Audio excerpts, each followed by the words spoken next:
Chapter 81, The Great Calamity of the Ling Clan. The gigantic hand made of origin power clapped down, and sure enough, it completely suppressed Ling Dongxing and even sealed his dantian. The current Ling Dongxing was now no stronger than any ordinary person. Ha ha ha ha. Cheng Wenkuan laughed loudly. He felt very well. He was extremely delighted at this long-awaited scene. From the moment he had awakened his spirit base and began his path of cultivation, he had always been compared with Ling Dongxing, but Ling Dongxing's prowess had always exceeded his own and he could only be considered the second best.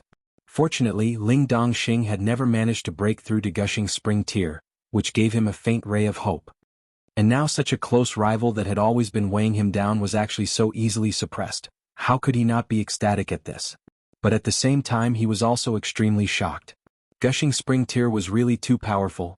Qing Jiyu had just barely broken through and Ling Dongxing was practically defenseless against him. Take all of them down. Whoever dares to resist, kill them with no exceptions. He commanded coldly, and with a wave of his hand, all the martial artists of the Qing clan behind him charged towards the Ling clan, moving forwards in a very imposing manner. On the other hand, the Ling clan, due to the suppression of their clan head, as well as the fact that the opposing party had a powerful warrior of Gushing Spring Tier on their side, suffered a drastic decrease in their morale, so they couldn't put up any efficient resistance. There were a few clansmen in Element Gathering Tier who had attempted to flee, yet all of them were chased down by Qing Jiyu, and with a palm strike they were all beaten half to death. I never thought that the Qing clan actually still had a powerful warrior of Gushing Spring Tier as their trump card. He should have just broken through recently, otherwise, they wouldn't have waited until now to make their comeback. The saying that every dog has its day is really true. Who would have thought that the Qing clan would actually be able to make a gigantic comeback out of nowhere precisely when they were forced into such dire straits? According to the temperament of the clansmen of the Qing clan, I'm afraid that no one from the Ling clan would be able to escape with their lives. The Qing clan will be in charge of the town in the future, and our days probably wouldn't be easy after this. All of the spectators were astonished at the might of Qing Jiyu, but could also not help sighing and shaking their heads. All of the people of the Qing clan were arrogant and overbearing, and in the future where their clan was the one in charge, the townspeople would probably be having hard times ahead of them. Less than half an hour later, all of the clansmen of the Ling clan were practically taken down. There were only a mere several clansmen who had businesses outside of the Ling clan main residence that had fortunately escaped this calamity temporarily. Where is Ling Han? Qing Jiyu approached Ling Dongxing, killing intent brimming in his eyes. He had commanded the others to search for Ling Han, yet the latter could not be found anywhere in the Ling clan residence. Ha ha ha ha. Ling Dongxing laughed loudly. My son has already been taken as a disciple by the Huyang Academy. If you people dare to touch a single hair on his head, that would be equivalent to declaring war on the imperial family of Rain Country. Cheng Wenkuan walked over and said, "That trash son of yours entering Huyang Academy? Who are you trying to fool?" Ling Dongxing spat and said, "My son not only is going to enter Huyang Academy, he's also the first-place champion of this time's Diyuan tournament. In future he'd at least manage to break through to Spiritual Ocean Tier, so just wait." Nonsense. Cheng Wenkuan scoffed. That trash son of yours dreams of taking the first place in Diyuan tournament? Ling Dongxing, you really like to indulge in fantasies to actually use such a hilarious story to attempt to fool us. Actually, if he had said that Ling Han was able to enter into Huyang Academy, Cheng Wenkuan would still have believed him. After all, Qing Xiao Yuan was defeated by Ling Han, but now he's saying that Ling Han got the first place. What a gigantic joke. This time's Diyuan tournament was the gathering place of geniuses. There were powerful warriors from the previous Diyuan tournament like the Fourth Prince and Jin Wuji, as well as new talents like Bailey Tingyun and Xia Zhongguang. How could Ling Han be able to win? So what if he has been accepted by the Huyang Academy? As long as he has not stepped into the Huyang Academy, he cannot be considered as a disciple of Huyang Academy. Cheng Wenkuan's killing intent soared, and then he spoke to Qing Jiyu. "Third uncle, why don't we hang them all up at the entrance to the town and wait until Ling Han, that little beast, returns, then kill all of them?" "Very well, we'll do that. I want to scoop out the heart and dig out the lungs of that little bastard Ling Han in front of him and make him also have a taste of losing his own flesh and blood." Qing Jiyu coldly humphed. "We only need to leave about 10 plus of them alive. As for the others, kill them all." Cheng Wenkuan said deeply. "Cheng Wenkuan, you dare." Ling Dongxing roared. The clansmen of the Ling clan alone numbered a few hundred, and added with their servants and guards, those that did not share their surname, the total reached over 1,000.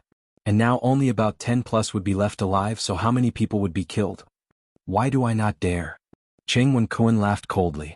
This was establishing the might of the Cheng clan, sacrificing the lives of the clansmen of the Ling clan to let the townspeople of Grey Cloud Town know that this would be the inevitable result when opposing their Cheng clan.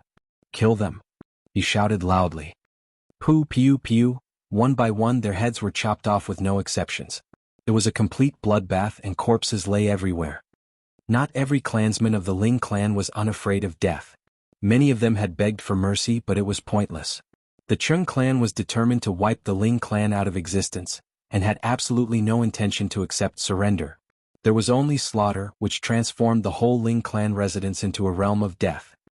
When Ling Dongxing watched all this happen before his eyes, he felt like it was him that was being torn apart. All of these people were his clansmen, and as the clan head, how could his heart not be bleeding at this horrific scene? But he was still more worried about his son. If Ling Han returned, what if he fell into the hands of the Cheng clan? Though Ling Han had an affable relationship with quite a few black great alchemists, the problem was, would the Cheng clan believe him? Moreover, the news that Ling Han had won the first-place champion of the Diyuan tournament had not yet spread to these parts, so the Cheng clan would naturally not have any worries about attacking his son.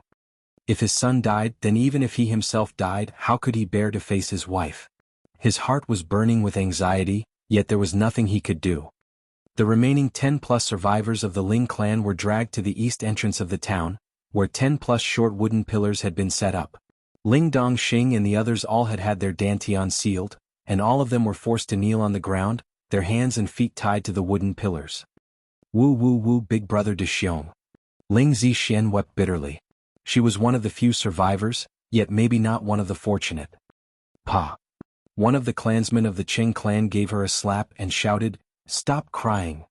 Yet Ling Zixuan wept even louder, enraging him, and he quickly drew the saber at his waist. Forget it, forget it. Someone persuaded him. Perhaps it was due to the fact that Ling Zixuan was really too young, causing mercy to rise within him. Just let her cry as much as she likes, we can use that as a show of deterrence. This is the fate that awaits anyone who dares to oppose our Cheng clan. Hee hee. What clan head, you're still trampled under my feet now. One of them stepped on Ling Dongxing's head. He even deliberately smeared the dirt on his shoe onto Ling Dongxing's face, causing Ling Dongxing to tremble with rage. Haha, so what if you're in the 9th layer of element gathering tier? Now even a mere 6th layer of body refining tier can easily trample on you. Ling clan is finished. Now the Grey Cloud Town belongs to our Cheng clan. The night passed. The 10-plus remaining survivors of the Ling clan were all shivering as they suffered from the cold, so much that even ice had formed on their hair ends. Moreover, after nearly a day without any food or water, their stomachs were all rumbling with hunger. Cheng Wen-kun appeared. He wanted to see as every bit of hope slowly disappeared from the eyes of his longtime rival, and finally see as he'd be flung into absolute despair after seeing his only son die in front of his very eyes. It would only be at that moment that he would kill Ling Dongxing, and finally end the rivalry that had persisted between them for more than 30 years. Ling Dongxing, are you regretting it yet? He mocked and ridiculed. Only when he was satisfied would he leave, and the next day, he would appear again punctually to continue making fun of this former rival of his. In the blink of an eye, 3 days had passed. Ling Dongxing and the others were all left barely alive. After a whole 3 days without any food, if they had not been fed water, they would definitely have died from dehydration.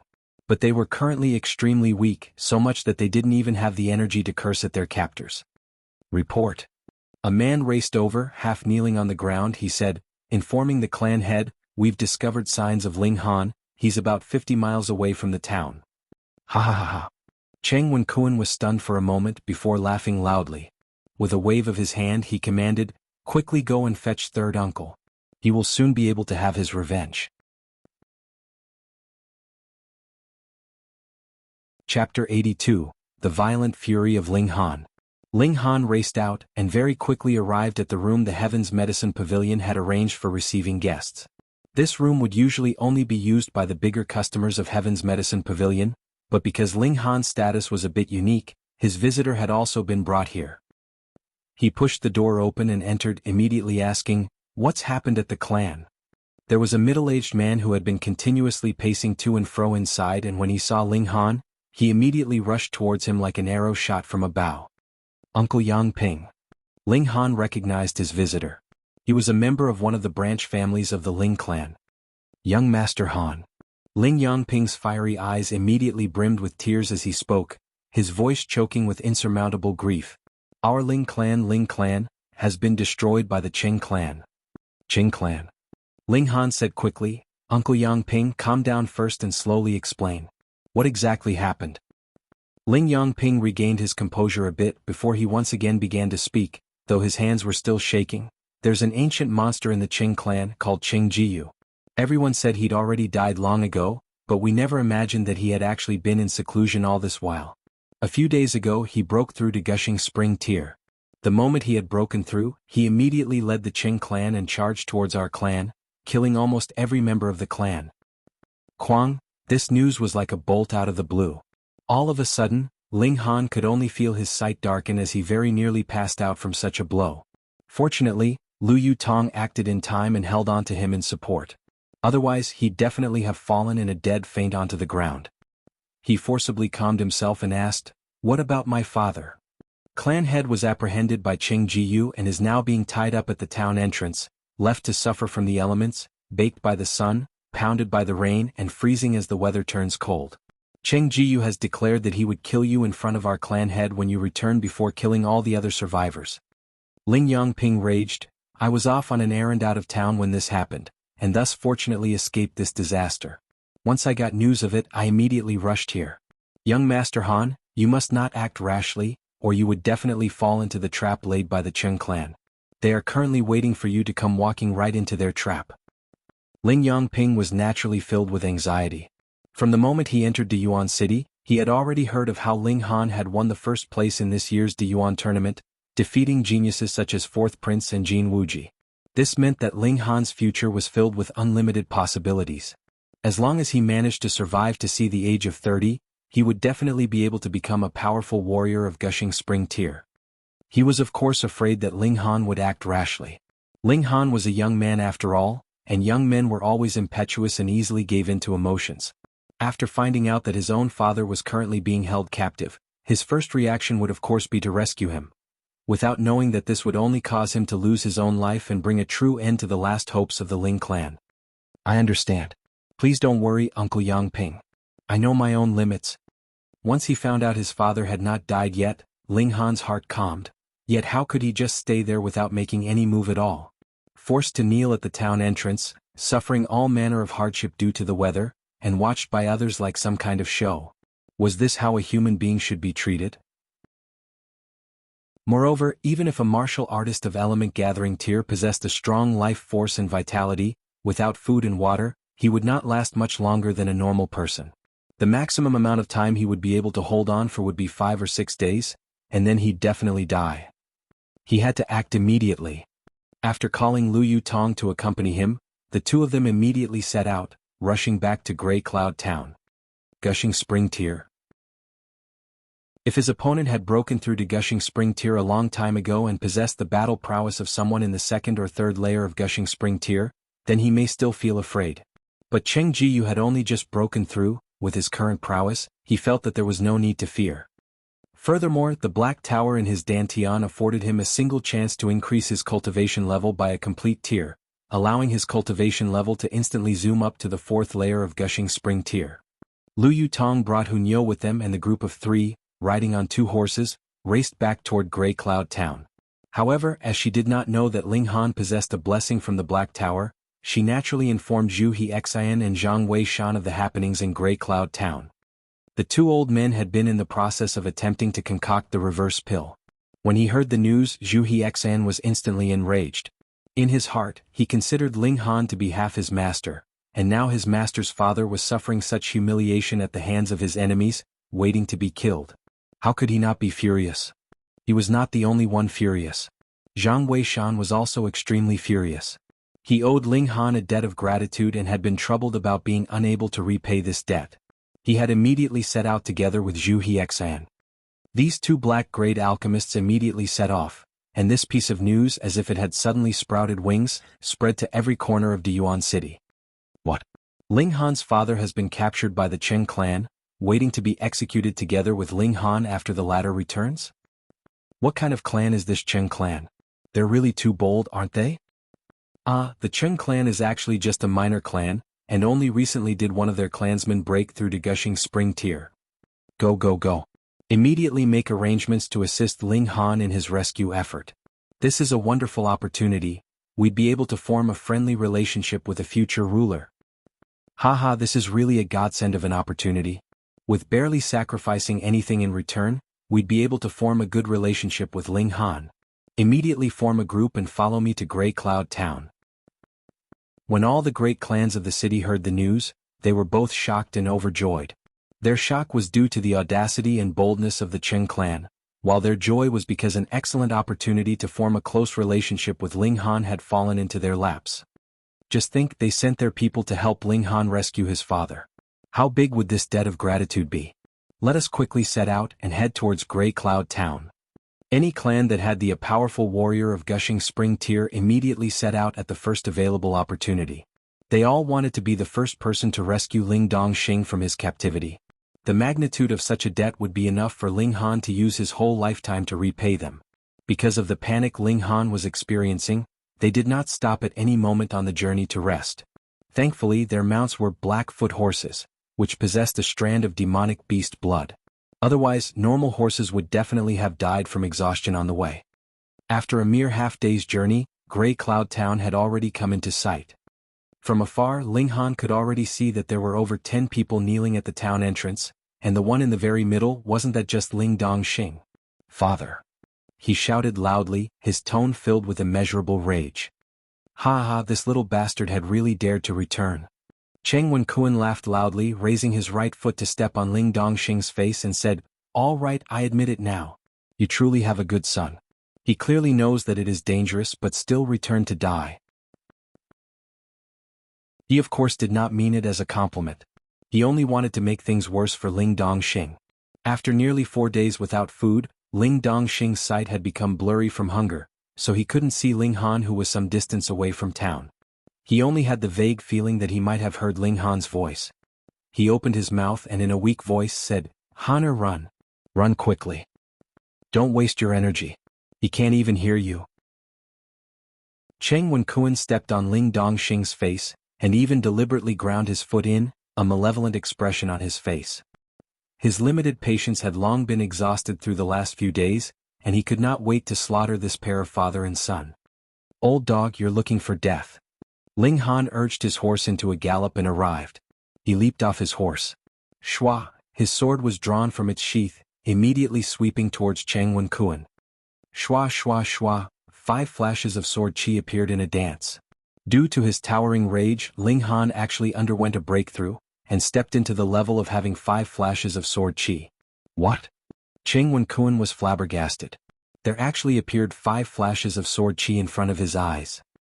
He hurriedly put up his hands to parry the incoming blow, but Ling Han's attack was filled with his fury, so of course he had done his very best. Added with the 5 flashes of sword chi, what magnitude of power was that? Ah! Cheng Wenkuan released a horrible scream. Only one strike was enough to fling him away, and blood splattered from his body. Ping, he fell on the ground. He hadn't even managed to get up and a foot had descended from above, ruthlessly stepping down on his face. Cheng Wenkuan suddenly felt as if he had charged at full speed and crashed into a boulder, as if his head would be bursting at any moment. With a ka, his nose was broken and he had lost about 4 or 5 teeth, his face completely covered with blood. "You dare to humiliate my father, I will make you experience living hell," Ling Han said in a deep voice. This time he was really enraged. Chapter 83, How Do You Want to Die? Ta ta ta ta. The sound of racing hooves was heard, and Zhu Hexian and Zhang Weishan had also arrived, just moments behind them. Their arrival caused Lu Yutong to feel greatly relieved. She jumped off her own horse and began to set free Ling Dongxing and the others so that Ling Han would not have anything to worry about. "Father, quick, swallow this Protect Origin pill." Ling Han took out a pill bottle and from within he took out a green-colored pill before feeding it to Ling Dongxing. Ling Dongxing had no special feelings about this. Since it was his son giving it to him, he'd just swallow it obediently. But Zhu Hexian and Zhang Weishan had both widened their eyes in shock, for this Protect Origin pill was also an alchemical pill that had been lost in the passage of time, and its effects were even better than the reverse pill. Although the reverse pill had a very powerful name, but compared to the Protect Origin pill, to put it simply, there was actually a very big gap between the two.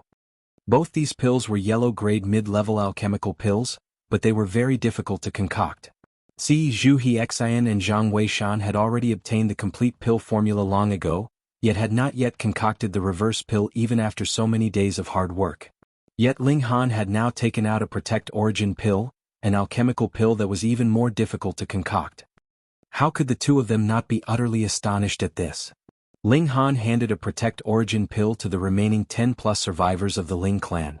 This Protect Origin pill was the result of his efforts to improve upon the basic reverse pill, so of course, its effects were even better. Big brother Han, De Xiong is dead. Daddy and mommy are dead too, woo woo woo. Ling Zixien wept as she lay weakly in Ling Han's arms. However, no tears fell from her eyes, for her tears had long dried up. I will avenge De Xiong, I will avenge everyone. Ling Han lightly rubbed the little girl's back and said, Xian be good. Go to sleep, and when you wake up, everything will be better. The little girl nodded. After the suffering that she had experienced these 4 days, she had long reached her limits, and very soon fell asleep in Ling Han's arms. Ling Han handed the little girl over to Lu Yutong before his eyes returned to Cheng Wenkuan, killing intent burning in them. Although Hunyo had been tied up and bundled onto the saddle, lying on her side as she had grown up at the side of a fierce tiger since very young, she was extremely sensitive towards killing intent. She suddenly raised her head and a ho-ho-ho sound came from her mouth. She was obviously very excited. How is this possible? How could you possibly manage to form 5 flashes of sword chi? Cheng Wenkuan got to his feet after much struggle. His nose had been flattened, one side of his mouth was bent out of shape, and his face was completely covered with blood. How do you want to die? Ling Han said in a deep voice, would you like to be torn limb from limb or dismembered, or perhaps have your head shattered? I will allow you the chance to choose your own death. Little bastard, don't you be arrogant. Even if you have formed 5 flashes of sword chi, it's useless. In front of absolute power, your only end would still be death. Cheng Wenkuan taunted. When my third uncle arrives, all of you will die. Ling Han shook his head and said, when I heard you say this, I really thought that I was facing a profligate, spoiled young master in his teens who only knows how to use the adults of his clan as a threat and scare tactic. Humph, when that old creature arrives, I will naturally cut off his dog head. Nonsense, ah. Cheng Wenkuan screamed painfully. He was once again kicked down to the ground by Ling Han. He was filled with immeasurable rage and humiliation.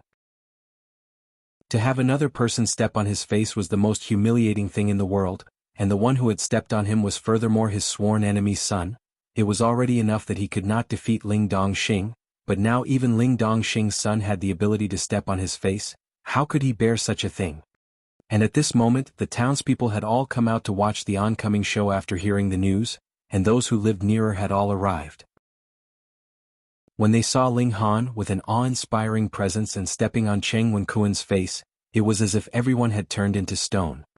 Before the appearance of Qing Jiyu, everyone in Grey Cloud Town had recognized Ling Dongxing and Cheng Wenkuan as the strongest elite martial artists of the town, both being in the 9th layer of Element Gathering tier, with no one else being a match for either of them. And now this person who had once been recognized as the strongest of them all, was actually stepped on by Ling Han. How could any one of them believe their own eyes? Ling Han had once possessed the grand reputation of being trash of the worst quality. Many of the disciples of Grey Cloud Academy recalled the words that Lu Yutong had once spoken. After 3 months, Ling Han would become an existence that everyone could only look up to. Indeed, he was now even able to step on Cheng Wenkuan. Whom amongst them would not look up to him? But the problem now was the strongest warrior in Grey Cloud Town was Qing Jiyu, an elite martial artist of Gushing Spring tier. No matter how powerful Ling Han was, how could he be more powerful than Gushing Spring tier? He's done for. Once Qing Jiyu arrives, Ling Han would definitely be finished. It's really too bad for a genius of his caliber. Otherwise, he may even be able to become a powerful warrior of Spiritual Ocean tier in the future. Spiritual Ocean tier? You really dare to say that? That would mean being as strong as the Deyuan King. Think about it, Ling Han is only 17 years old now, but he is already able to step on Cheng Wen-kun like this. How scary is his talent? That's true. The spectators all murmured to each other. All of them were not optimistic about Ling Han, thinking that he had come back to surrender to his death. The formidable prowess of Gushing Spring Tear was embedded deep in the bones of all of them, especially in a small town like Grey Cloud Town. For them, a warrior of Gushing Spring Tear could practically be considered a god. Hang. It was at this moment that a figure flew out from the town. The figure was moving extremely fast, even the speed of a galloping horse could not match its speed. Within a mere instant, the figure had already appeared at a near distance. It was Cheng Jiyu. Little bastard, so you are Ling Han? That evil fiend that has killed my grandson? Cheng Jiyu's eyes were fixed upon Ling Han, his stare as intense as if he wanted to devour Ling Han. I am Ling Han, and today will be the day of your death. Ling Han replied in kind. Ha ha, I am a powerful warrior of Gushing Spring Tear. What ability do you have to take my life? Cheng Jiyu did not feel in a rush to act. This was the chief culprit who had killed his grandson. He wanted to slowly torture this little bastard to death. And if we fight too? Zhu Hixing and Zhang Weishan both stepped forwards. And who the heck are you? Cheng Jiyu was initially indifferent, but when his eyes fell upon the two people who had spoken, his expression suddenly changed and he gasped in shock. Gushing Spring Tear. Not just Gushing Spring Tear, but there were two of such powerful warriors in front of his eyes.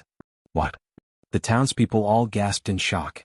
These two ordinary-looking old men were actually also powerful warriors of Gushing Spring Tear? No wonder Ling Han dared to return. So he had actually obtained the assistance of two such elites of Gushing Spring Tear. Cheng Jiyu's face turned serious. He no longer had any intention of underestimating these two men and said, My two brothers, this brat has killed my grandson. No matter what benefits he has promised you, I will offer you double the amount, so please do not interfere. Zhu Hixin and Zhang Weishan exchanged a look, before bursting into laughter simultaneously. Offer them double the amount. Who the fuck do you think you are? How many pill formulae do you have in your possession, and how much understanding do you have in the field of alchemy that you actually dare to make such an overly exaggerated promise? How dare you? Young friend Ling's problem is also our problem. Zhang Weishan said, Cheng, if you surrender, I can promise to beg for a bit of mercy from young friend Ling on your behalf, and grant you a swift death. Young friend Ling? See. Everyone either sucked air in abruptly between their bared teeth or gasped. These two powerful warriors of Gushing Spring Tear actually addressed Ling Han young friend, and completely appeared as if they were willing to share all of Ling Han's burdens with him. What kind of relationship was this? Fortunately, neither Zhu Hixin or Zhang Weishan had worn the badges that proved their alchemist identity, or these townspeople would be even more astonished. 4 black-grade low-level alchemists possessed an even higher status than powerful warriors of Gushing Spring Tear. Must the two of you do this? Cheng Jiyu said in a deep voice. He had just broken through to Gushing Spring Tear, so his confidence level was off the charts. Moreover, he definitely did not believe that these two powerful warriors of Gushing Spring Tear would go all out for Ling Han. He could not think of anything that would cause them to do such a thing. Pung pung pung pung. From a distance away, dirt and soil was flying in all directions as a group of riders was quickly making its way over. Brother Ling, I've brought my people to give you a hand. A young man jumped off his horse and said to Ling Han, raising his clasped hands in the latter's direction. His group of riders had very quickly arrived nearby. It was Bailey Ting Yun.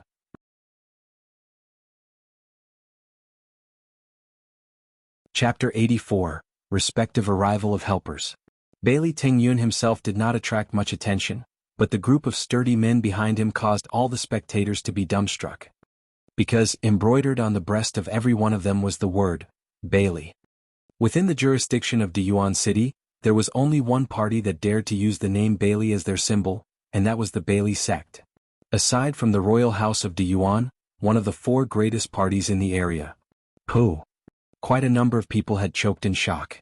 Though they did not recognize Bailey Ting Yun, but since this young man had the ability to take command of such a large group of disciples from Bailey sect, his status would definitely not be too low. Moreover, he actually addressed Ling Han as brother and with such familiarity, so what did this signify? That Ling Han had a very good relationship with the Bailey sect. Cheng Jiyu's expression changed once more. No matter how confident he was, He would never presume that he had the ability to oppose the Bailey sect. The latter actually had an elite warrior of the 9th layer of Gushing Spring tier as support. Not even if there was 100 of him would he be able to oppose an opponent of such overwhelming might. His only remaining hope now was that this supposedly very powerful brat did not actually possess a very high status in Bailey sect. Hardly has one wave subsided when another rises. From afar, another bout of dust and dirt flew, and a second group of riders was very quickly making its way over. Haha, so it appears that Brother Bailey has arrived first. A young man jumped off his horse. It was Jianghu. He raised his clasped hands in Ling Han's direction and said, "Brother Ling, I've also brought some people from my humble clan to give you a hand. To actually dare to harm Uncle Ling, I would like to see who has such audacity." He had already dispersed the bad feelings between himself and Ling Han, so now the relationship between the two of them was quite friendly. Cheng Jiyu could not help giving a humph and said, "And who are you to dare talk so big? How dare you?" One of the guards of the Jin clan stepped out. "Have your dog's eyes gone blind? This is our clan's third young master, Jianghu."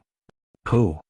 The townspeople had barely just regained their composure, and now suddenly there was another wave of shock and astonishment. Who was Jianghu? The third young master of the Jin clan, and also the most talented person amongst the younger generation of the Jin clan. He may very possibly inherit the position of clan head of the Jin clan in the future. If that was true, then, would the brother Bailey Jianghu spoke of just now actually be Bailey Tingyun? After all, the sect master of the Bailey sect only had a single son, and he should be about 16 or 17 years old. Two of the most powerful parties of Diyuan City had arrived, and neither of them was represented by a minor character. One of them was the young sect master, while the other was the future clan head, and they both treated Ling Han like a brother. Were they fakes? How could that be possible? Who dared to pass themselves off as these two in Diyuan City? Were they tired of living? Cheng Jiyu finally revealed a most uneasy expression. Ling Han now had the protection of two ultra-powerful parties, so even if he managed to somehow get through these two great parties to take Ling Han's life, he himself would also definitely be hunted down and killed by these two great parties. All of a sudden he was trapped in a dilemma. Should he get his revenge or give it up? He had not yet come to the realization that the matter today would not be solved with a simple, "I give up" from him. From the moment he had made a move towards the Ling clan, his fate was already decided, and that was death. Ting ting ting, from afar another pack of riders were very rapidly nearing. The townspeople were already numb with shock, thinking that could this be another member of one of the great powerful parties again. "Ha, Brother Jean, Brother Bailey, you two have really arrived very quickly." Amidst a bout of laughter, Li Dongyu leaped off his horse, strode over and said, "Brother Ling, if you have need of our Stone Wolf sect, you only have to say the word." Hong, when they heard these words, all of them were struck with absolute astonishment. Though the Jin clan and the Bailey sect were indeed powerful on their own, still they were based very far from here. The Stone Wolf sect was their real overlord. When Emir Ma Lang had come here, he was already enough to cause every one of them to feel fear and dread. And this person was actually able to treat Jianghu and Bailey Tingyun as brothers, so his status must definitely be above Ma Lang. Cheng Wenkuan was really about to start crying. What was going on here? Why did so many of the ultra-powerful parties appear one after another, and why were they all on Ling Han's side? Jin clan, Bailey sect, Stone Wolf sect. Any one of these parties would be able to obliterate Cheng clan 10 times over with a mere twitch of their fingers. "Thank you everyone. Wait for me to kill my enemy and we will have a good drink together," Ling Han said, raising his clasped hands. "You can help me eliminate the Cheng clan, just leave these two chief culprits to me. You can depend on us." Jianghu and the other two agreed straight away. Putting aside the fact that all three of their parties collaborated together, even if there was only one of them here, their might would be more than enough to easily wipe out the Cheng clan. No. Cheng Wenkuan said, trembling, "You can't do this, you can't do this. When you wiped out my Ling clan, why had you been so merciless then?" Ling Han said in a deep voice, "I have always been a very fair person. If others respect me, I will do the same. But if anyone dares to harm a single hair on the heads of my family, I will definitely return the favor 100-fold. Jianghu and the other two leaders, with a wave of their hand, led their groups in an advance. Without an elite warrior like Cheng Jiyu overseeing things, what could the Cheng clan count as? "Stop right there!" Cheng Jiyu shouted loudly. He would of course not simply stand by and watch as his clan is being wiped out. But he had just raised his foot when he saw Zhu Hexian and Zhang Weishan had simultaneously leaped out and surrounded him, one of them in front of him while the other behind him. Ting ting ting. And it was at this moment that more and more people rushed over. Among them, there were minor clans of Diyuan City as well as parties from other towns. Some even had elite martial artists of Gushing Spring Tier in their midst. They arrived one after the other and practically drowned Grey Cloud Town with their numbers. This was too scary. Now, aside from the royal house of the Diyuan king, all the parties with some reputation had practically all arrived. And these people, they had all come because of Ling Han. Since when had this young master trash become so awesome? Cheng Wenkuan's face had turned ashen. Looks like Qing clan would not be able to escape this calamity that would befall them today. He was filled with regret. Why had he not simply killed off Ling Dongxing? At least then, he would have pulled this sworn enemy of his to death with him, so he would not have a very lonely journey to the afterlife. Pa! Ling Han's foot lowered and stepped heavily upon Cheng Wenkuan's face. Old dog, you still dare to have evil intentions even now. Ha ha, so what if I die? Your Ling clan clansmen have also died with me. Cheng Wenkuan knew that he would not be able to survive, so he decided to simply throw caution to the wind, and glared furiously at Ling Han. Pa! Ling Han gave another stamp of his foot and shattered all the teeth in Cheng Wenkuan's mouth. The agony caused him to move around vigorously, yet because Ling Han was still stepping on him, he only managed to continuously flop around on the ground. Brother Ling. A tall, young man stepped out from the ranks of the others. This young man's aura swept out in terrifying ripples. It was Qi Yongyi. Greetings, fourth prince. The others all bowed in greeting. Fourth prince. The townspeople of Grey Cloud Town were all stunned for a very long moment. Finally they came back to reality and quickly followed the others to bow down in respect. Their thoughts were all filled with astonishment. Now all the different parties of Diyuan City had arrived, and they had only one reason for coming here, Ling Han. What magic did he actually possess? And in this moment Cheng Wenkuan had dropped completely into the depths of despair. Even the royal house of Diyuan had come because of Ling Han, so what hope was there left for the Cheng clan? Are you going to force me to go all out? Cheng Jiyu roared loudly, his eyes wide with fury. From the looks of it, the Cheng clan would definitely be wiped out today. Therefore he definitely had to escape and survive so that he could find a chance in the future to kill Ling Han. Not just Ling Han, but also all the other survivors of the Ling clan. Your only path is death. Zhu Hexian said coldly. Cheng Jiyu actually dared to harm the father of someone he thought of as half his master. The old man was also now in a towering rage. Chapter 85. No more Cheng clan. Cheng Jiyu went all out. He wanted to cut out a path of blood and return later to claim his vengeance. Theoretically, even if there were three of him, he would still be no match for either Zhu Hexian and Zhang Weishan. What more now that the two were working together? However, if a martial artist of Gushing Spring Tier threw all caution away and went all out, it was still a very scary thing. Not even Zhu Hexian or Zhang Weishan dared to jump into a head-on clash with Cheng Jiyu. They did not want to be dragged down together with the latter after all. Furthermore, how long could he last after throwing aside all caution? They only needed to stall him for a while, and after his burst of energy was exhausted, Cheng Jiyu's battle prowess would naturally take a drastic drop, and by that time, it'd be extremely easy to defeat him. Little bastard, you'll definitely die. All the people in your Ling clan will die. Cheng Wenkuan called out severely.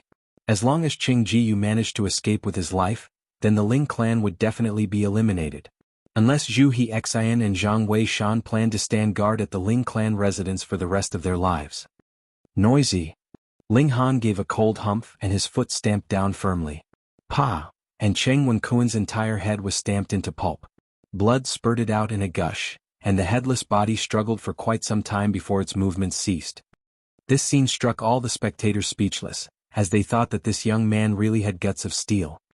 Killing a man was not impossible, but the scary thing was how coldly he had done such a deed. With one stamp of his foot, Cheng Wenkuan's head was smashed into pulp, yet there was no change of expression on his face. It was just too gruesome. This brat from the Ling clan has the qualifications to become a rulerto, never be merciful towards his enemies, and kill them ruthlessly. That's right, a merciful person, no matter how talented they are, would never live very long. But when I understood that I was already over 30 years old, and this brat from the Ling clan is currently only 17 years old. He's really impressive. Hunyo's eyes were bright. She had the instincts of a wild beast, and could keenly sense the killing intent emanating from Ling Han. She was both afraid and excited, for it was a familiar feeling to her. She wriggled around and really wanted to pounce to Ling Han's side, but because both her arms and legs were tied up, she could only struggle around pointlessly. Though Ling Han had killed one of the culprits responsible, his rage did not decrease in the slightest. The miserable and humiliated appearance of his father and his clansmen could not be removed from his mind's eye, so his killing intent burned even more strongly. His stare fixed upon Jianghu. This was another culprit, or it could be claimed that he's the chief culprit of this entire calamity. Because if it had not been for Jianghu, how would the Qing clan have dared to assault the Ling clan? He definitely must kill this fiend with his own hands. Get out of my way! He shouted loudly and flew forward in a charge towards Jianghu. Zhu Hexin and Zhang Weishan were both flabbergasted. They were about to stop Ling Han so that he would not be embroiled in such a dangerous situation, yet Ling Han shouted, "I want to take down this old dog on my own, don't the two of you interfere." His countenance was determined, and did not allow either of them the chance to refuse. Zhu Hexin and Zhang Weishan could only step back, but they still prepared themselves. As soon as they saw Ling Han in danger, they would definitely step in and give him a hand, even if they would be rebuked by Ling Han later. Ling Han stimulated the lone wolf's blood, and his prowess, which was initially at the 8th layer of element gathering tier, was further upgraded. However, due to the fact that he had not suffered any debilitating injuries, the upgrade from lone wolf's blood was not too big, and only allowed his battle prowess to reach the peak period of the 8th layer of element gathering tier. But together with the rapid dance of 5 flashes of sword chi, and the shocking electricity sword arts, his might was still something to be feared. Yet Jianghu did not feel a single bit of fear. Giving a light snort, he struck repeatedly with his palms, which all transformed into gigantic hands formed of origin power, striking towards Ling Han. These gigantic hands of origin power were extremely solid, and easily crushed the incoming flashes of sword chi, fully displaying the might of a powerful warrior of gushing spring tier. Jianghu, little bastard, what you're doing now is only seeking your own death. Jianghu was extremely pleased. He could tell that whether it was Zhu Hexin or Zhang Weishan, or the various parties of Deyuan City, they had all actually come because of Ling Han. Thus, as long as he managed to take down Ling Han, he'd be able to take him hostage and escape this siege. When he was finally safe, he would of course kill Ling Han with a single palm strike and thus achieve his vengeance, and would never again return to this place in his lifetime. Humph, today will be the day of your death. Ling Han hissed, waving his sword repeatedly, the sword chi of his attacks seeming like rainbows. However, the power gap between himself and Jianghu was still too big. With one clap of the gigantic hand formed of origin power from Jianghu, he could feel his internal organs trembling due to the impact. But because he had already learned the ability of Body of Dead Tree, and also possessed the indestructible Heaven Scroll to help him recover his wounds, he only looked miserable. However, in truth, the repeated attacks actually helped to further stimulate the lone wolf's blood, and allowed his power to increase even further. Still, no matter how big the power upgrade was, it was impossible for his power to break through to gushing spring tier. Ling Han frowned. The space in his dantian was now abnormally big, so his ability to last in battle was something to be feared, and together with the ability of self-recovery from the indestructible Heaven Scroll, he could easily wait for Jianghu to drive himself to death with exhaustion. But he was acting out of revenge now, and to drag this battle out for such a long time? He could not wait, and neither could Ling Dongxing. Moreover, he did not want Ling Dongxing to worry any longer about him. In this case, Ling Han's gaze steeled, and without an ounce of hesitation, he communicated with the Black Tower. He wanted to use the blessing of the Black Tower to strengthen himself, and increase his battle prowess by an entire tier. Black Tower, come give me power. Within his dantian, the Black Tower gave a light tremble, and a mysterious power emanated from it as it started droning. This power gushed out within Ling Han's body, and increased his cultivation level at an extremely rapid rate. 5th layer of element gathering tier, 6th layer, 7th layer. Within the time for him to take a single breath, his cultivation level had broken through to gushing spring tier, and continued to further increase after that, finally stopping at the 4th layer of gushing spring tier. It had completely increased his cultivation level with a massive upgrade of a whole tier. What? Having sensed the abominable increase in power within Ling Han, Qing Jiyu, Zhu Hexian and Zhang Weishan all felt as if their eyeballs were going to pop out due to this tremendous shock. How was this possible? A martial artist in the 4th layer of element gathering tier actually instantaneously increased his own cultivation level by an entire tier. He truly deserved the name of alchemy genius. Zhu Hexian and Zhang Weishan immediately thought that Ling Han must have swallowed some kind of alchemical pill to achieve such a power upgrade, and they could not help the admiration and reverence they felt towards Ling Han's abilities as an alchemist increasing. Whether there existed such an alchemical pill in this world, the two old men did not even have a moment of doubt. They had already come to the stage that they would blindly trust Ling Han's abilities as an alchemist. Damn you! Qing Jiyu roared and his palms struck repeatedly. One after another, gigantic hands of origin power came to life and headed towards Ling Han. Ling Han gave a humph, his left hand curled into a fist and flew forward in his own attack. Only his power had been upgraded to Gushing Spring tier, so he still could not give form to his origin power. But that was all right, the power of the 4th layer of Gushing Spring tier would absolutely dominate the 1st layer, so with a single punch the green-colored gigantic hand formed of origin power instantly shattered. Ling Han had already charged forward, and with a wave of his sword, 5 flashes of sword chi flew forward. Pooh! There instantly appeared 5 sword wounds on Qing Jiyu's chest, causing his chest to become a gory scene of blood and flesh. The wounds were so deep that even his bones and internal organs could faintly be seen. Old dog, hand over your life, Ling Han said in a deep voice. Little bastard, you only forcibly increased your power to Gushing Spring tier, but how much power would you actually be able to show? I will definitely be able to kill you. Qing Jiyu released a furious roar. His hands moved continuously as he used the secret art of the Qing clan expert armed fist. Unfortunately, though he had broken through to Gushing Spring tier, and was now able to cultivate black-grade martial arts techniques, the problem was that the Qing clan did not even possess yellow-grade high-level martial arts techniques. Where would they have been able to get their hands on a black-grade martial arts technique? This expert armed fist was only a yellow-grade mid-level technique, so its power was very limited. There was no way it would be able to compensate for the power gap between the 1st and 4th layer of Gushing Spring tier. Ling Han smiled coldly. If an ordinary martial artist did forcibly increase his own cultivation level by a whole tier, he would indeed be unable to control such terrifying power, because such an upgrade was too enormous. But he was different. In his last life, his cultivation level had been of heaven tier, so what could a mere 4th layer of Gushing Spring tier count as?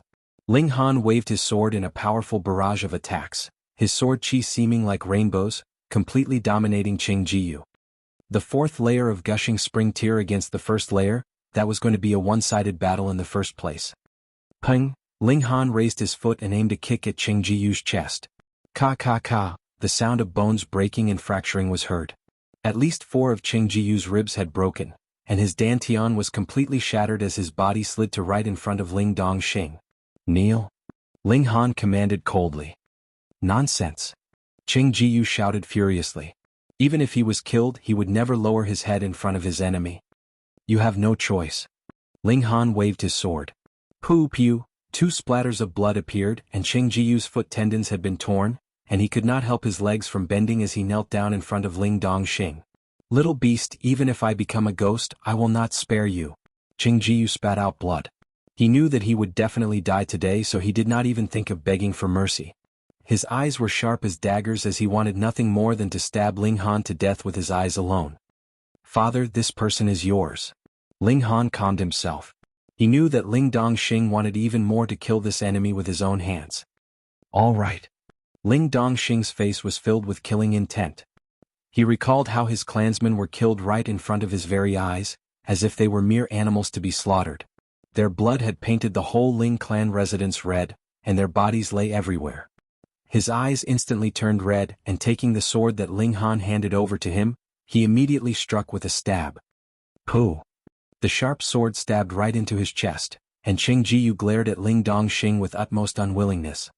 His mouth opened and closed a few times as if he wanted to say something, but only blood gurgled out of his mouth, his head slanted to one side and he was dead.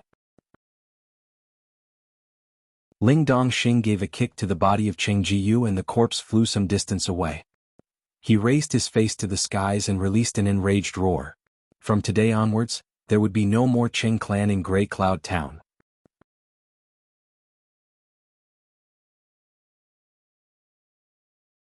Chapter 86, Lu Yutong breaks through. Under the siege and assault of so many different parties, how could the Cheng clan resist? They were instantly wiped out. Perhaps there may be a few who have fortunately escaped, but with Ling Han's current status in Diyuan City, the survivors of the Cheng clan would be ultimately detested by all. They'd have to keep running and hiding, or they'd definitely be apprehended and delivered straight to the Ling clan. Who did not want to befriend Ling Han? There were not many members of the previously flourishing Ling clan who survived. Thus, Qi Yongyi and the others did not leave immediately after eliminating the Cheng clan. They left behind their people to assist the Ling clan in taking control of the situation. But after such a battle, most likely no other party within the jurisdiction of the Diyuan city would dare to make an enemy of the Ling clan. Previously, more than 100 different parties of varying power and might came to Ling Han's aid, so who would not be terrified of seeing a repeat of this scene? All the properties of the Cheng clan naturally fell into the ownership of the Ling clan. However, because the Cheng clan had long been forced into economically dire straits, they were actually almost destitute. However, their minerals still existed and so did their shop lots. With proper management, these properties would definitely be able to generate a massive income for the Ling clan. After staying at the Ling clan residence for about a day, Qi Yongyi and the others excused themselves and departed. They were about to set off towards Huyang Academy, and since Ling Han would be going to the same place very soon, they did not depart with heavy hearts. After all, they'd be able to see each other again in a few days' time.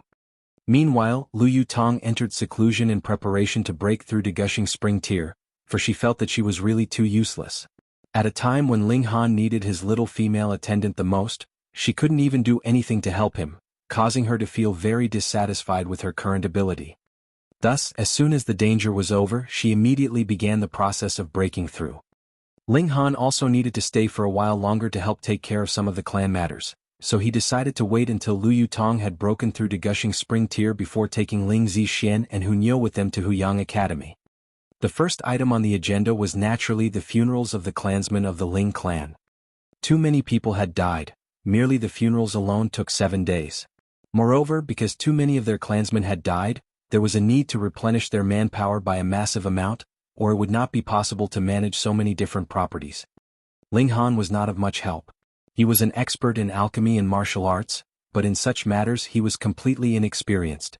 Thankfully, Qi Yongyi and the others left behind many of their own people to assist, and had promised that they would wait until the Ling clan recovered before calling those people back. In the meantime, Qin Fenglai came once, bringing some news to Ling Han. Qin Pengju had indeed had a slip of the tongue after drinking too much, and the incident of Hang Zhan's murder was known by someone else. That person, after much hesitation, finally decided to go to Stone Wolf Sect to tell this secret so that he'd be able to gain some benefits. Who knew that he actually encountered Qin Fenglai, and after Qin Fenglai discovered the whole story, he immediately killed the man to keep him from divulging the secret. Qin Fenglai had come deliberately to express his good faith. The current Qin Fenglai no longer dared to have any thoughts of betraying Ling Han. How many parties stood behind Ling Han? Unless Qin Fenglai had lost his senses, otherwise he would not dare to make trouble. Thus, Ling Han gave him the complete medicine formula to resolve his state of madness as a reward. On the 9th day, an extremely powerful wave of power swept out from the inner courtyard of the Ling clan residence, and the terrifying pressure caused many elite martial artists of Gushing Spring Tier to feel as if their hearts and souls were pounding. Lu Yutong had broken through. Ling Han had been sitting in the middle of the courtyard in the midst of cultivation when a shapely figure flew towards him before stopping at his side. It was Lu Yutong. Not bad, 8 days and you've broken through, your talent is truly not bad. Ling Han smiled and nodded. Though he had previously given Lu Yutong much valuable experience in battle, but to be able to break through completely within a mere 8 days, Lu Yutong's talent in the field of martial arts was indeed extremely high. Lu Yutong nodded and in a firm voice she said, "In the future I will definitely not become your burden. Instead, I will be a helper you can depend on." "Haha, I believe you," Ling Han said with a laugh. After some thought he said, "Since you've broken through to Gushing Spring Tier, then I'll teach you the 3rd level of cultivation technique of the 3 mysterious arts. Once you've mastered that, you will never need to worry about falling unconscious again. And Lu Yutong nodded, appearing slightly excited. This was a heaven-grade cultivation technique, and for a martial arts maniac like herself, it was an irresistible temptation. The two of them returned to the inner chambers, and Ling Han naturally again underwent a test of his own while he had been guiding her in the cultivation technique, causing his emotions to ripple continuously. This young girl was indeed a demon. After much difficulty, he finally finished guiding her in the cultivation technique. Ling Han once again stepped out and continued to sit cross-legged in the courtyard. Previously, the Black Tower allowed him to temporarily obtain the power of Gushing Spring Tear, but it only lasted for 1 hour. And the next time he wanted to make use of the power of the Black Tower again, he would have to wait until he has successfully broken through to Gushing Spring Tear. However, when he has finally broken through to Gushing Spring Tear, he'd be able to gain a preliminary understanding of the secrets behind the Black Tower. He had no idea what kind of surprises awaited him then. Additionally, Ling Han had also achieved the 5th layer of Element Gathering Tier by now. The reason why he had been able to break through so quickly had been because after the blessing of the Black Tower had been used up, though the power he gained very quickly disappeared, it seemed as if a small portion of it had been left within his body. After a few days of digestion, this power now belonged completely to him alone. Initially, he had only required about a month to complete accumulating enough energy to break through to the next layer, but now that he had obtained such benefits, naturally everything went smoothly, and as to be expected, he had successfully broken through. With the stimulation of the 5 elements origin nuclei, his power would soar to the 9th layer of Element Gathering Tier. If he fought with Qi Yongyi again now, he should be able to achieve an absolute victory. My current battle prowess should be about 14 stars, right? Ling Han mumbled to himself. In the field of martial arts, there were many geniuses who could disregard the gap between their own cultivation level and their opponent to challenge someone much stronger than them. Their actual battle prowess did not correspond to their actual cultivation level, and so cultivation level was completely unable to measure the battle prowess of a genius. As a result, the world of martial arts possessed a different way to measure battle prowess, named as battle stars. For example, if a genius whose actual cultivation level was only 4th layer of Element Gathering Tier was able to battle evenly with an opponent of the 6th layer of Element Gathering Tier, his battle prowess would be 6 stars. And within the 9th layer of Element Gathering Tier, Li Dongyu's battle prowess was the weakest, so he only had 10 stars. Jin Wuji should have 11 stars, and Qi Yongyi, due to using the Son of Heaven Fist technique together with 3 flashes of Fist Qi, should be able to reach 13 stars, Ling Han thought. However, there were too many variables that could affect battle prowess. For example, if Bailey Ting Yun wielded the Staff of Destruction, his battle prowess would be enough to soar to 11 stars, but without this staff, his battle prowess would only be about 9 stars. He wouldn't even be able to match Li Dongyu. Some people were the emotional type. Under great rage or after drinking too much, their battle prowess would shoot up. As a result, while cultivation levels did not change, battle stars were a variable. Only a real-time situation would be able to reveal how many stars would someone reach at their best. In my last life, although my cultivation level was the peak period of Heaven Tier, my battle prowess should be only about 9 stars or 10 stars at most. I wonder what level could those freaks have reached? Ling Han shook his head. In his last life, he had spent his time either continuously concocting alchemical pills, or secluding himself to break through to the next cultivation level.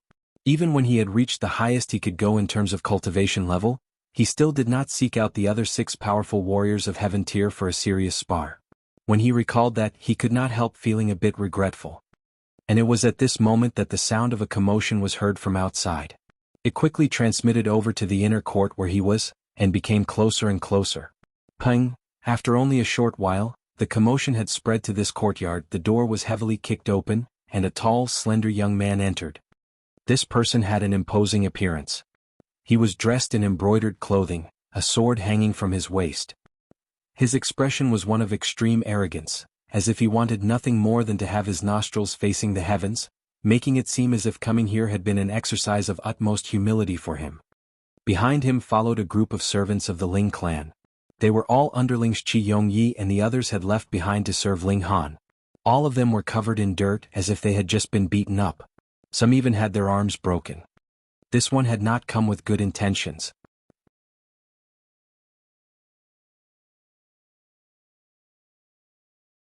Chapter 87, Hu Bo. This young man was, in gushing spring tear. Ling Han's eyes narrowed. This person appeared to be only about 23 or 24 years old, yet he had already stepped into gushing spring tear, and had even reached the peak period of the first layer. In Rain Country, this kind of person would definitely be considered a genius.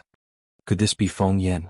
In the area of Diyuan City's control, if you were to ask what enemies he had, then it could only be Feng Luo, who had suffered losses twice by his hand. Could that guy have asked his brother to come back? No, according to rumors, Feng Yan was already in the third layer of gushing spring tear. However, this person was really too tyrannical. He had obviously forced his way here, and when someone dared to stop him, he actually acted to wound them. Young Master Han, this person said he wanted to see Miss Lu and forced his way through. Some of us tried to stop him, yet were killed by him in their attempt. One of the attendants following behind this young man immediately said to Ling Han, his face filled with grief. Ling Han could not help his anger from rising. Barging his way through was already arrogant enough, actually dared to kill? This guy, just because he was in gushing spring tear, was actually lawless to such a point? Go, I command you to invite Yu Tong out here. This young man said to Ling Han as if he were ordering around a servant. Ling Han looked at him and said in a deep voice, "You killed my people. So what? They are only lowly dogs, so what if 1,000 or 10,000 die?"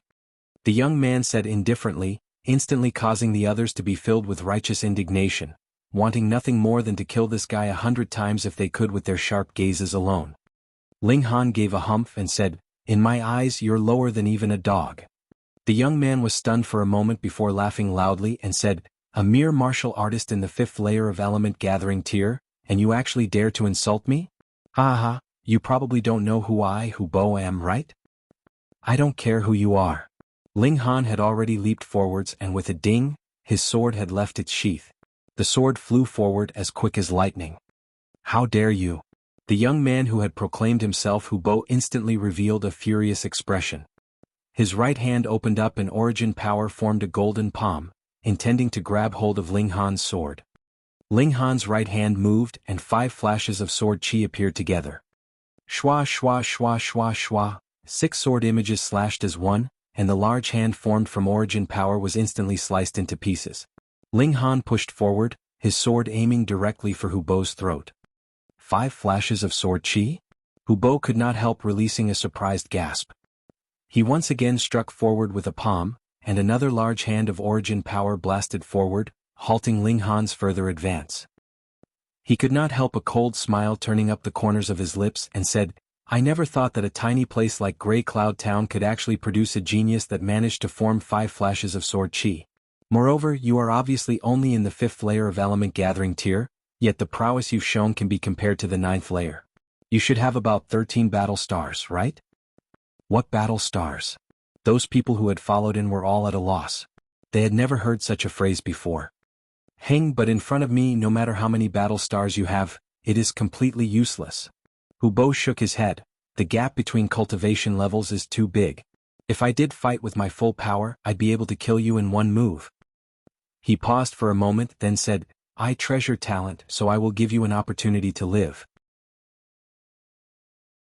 As long as you become my underling, I not only will spare you, I'll even be able to give you ultimate godly techniques." If Lu Yutong had been able to hear this, she'd definitely laugh her head off.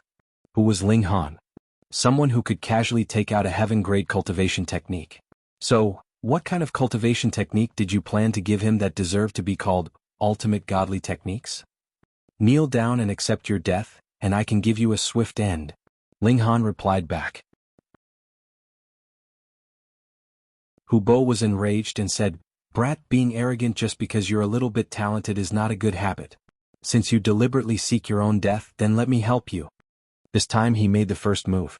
As his hands moved, his attacks swept out in waves, and his battle prowess had improved to a whole new level as compared to previously. However, it was still only an increase of 1 star. Of course, this star was applicable only to gushing spring tier. Ling Han was not afraid. Indeed, his battle prowess was not able to reach the level of gushing spring tier, but his defense was awesome. The body of Dead Tree allowed him to withstand tremendously powerful attacks repeatedly without suffering any injury, and the indestructible Heaven Scroll allowed him to instantaneously recover whatever wounds he did suffer. It was enough to qualify him for this battle. The two martial artists clashed and flashes of sword chi soared to the heavens, origin power gushing all over the place. This can't be. Young Master Han was actually so powerful? He can actually fight on even grounds with a powerful warrior of gushing spring tier. What does this count as? Didn't young Master Han just slaughter one a few days ago? But that old guy had just broken through, so he definitely couldn't have been as powerful as this one. Murmurs rose up among the crowd, and they were all flabbergasted at Ling Han's might. He was undoubtedly only in the 5th layer of element gathering tier, yet could actually fight on even grounds with a person in gushing spring tier. This was practically unbelievable. However, gushing spring tier was still gushing spring tier after all. After a couple of exchanges of blows, blood not only stained the corners of Ling Han's mouth, the skin all over his body had also cracked, dripping blood. And this was because he had learnt the body of dead tree ability. Otherwise, suffering such a bout of assault, even his bones would long have been shattered. Facing such a scene, the others could only feel a deep sense of admiration and reverence.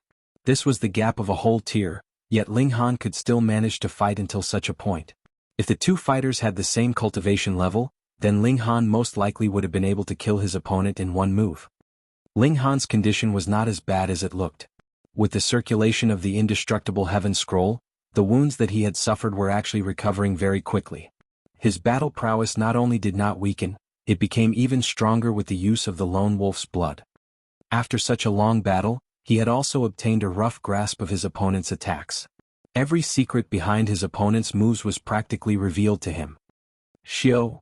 His sword suddenly shot forward and 5 flashes of sword chi moved unhindered, as if it was the writing brush of a god, aiming straight for Hubo's chest. Hubo was extremely shocked. Although all of his moves had their own weaknesses, but how could they have been seen through by a mere martial artist of element gathering tier? But that was exactly the truth of what happened. This slash from Ling Han aimed straight at his weak point, and was heading towards him. In a moment of desperation, he could only raise his hands and place them in a block in front of his chest. Pooh! A spurt of blood sprayed. A wound had appeared on his right palm, and blood was pouring from it. The two fighters had been fighting so long, and finally Ling Han managed to score a hit on his opponent. Hua! The people around them exploded with shocked exclamations, obviously extremely excited. Although Hubo had only suffered a single injury and experienced a little bit of loss, but the crucial point was that he was in gushing spring tier. A martial artist at the grand level of gushing spring tier was actually successfully wounded by a martial artist in element gathering tier. No matter where this happened, it would be seen as a feat of impressive heights. Hubo's face was twisted into a malevolent expression. This stab had not harmed him much and he had only bled a little, so it was not a serious injury. Yet his hatred for Ling Han had reached astronomical levels. A mere commoner from such a desolate place, and he actually dared to harm him, a member of one of the 8 great clans of the Imperial City, the 7th young master of the Hu clan. If such a piece of news were to spread out, how would he be able to continue facing his circle of friends? Additionally, wasn't this young man's talent too scary? If he really did grow to gushing spring tier, how strong would he be? He could not allow Ling Han to live. Hubo had developed a serious intention to kill Ling Han. Previously, even if he had really meant to kill Ling Han, that was the same as a human being casually killing a bug. It was not something that would be considered seriously. But now he really intended to kill Ling Han and put his all into the effort. He slowly drew his sword and said, "You do have some ability, but this is as far as you can go." Because he was in gushing spring tier, he was able to use black-grade martial arts techniques.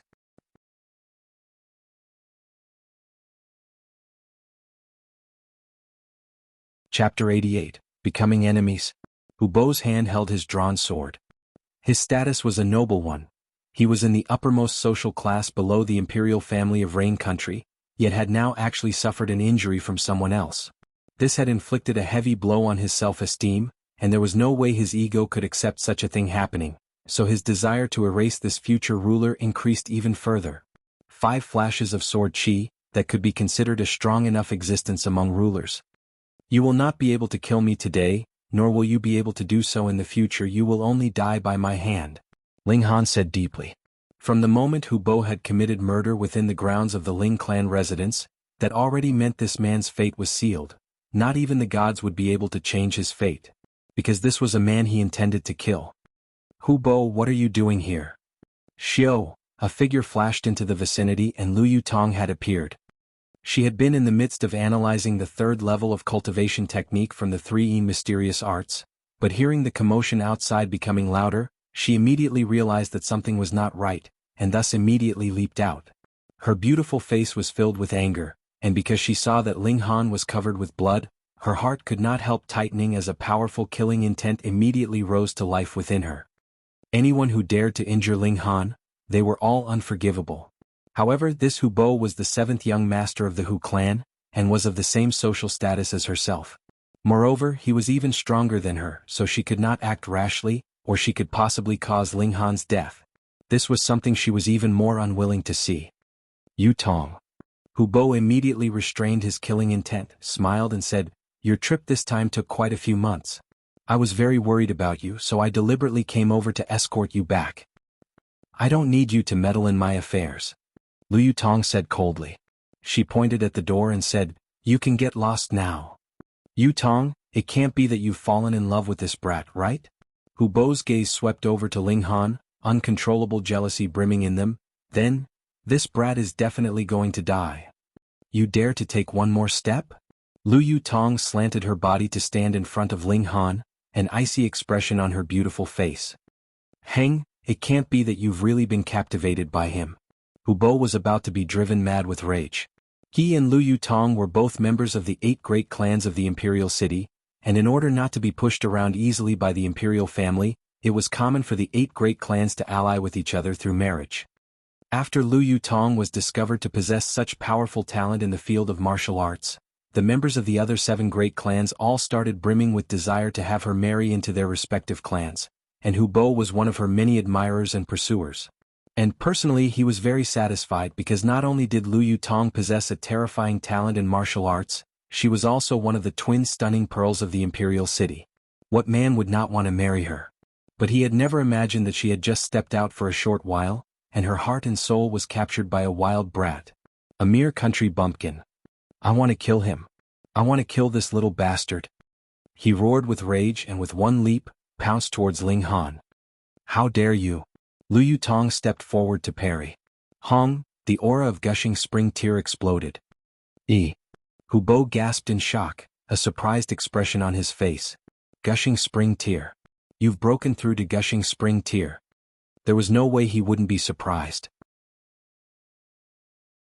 Although it was common knowledge that Lu Yutong was extremely talented in the field of martial arts, but no matter how talented she was, she should have only been able to break through to gushing spring tear after she has passed 20 years old. Moreover, a few months ago Lu Yutong had only been in the 8th layer of element gathering tier, so theoretically, it would already have been difficult enough for her to reach the peak period of the 9th layer of gushing spring tear by now. And to break through to gushing spring tear, she should at least have needed another 1 or 2 years to settle. Though power could be forcibly increased with the aid of alchemical pills, it was impossible to fake one's aura. This was definitely the aura of gushing spring tear, and from the feel of it she had just broken through quite recently. Genius, she really was a genius. "Yutong, I've blamed you wrongly," he quickly said. Being able to break through to gushing spring tear in such a short period of time, how could Lu Yutong have any spare time to get into a romantic relationship? She must have gotten some kind of fateful encounter here, and had been putting all her efforts into breaking through. This must be the reason why she had been staying here for such a long period of time. "Get lost." Lu Yutong ignored his words, her palms moved, and a terrifying offensive power rose up. The symbol of gushing spring tear was origin power given form. With the claps of her palms, one after another giant hands of origin power were formed, flying towards Hu Bo. And because Hu Bo felt that he was in the wrong, he did not dare to parry her attacks. He only kept dodging while pleading for mercy. But because he was at the peak period of the 1st layer of gushing spring tear, he was much more powerful than Lu Yutong. Moreover, Lu Yutong had just broken through, so there was no way she would be used to using the increased power that she possessed now, and he very easily dodged her attacks. And more importantly, though gushing spring tear allowed the martial artist to learn black-grade martial arts techniques, Lu Yutong had just broken through, so how would she have had the time to cultivate any? So she was even less of a threat to Hu Bo. "Yutong, calm down. I'll leave, alright? When you return to the imperial city, I'll look for you again." Hu Bo retreated, but before he left he gave a cold glare to Ling Han and said, Brat, don't think that just because you're close to her you're favored. Yu Tong is not someone you can have delusions about. If you dare, I will definitely tear you to pieces. Without waiting for Lu Yutong's reaction, his figure took a great leap, and he had already disappeared to a far-off distance. Lu Yutong chased after him for a few steps but then gave up. Hu Bo was much faster than her. I'm sorry. She raced back to Ling Han's side and said with deep remorse. Hu Bo had come to the Ling clan residence and killed so many people, yet she was unable to apprehend him. You don't have to apologize, that guy belongs to me. Ling Han humphed coldly. The current him indeed did not yet possess the ability to kill Hu Bo, but it would definitely not be too much of a wait. Lu Yutong knew that Ling Han was a man who kept his word, so she quickly said, the Hu clan is one of the 8 great clans of the imperial city, and their power is at the same level as our Lu clan. They also possess a powerful warrior of spiritual pedestal tier as support. You definitely must not act rashly. Ling Han had already guessed that Hu Bo must have an exceptionally high social status. Otherwise he would not have been qualified to pursue Lu Yutong. He nodded and said, am I the rash type of person? Lu Yutong could not help but observe a moment of silence in tribute of the Hu clan. Although Ling Han was currently only an element gathering tier, his talent in martial arts was higher than her own by 100-fold. And together with his achievements in the field of alchemy, the Hu clan have gained a powerful enemy this time. Though there were still 1,000 things left to do at the Ling clan, Ling Dongxing still forced Ling Han out of the Ling clan residence, commanding him to immediately set off to report at the Huyang Academy. After a moment of consideration, Ling Han realized that his staying here wouldn't help anything anyways, so he might as well set out. He and Lu Yutong brought Ling Zixian and Hunyo with them. However, because Ling Zixian's parents had both died in the Great Slaughter previously, Ling Han still had to look for someone to take care of these 2 little girls after they had reached the imperial city. Now, Hunyo had slowly gotten accustomed to eating cooked meat, but she was still only interested in eating meat. She wouldn't even touch any kind of vegetable. But she was now exceptionally clingy towards Ling Han. Whenever there was time, she would lean against him like a kitten, resting her little head on his knee. Don't think that she had put away her wild nature though, because to other people she was still extremely ferocious. But because of Ling Han she had also become slightly closer to Lu Yutong and Ling Zixian. Or at least she would not try to bite the 2 of them anymore. And Ling Han realized to his extreme shock that this wild little girl never seemed to be able to get full. No matter how much food they gave her, she would be able to easily consume it all. And after she had eaten some demonic beast meat, there actually appeared a spike in her cultivation level, and she quickly stepped into the 4th layer of body refining tier. She had obviously not awakened her spirit base yet, and she had never learned any kind of cultivation technique before. This caused Ling Han a great shock. Power would not simply appear without reason. For example, the origin power within the body of a martial artist had come from refining the spiritual qi around him. And Hunyo did not practice any kind of cultivation, so her power had obviously not come through this channel. Then it must have come from the food that she had eaten. Could this little girl be able to directly refine the food she ate into her own origin power? When this deduction arose in his mind, Ling Han could not help feeling astonished. What kind of terrifying ability was that? In order to prove the truth of this deduction, Ling Han and Lu Yutong kept hunting down demonic beasts for Hunyo to eat her fill. Indeed, the more she ate, the faster her power grew. But there was a limit to it because her stomach was not a bottomless pit after all.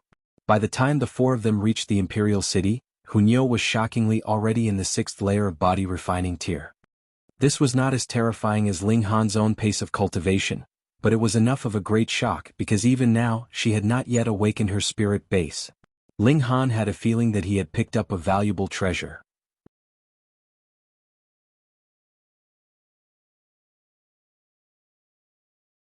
Chapter 89, Old Demon. After so many days, Hunyo finally managed to learn a few words somehow.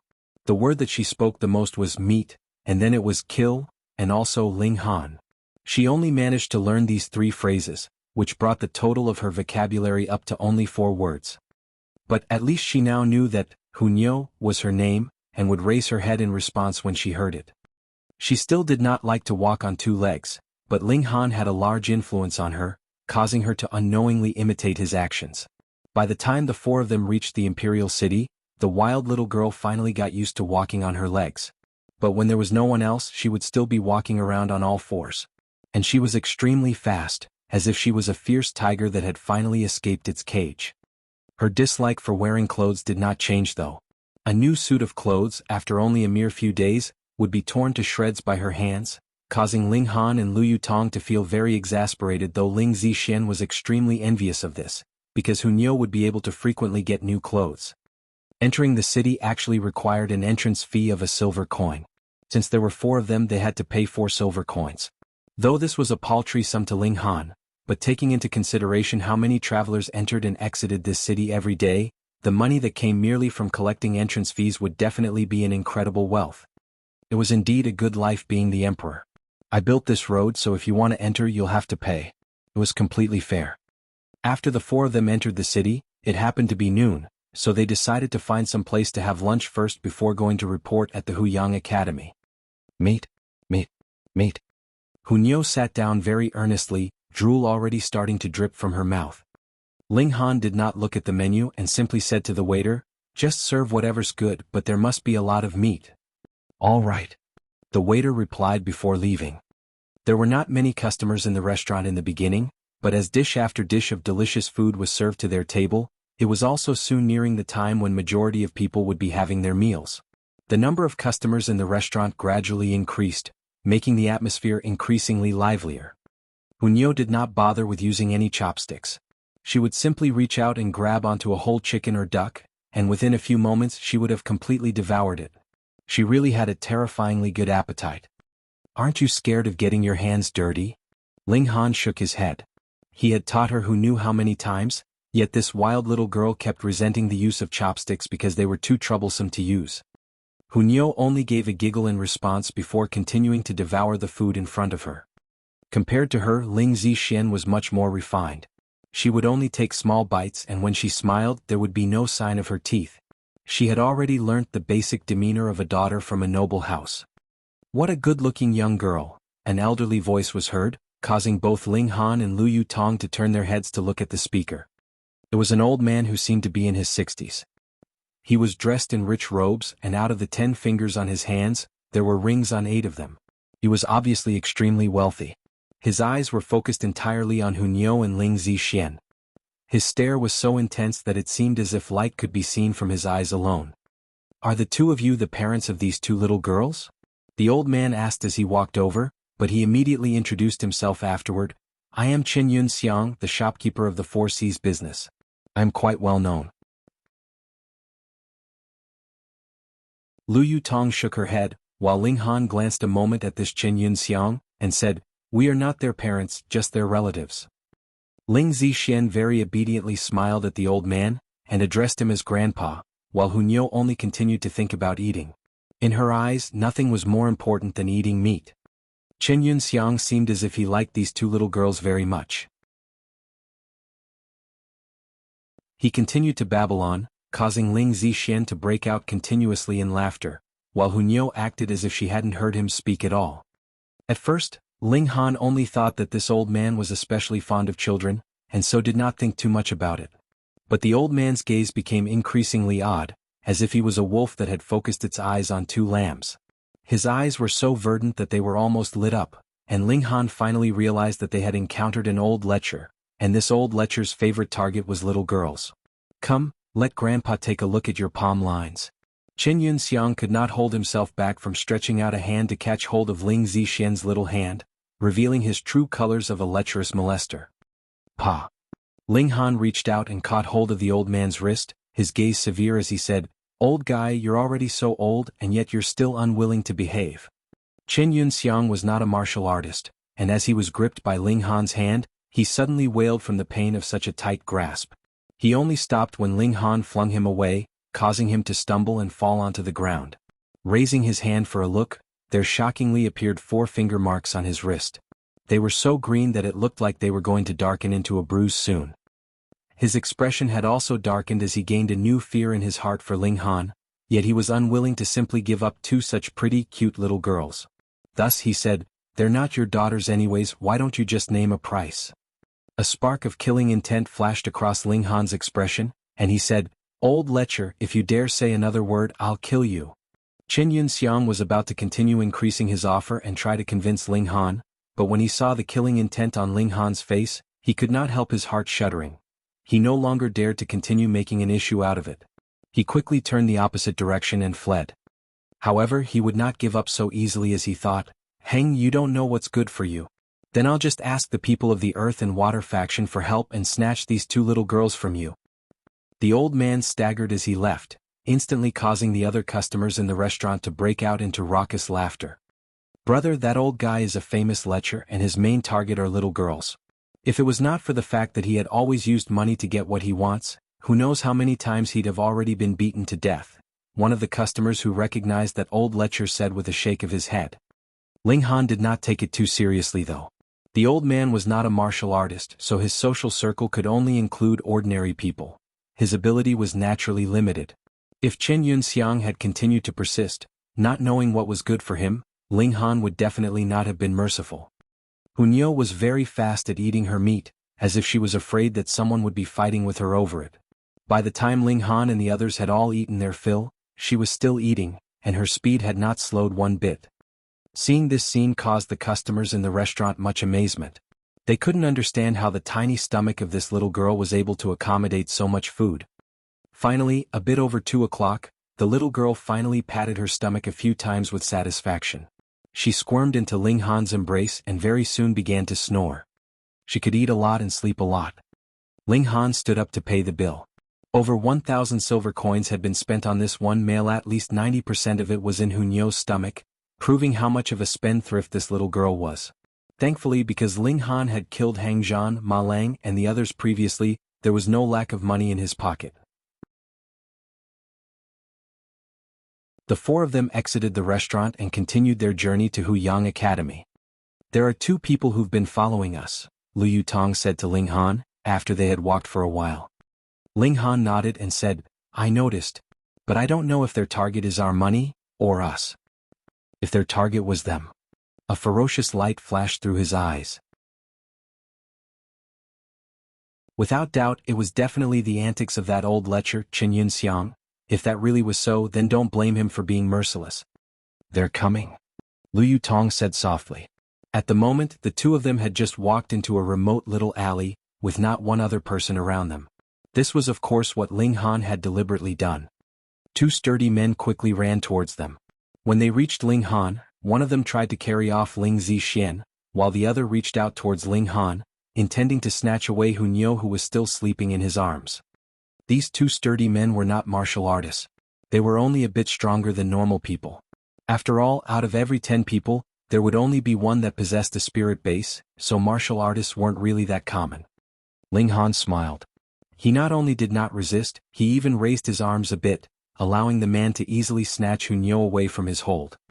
The man could not help being stunned for a moment. Such a reaction was something that he had never even considered would happen. Meanwhile, due to the movement, Hunyo was awakened. She was like a wild beast and possessed a very alert nature. When she discovered that she was held by an unfamiliar man, a ferocious light immediately shone in her eyes.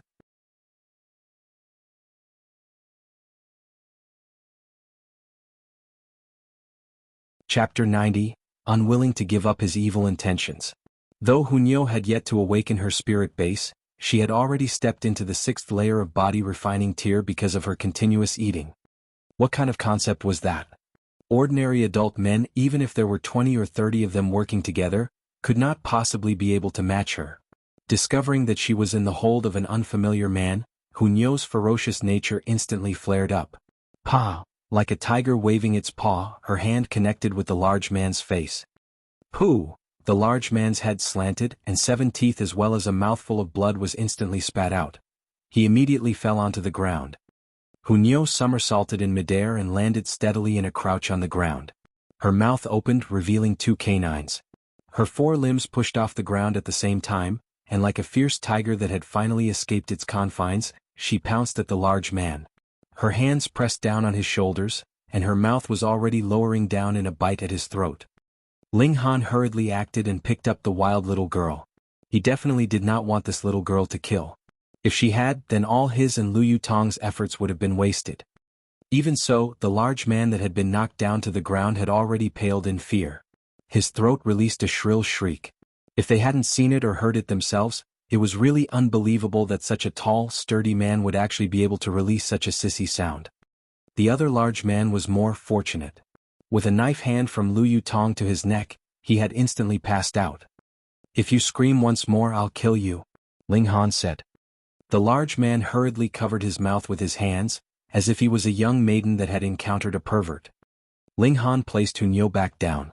The wild little girl's ferocious nature was restrained with much difficulty, and she kept baring her teeth at the large man, giving out a low growl. The large man screamed again due to fear, but when he recalled Ling Han's threat, he hurriedly covered his mouth again. I am a disciple of the Earth and Water faction. If you know what's good for you, you'll let me go immediately." The large man threatened, though he did not look very confident. He was shuddering in fear even as he spoke, his face pale. Ling Han turned to look at Lu Yutong and asked, "What's the background of this Earth and Water faction?" "It's an underground party of the Imperial City. Because some things cannot be done publicly, even the 8 great clans would occasionally make use of the power of this party to do some dirty deeds," Lu Yutong said. She thought for a moment, then continued, "The faction chief of the Earth and Water faction seems to be named Yang Tiandu. He's in the spiritual ocean tier, and mingles very well with the upper-class parties of the Imperial City. In the field of martial arts, the lines between cult, faction, sect, association and society were very strictly drawn. To be able to possess the name of faction would require a powerful warrior of spiritual ocean tier as support." Ling Han gave an "oh," and once again looked back at that large man as he said, "I don't care if you're Earth and Water faction or Heaven and Water faction. I ask a question and you give me an answer. If I'm not pleased with your answer, then I will sever one of your limbs. You can count how many times can you afford my displeasure yourself." The large man's face paled and he hurriedly nodded without stopping. He was not really afraid of Ling Hanrither, he was afraid of Hunyo. This little girl gave him the feeling that she was a fierce tiger, with absolutely no way to reason with her. Who would not be afraid of that? "Qin Yun Xiang sent you?" Ling Han asked. Yes. "How many times have you helped him do such deeds?" The large man hesitated for a moment, but when his eyes fell upon Hunyo, he could not help shuddering. He hurriedly answered, "I can't remember exactly how many times, but there should definitely be 10 times. There were actually as many as 10 times. Ling Han gave a humph and struck the large man's chest with his palm. Due to the shock wave from his origin power, he instantly crushed the man's heart. To help a villain commit evil, they deserve more than death. Lu Yutong had already developed a tacit understanding with him. She immediately struck forward with a stab of her sword and killed the man who had fallen unconscious. She then sheathed her sword and said, "Just leave that old fiend to me, I will have people from my clan deal with him." Ling Han considered her words for a moment before nodding in agreement. He knew that Lu Yutong was acting in his best interests. After all, this was the Imperial City, under the direct jurisdiction of the Emperor. Even if it were the 8 great clans, they would have to think twice before doing something. If he killed someone right after he had arrived and this information that could be used against him was acquired by someone who intended him harm, this could possibly result in the thunderous rage of the imperial family. At that moment, not even Zhu Hexian and Zhang Weishan would be able to protect him. Rain country belonged to the Qi clan after all. However, as for these 2 little foot soldiers in front of them, even if they died, there would be no one to pay special attention to this matter. Qin Yun Xiang was the boss of a business, so his influence could either be small or large. For Lu clan as one of the 8 great clans, it'd only be too easy if they intended to deal with a businessman. Moreover, Qin Yun Xiang did not have a clean history, so just randomly collecting information on some of his bad deeds would be enough to ruin him completely. Ling Han too had not taken such a minor character seriously, so he naturally would not reject Lu Yutong's kindness. The 2 of them continued on their journey towards Huyang Academy. The Imperial City was extremely big. It was at least 10 times the size of Diyuan City, and after an hour Ling Han and the others have finally arrived at the entrance to Huyang Academy. They were immediately halted in their advance. This was not a place that anyone could simply enter. "I am Lu Yutong." Lu Yutong removed a silver plaque and handed it over to the 4 guards who were stationed at the entrance. "So it is true disciple Lu." One of the guards closely examined the plaque, and quickly handed it back respectfully. "We did not know it was you, so please forgive us, true disciple Lu." Lu Yutong waved off their apologies. She was currently veiled, so it was only logical that they did not recognize her. She pointed at Ling Han and said, "This is my friend, and he needs to enter the academy for an important matter. Register him for me." "Understood," the 4 guards nodded. Wuyang Academy had very strict rules. Disciples of the academy were indeed allowed to bring visitors into the grounds of the academy, but the latter were not allowed to stay the night. Upon their entry they would be registered, and if they had not exited the academy by night, then the disciple who had brought them in would be severely punished. After registering, Lu Yutong took Ling Han to a courtyard. This was where the teacher who was in charge of welcoming new disciples was stationed. Because the new year had just passed, there was a huge group of new students that would be coming to report here. After Lu Yutong had led Ling Han here, she then left with Ling Zixian. The little girl had come here with the place of enrollment that Ling Dongxing had gotten through his deal with the academy, and so would not need to go through the ordinary channels of registration. On the way here, Ling Han had heard about a lot of matters regarding the Huyang Academy from Lu Yutong. Here, students were separated into 3 categories: ordinary disciples, true disciples, and core disciples. Ordinary disciples were simple enough. You'd be considered one from the moment you enter the academy. The true disciples were much less in number, only 30 in total. In terms of cultivation resources, they could gain 10 times the amount of resources available to ordinary disciples, so they were the object of envy for ordinary disciples. There were 2 conditions for becoming a true disciple. Firstly, you'd have to at least be in element gathering tier, and secondly, you'd have to be in the top 30 strongest disciples of the academy. As a result, competition was extremely fierce. However, Ling Han won the first place in this year's Diyuan tournament, so he would be instantly recognized as a true disciple upon his entry, though this was only valid for 1 year. There were also the champions from 36 other cities who would be able to obtain such a reward, which meant that by the end of the year, 36 people would have to be disqualified, and after that, the true disciples that were ranked from the 21st place to the 30th place would have to face challenges from the 10 strongest ordinary disciples. If they lost, they'd be demoted back to being ordinary disciples. This was also why Qi Yongyi and Jin Wuji had returned to compete for the first place in the Diyuan tournament. Because even as strong as they were still not true disciples.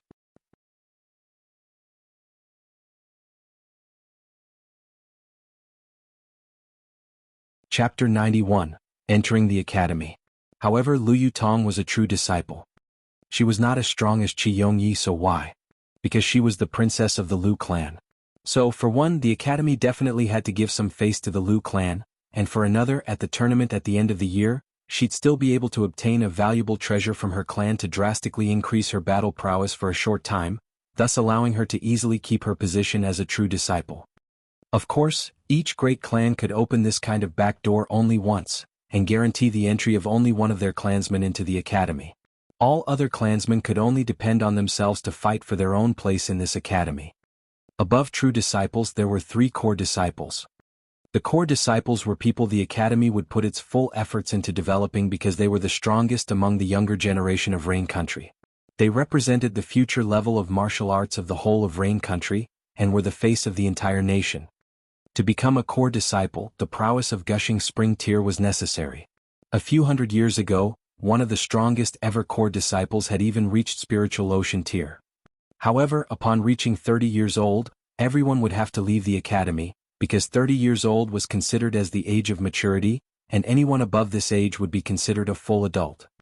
One of the current core disciples was Qi Feng Yun, the 3rd Imperial Prince of Rain Country. He was not only extremely talented, he was also someone that the Imperial family of Rain Country as well as Huyang Academy had concentrated their efforts on developing, so naturally he was extremely powerful. He was currently 27 years old, yet had already reached the 7th layer of Gushing Spring Tier. He was the strongest disciple of Huyang Academy, and was also nicknamed as the strongest son of heaven of Rain Country. The second person was Zhao Huan, who was a member of the Zhao clan, one of the 8 great clans. According to the rumors, when he was born, a strange phenomenon was witnessed. A golden light lit up half the imperial city, and he was almost killed by the secret powers of the imperial family, because he was considered a potential threat to the imperial throne that belonged to the Qi clan. Thankfully, the emperor was a wise man, and he not only did not do anything to harm Zhao Huan, he had even bestowed Zhao Huan with the title of Marquis of the Golden Skydo, be granted nobility status upon birth. That was the first time this kind of event happened in the history of Rain Country. And Zhao Huan, after awakening his spirit base, indeed displayed a terrifying talent in the field of martial arts. Currently, Zhao Huan was 23 years old and he was in the 5th layer of Gushing Spring tier, so in truth he was not inferior in any way to Qi Feng Yun. The third person was called Qin Yi. He did not have a surname and according to rumors he was an orphan. He had been picked up the headmaster of the Huyang Academy from the street, and since he was a child he had been missing his right arm. In the field of martial arts, losing the right arm was practically a sentence of death, and there would no longer be any future for this kind of person. Yet Qin Yi still managed to become a core disciple, proving how terrifying his natural talent was. Qin Yi, 22 years old, 3rd layer of Gushing Spring tier. He was also rumored to have battle prowess that could soar up to 7 stars, and was someone that even Zhao Huan would have misgivings about going up against. Interesting. While Ling Han was waiting for the teacher who was responsible for receiving the new students, he kept thinking thus. He did not think too deeply about Qi Feng Yun and Zhao Huan, but this Qin Yi did engender some of his intrigue. Could this Qin Yi also be a genius who possessed a heaven-grade spirit base? Otherwise, how could his advance up the ranks be so swift and he himself so powerful? Hey, are you a new student? The teacher in charge of enrollment finally walked over. He looked at Ling Han a bit oddly because he had never seen anyone coming to report carrying a little girl. That's right. Ling Han drew out the proof showing that he had exited from Diyuan City and handed it over to the teacher. The teacher in charge of enrollment was an elite in the 5th layer of Gushing Spring tier, and definitely not someone to be underestimated. The teacher received it from him, took a look and could not help showing a surprised expression. He blurted out, "You're Ling Han?" Ling Han scratched his head and asked, "Am I very well known?" Ha ha ha ha, you, with the mere prowess of the 4th layer of Element Gathering tier, managed to defeat an opponent of the 9th layer of Element Gathering tier, and that opponent happened to be Qi Yongyi, whose battle prowess is not in any way weak. Such talent, TSK. The headmaster has already said to immediately bring you to see him when you're here to report. The teacher said. Suddenly he stared blankly and gasped in astonishment, You've already broken through to the 5th layer of Element Gathering tier.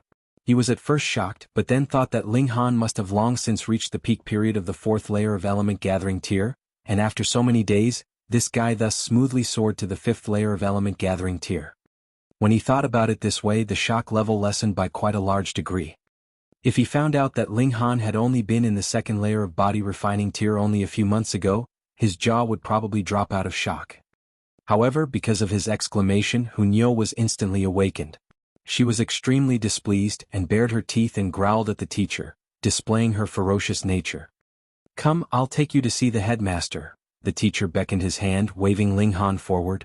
Though Ling Han was still very weak now, with time, he may become the strongest core disciple of the academy and show off the might of Rain Country.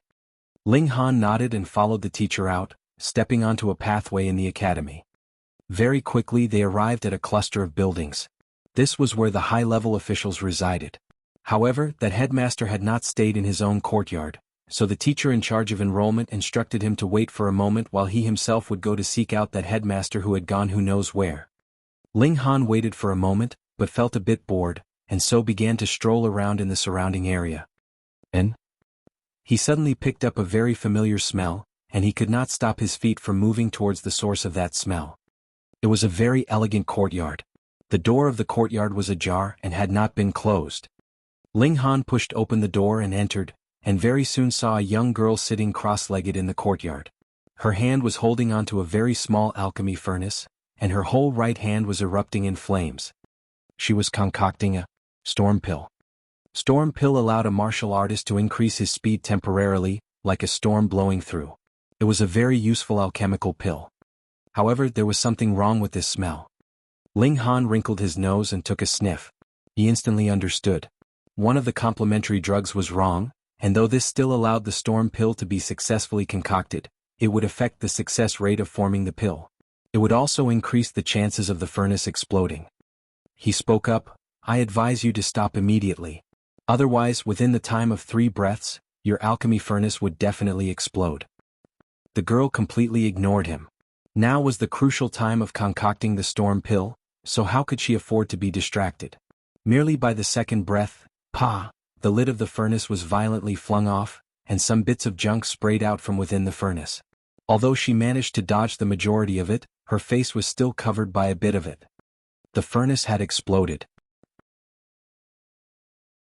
The girl finally raised her head to look at Ling Han, surprise filling her eyes. How had this guy known that the furnace would explode? You have to understand, with her level of control, there was absolutely no way that she would have been distracted by any external factors. The scarlet wolf bone is one of the most likely ingredients that would cause a furnace to explode. Especially if it is used in the concoction of storm pill, it would affect the quality of the completed pill. I really don't know what kind of idiot came up with this. Ling Han said, shaking his head. How dare you insult my master? The girl was suddenly enraged. With a flash, she had already leaped towards Ling Han. Her right hand formed a palm strike, flames winding around her hand as the heat caused the air around her hand to ripple. 7th layer of element gathering tier. Ling Han had known her cultivation level with a single look, and from the looks of this palm strike, she had not even reached the battle prowess of 7 stars. Actually, this was quite normal. Alchemists would concentrate all their energy on pill concoction and alchemy, so where would they have gotten any spare time to spend on refining their martial arts? This girl's cultivation level of 7th layer of element gathering tier had probably been reached with the aid of alchemical pills, so it was only logical that her actual battle prowess was quite weak. When she stood up, Ling Han had only at this moment realized to his surprise that this girl possessed a very tall, slender figure, and was about the same height as himself. Moreover, she had the charm of a deity, and was overwhelmingly beautiful, not the slightest bit inferior to Liu Yutong in terms of looks. Hihi, have I spoken wrongly? Ling Han said as he dodged. Meanwhile, Hunyo was crouching nearby, her face filled with excitement, wanting nothing more to pounce in and take a few bites of her own.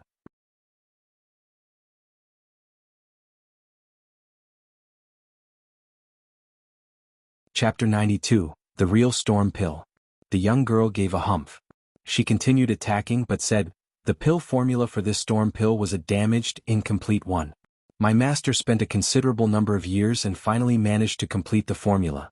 Such a feat was an incredible contribution to the field of alchemy, and you dare to insult my master, so don't you think you deserve a beating? The storm pill too was lost in the passage of time. Ling Han could not help frowning. What was going on here? Why had so many pill formulae from his time been lost? Reverse pill, storm pill.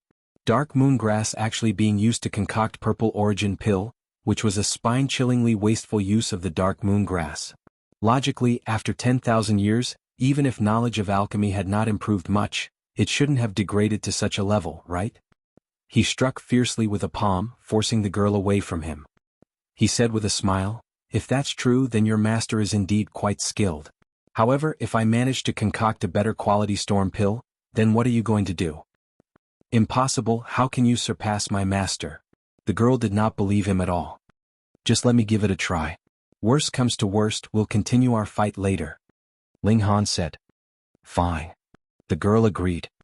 Ling Han grabbed the alchemy furnace that had been dropped on the ground and said, prepare the ingredients for me. He opened his mouth and in one breath recited a list of more than 20 different medicinal ingredients. If it was someone else, they would definitely not be able to remember all the ingredients. But since this young girl was an alchemist, she must definitely have a very powerful memory in this area. Very soon, she went into the room and returned with the ingredients Ling Han needed. Ling Han sat down on the ground. His right hand held onto the alchemy furnace. Hong, and flames instantly appeared upon his hand. The girl's beautiful face revealed a sliver of displeasure. After all, when an alchemist was in the midst of concocting alchemical pills, they all kept up a solemn demeanor, and would usually seat themselves cross-legged on the ground. This was a kind of formality. Yet Ling Han had just simply sat on the ground in such a relaxed fashion. This was absolutely inappropriate. But once she saw that Ling Han had began the process of pill concoction, she could only force back the admonishment that had come to her mouth. To disturb another whilst he was in the midst of pill concoction was one of the greatest taboos for alchemists, so naturally she would not deliberately violate this rule. She was very much disdainful. One had to understand that although her master did not belong to the Heaven's Medicine Pavilion, his level of achievement in alchemy was absolutely authentic. He was a black-grade high-level alchemist, and that was the same grade as the highest-ranked official of Heaven's Medicine Pavilion in Rain Country. Her master was currently the headmaster of the alchemy department in Huyang Academy. When there was mention of the name Wusong Lin, What person would not respectfully address him as Grandmaster? Even the imperial family of Rain Country had to give her master a modicum of respect. This brat actually dared to call her master an idiot. If this news was spread out, he'd definitely be beaten to death within 3 steps out of this courtyard.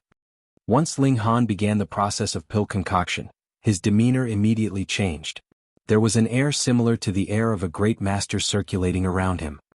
His left hand moved very quickly, throwing medicinal ingredients into the furnace one after another.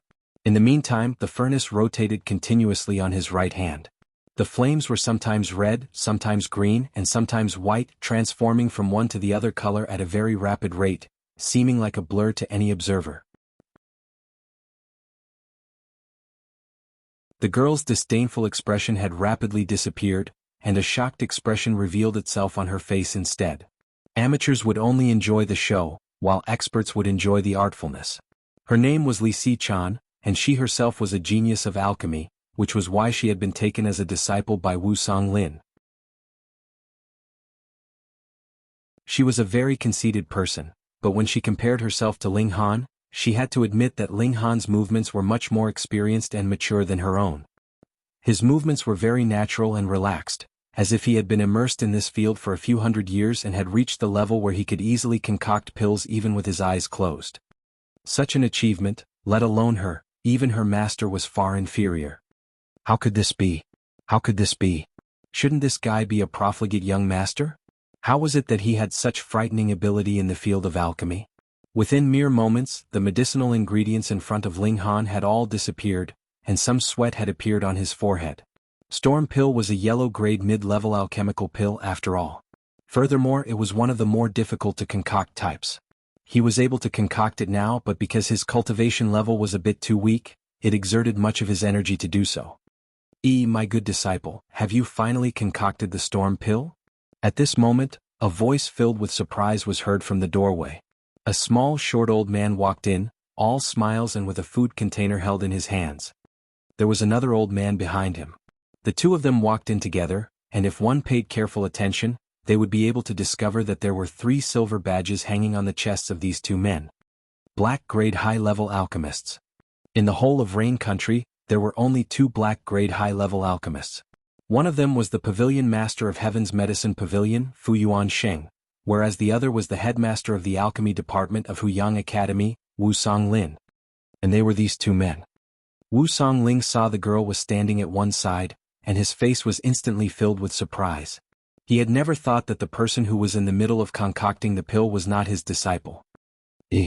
Fu Yuan Sheng also revealed a shocked expression. He knew that Wu Songlin had obtained a very good disciple who had managed to become a yellow-grade mid-level alchemist at the mere age of 18. Moreover, the Storm Pill was one of the more difficult to concoct pills among yellow-grade mid-level alchemical pills, and now it was actually being concocted by another youngster. Naturally, this was enough to surprise him. It can't be that this old man Wu has gotten another genius of alchemy as a disciple, right? Damn it, why were all the talented people snatched away by him? Hunyo had initially been extremely bored. She had lain down on the ground and had been sleeping, but after Wu Songlin entered, her nose immediately wrinkled and she bounced up into a crouch. Her eyes fixed upon the food container in his hands, and suddenly, with a low growl, she scuttled forward and pounced towards the food container. Ling Han's right hand rotated continuously. There actually appeared 3 different kinds of flames from between his 5 fingers at the same time, green and white, which suddenly extinguished. 3-fire guide. He had invented this in his last life, and this discovery brought upon a revolution in the field of alchemy. It not only would increase the quality of the completed pill, it could even recover a dead pill that could cause the alchemy furnace to explode. Wu Songlin and Fu Yuan Sheng were both flabbergasted. Their eyes were so wide that they were in danger of popping out of their skulls, and their mouths were wide open in shock. From the looks of it, they were extremely astonished and shocked. Meanwhile, Hunyo took advantage of their distraction and snatched Wu Songlin's food container away. She immediately opened it up and began to enjoy the delicious contents. Could this be the legendary long-lost 3-fire guide? To be able to produce 3 different flames at different temperatures, which would improve the effects of the completed pill drastically. It can even recover dead pills. This is the legend of legends, and I've always thought this was only a myth. It should not be the real one, probably just an imitation. The two old men said, filled with astonishment. Who? Ling Han exhaled.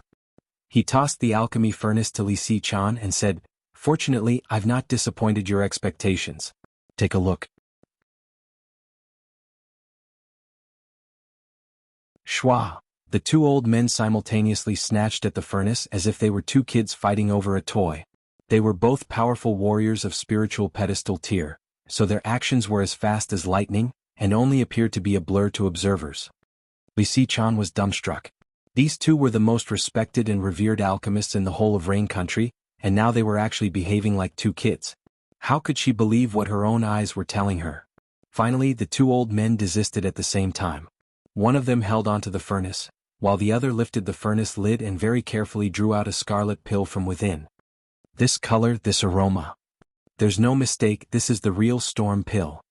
Wu Songlin carved off a small slice, placed it into his mouth and tasted it. He could not help the increasing degree of surprise and shock on his face and said, This is definitely the real storm pill, and moreover, its effects have reached 12 stars, no, 13 stars. What? Fu Yuanxing instantly leaped up in shock.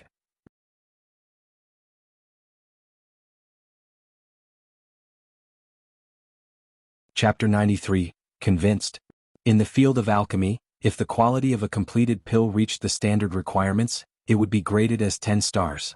If the quality exceeded normal standards, it would be graded as 11 or 12 stars. Normally, the quality would not exceed 12 stars. If the quality of the completed pill was below normal standards, it would be given a grade from 1 to 9 stars, and any pill with less than 1 star would be considered as junk, absolutely unusable. Hiss, even if I were concocting low-grade alchemical pills, my best record was only 12 stars. Fu Yuanxing exclaimed in shock. Li Si-chan's face was filled with absolute disbelief. She could already be considered a genius of alchemy herself, or she would not have been taken in by Wu Songlin as his personally taught disciple. Yet the majority of the completed pills that she has managed to concoct would be 10 stars, barely acceptable. A small portion of her completed pills would be 9 stars or 11 stars. Moreover, the storm pill could be considered to be one of the hardest to concoct pills among yellow-grade mid-level pills. Just take her as an example, she had already practiced concocting the storm pill for a month, yet every time her efforts would only result in the furnace exploding. You can see how high the difficulty level of concocting this pill was. Such a pill, as long as it was completed, it would be considered a success. Even if it was only graded 3 or 4 stars, this kind of pill would still have a large market of customers willing to buy it. 13 stars. That was the kind of pill over which people would go to war. This guy really had not been bragging. He had really concocted the storm pill, and the quality of the completed pill was even higher than Wu Songlin's own. The storm pills that Wu Songlin himself concocted were only graded at 8 stars, or his record best, 9 stars. Could it be that her master had really made a mistake? Young man. Young man. Wu Songlin's eyes were bright and shining. This expression had a close degree of similarity with Hunyo. In an instant, he had scuttled over to Ling Han, held onto his hand and said, Were you using the 3-fire guide earlier? N. Ling Han nodded. Wu Songlin and Fu Yuanxing both sucked in a breath of cold air. This was something that had been considered a myth among myths. What did a young man that knew how to use the 3-fire guide signify? Young man, accept me as your master, and I can guarantee you will become an earth-grade alchemist at the very least. Wu Songlin said immediately. Hearing these words from him, Fu Yuanxing instantly understood that Ling Han had no relations to Wu Songlin. He quickly squeezed himself into the fray and said, No, no, no, take me as your master. I am the pavilion master of Rain Country's Heaven's Medicine Pavilion, and I've got uncountable resources in my hands. You can concoct any pill you like. Nonsense. Old man Fu, you have to understand this is the territory of my Huyang Academy. Are you trying to snatch my disciples away from me? Wu Songlin was instantly enraged. This young man was obviously a genius of alchemy that could never be encountered within 1,000 years. Just take a look at that storm pill and you'll know that's 13 stars. This was practically without precedent. What do you mean by snatching your disciples away from you? You don't even know the name of this young man, and you dare to say he's your disciple? Fu Yuanxing snorted. He turned back round, all smiles again. Young man, what's your name? Li Si-chan was completely struck dumb with shock. These two men were the best alchemists in the whole of Rain Country. Whichever one of them announced they intended to accept disciples, it was absolutely guaranteed that there would be a queue of people all the way from the east gate to the west gate of the imperial city. But now these two men were actually fighting with each other over who gets to accept Ling Han as a disciple, and were even about to come to blows over the matter. How could this not astonish her? Moreover, she was even a little jealous. "I am Ling Han said. "I am one of the new students that is entering Huyang Academy this year. Did you hear that? This is a disciple of my department." Wu Songlin said proudly and waved his hand a few times at Fu Yuansheng. "I don't have the time to share a drink with you today, so you'd best hurry back to your Heaven's Medicine Pavilion." "So what if he's a student of your Huyang Academy? That doesn't conflict with him accepting me as his master." Fu Yuansheng was completely indifferent and continued to say to Ling Han, "Young man, what do you say? This is my disciple, old man Fu. Are you going to fight with me over him?" Wu Songlin said in a thunderous rage. "For such a disciple, I'm definitely willing to fight." Fu Yuansheng said, not to be outdone. "You're going to ignore our friendship of so many years? Pei, you're the one who's so insistent on fighting with me." Neither of the two old men was intending to back down, and from the looks of it, they were moments away from fighting with each other. Master, the both of you can accept him as your joint disciple." Li Si-chan interrupted. "That's right." The two old men paused at the same time. Why hadn't they thought of such a simple solution? The two of them turned to look at Ling Han. Ling Han smiled faintly and said, "I think that the both of you might not be able to teach me anything." What arrogance. Li Si-chan's small mouth was wide open in shock. Who were Wu Songlin and Fu Yuansheng? They were the two strongest alchemists in Rain Country. And they couldn't teach him anything? Even though you've managed to concoct a storm pill worth 13 stars, the storm pill is only a yellow-grade mid-level pill after all. Wu Songlin and Fu Yuansheng both looked displeased. This young man was a genius, but he was really too arrogant. Such a person may possibly shine for a moment but definitely would not achieve too much. Ling Han smiled and said, "The two of you, we can discuss our theories with each other and learn from one another." Saying such words was really him being extremely modest and humble. As someone who had once been the alchemy emperor, putting aside that these two men were only black-grade high-level alchemists, even earth-grade high-level alchemists were only qualified to stand quietly and listen respectfully to his words in front of him. Yet Wu Songlin and Fu Yuansheng did not know that, so the displeasure on their faces deepened even further. Ling Han pretended he had not seen anything and casually began to speak.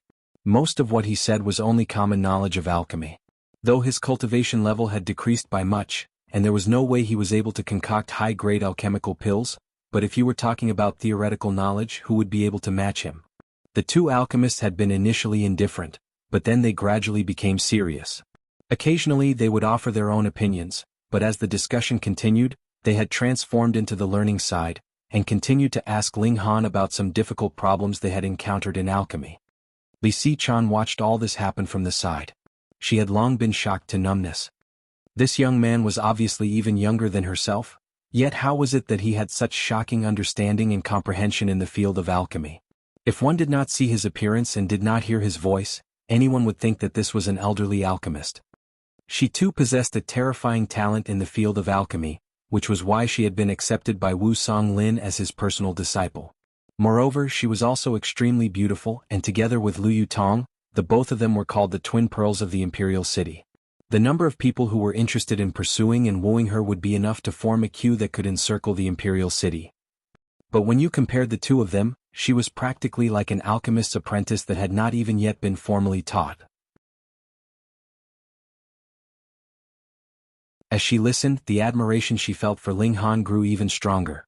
She could not help sighing. There were indeed geniuses in this world. If that was not true, how was it possible that someone at such a young age had already surpassed her master? Indeed, there is no age restriction for learning. Whoever has the ability deserves to be called a teacher. Fu Yuansheng was the first to exhale. I had initially thought that young friend was too arrogant and proud, yet never thought that the one who was too arrogant and proud was myself. Young friend's level of comprehension in alchemy has already far surpassed the both of us, and in future, you'd definitely be able to become an earth-grade alchemist, or even a heaven-grade alchemist. After I've heard these words from you, I feel as if the grand door to earth-grade alchemy has opened for me, and once I manage to fully comprehend your views, I'd definitely be able to advance into the ranks of earth grade. Wu Songlin sighed as well. He stood, bowed for a long while to Ling Han and said, "Many thanks, young friend. Many thanks, young friend." Fu Yuanxing had also stood, and bowed towards Ling Han. Li Si-chan was completely numb with shock. Because of the unique status accorded to alchemists, these two men could be considered as possessing the highest status, and were only below the emperor in rank. Yet now they actually both bowed to a youngster. This was a special treatment that not even the emperor of Rain Country could enjoy. If this news spread out, probably no one would believe it, right?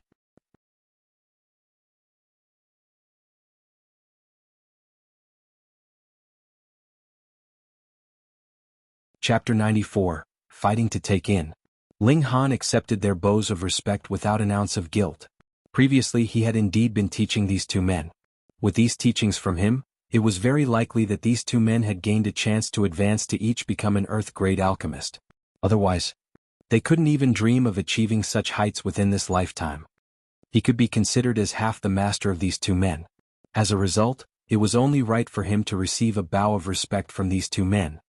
If young Master Han has any problems in future, please do come to Heaven's Medicine Pavilion to seek me out, Fu Yuanxing said solemnly. He did not dare to address Ling Han as young friend any longer. Wu Songlin did not say anything along these lines. After all, Ling Han was a disciple of Huyang Academy, so he could see Ling Han at any time that he liked. He would of course not allow Ling Han to suffer any grievances in his territory. Ling Han smiled softly. He was not the type of person to selflessly offer gifts.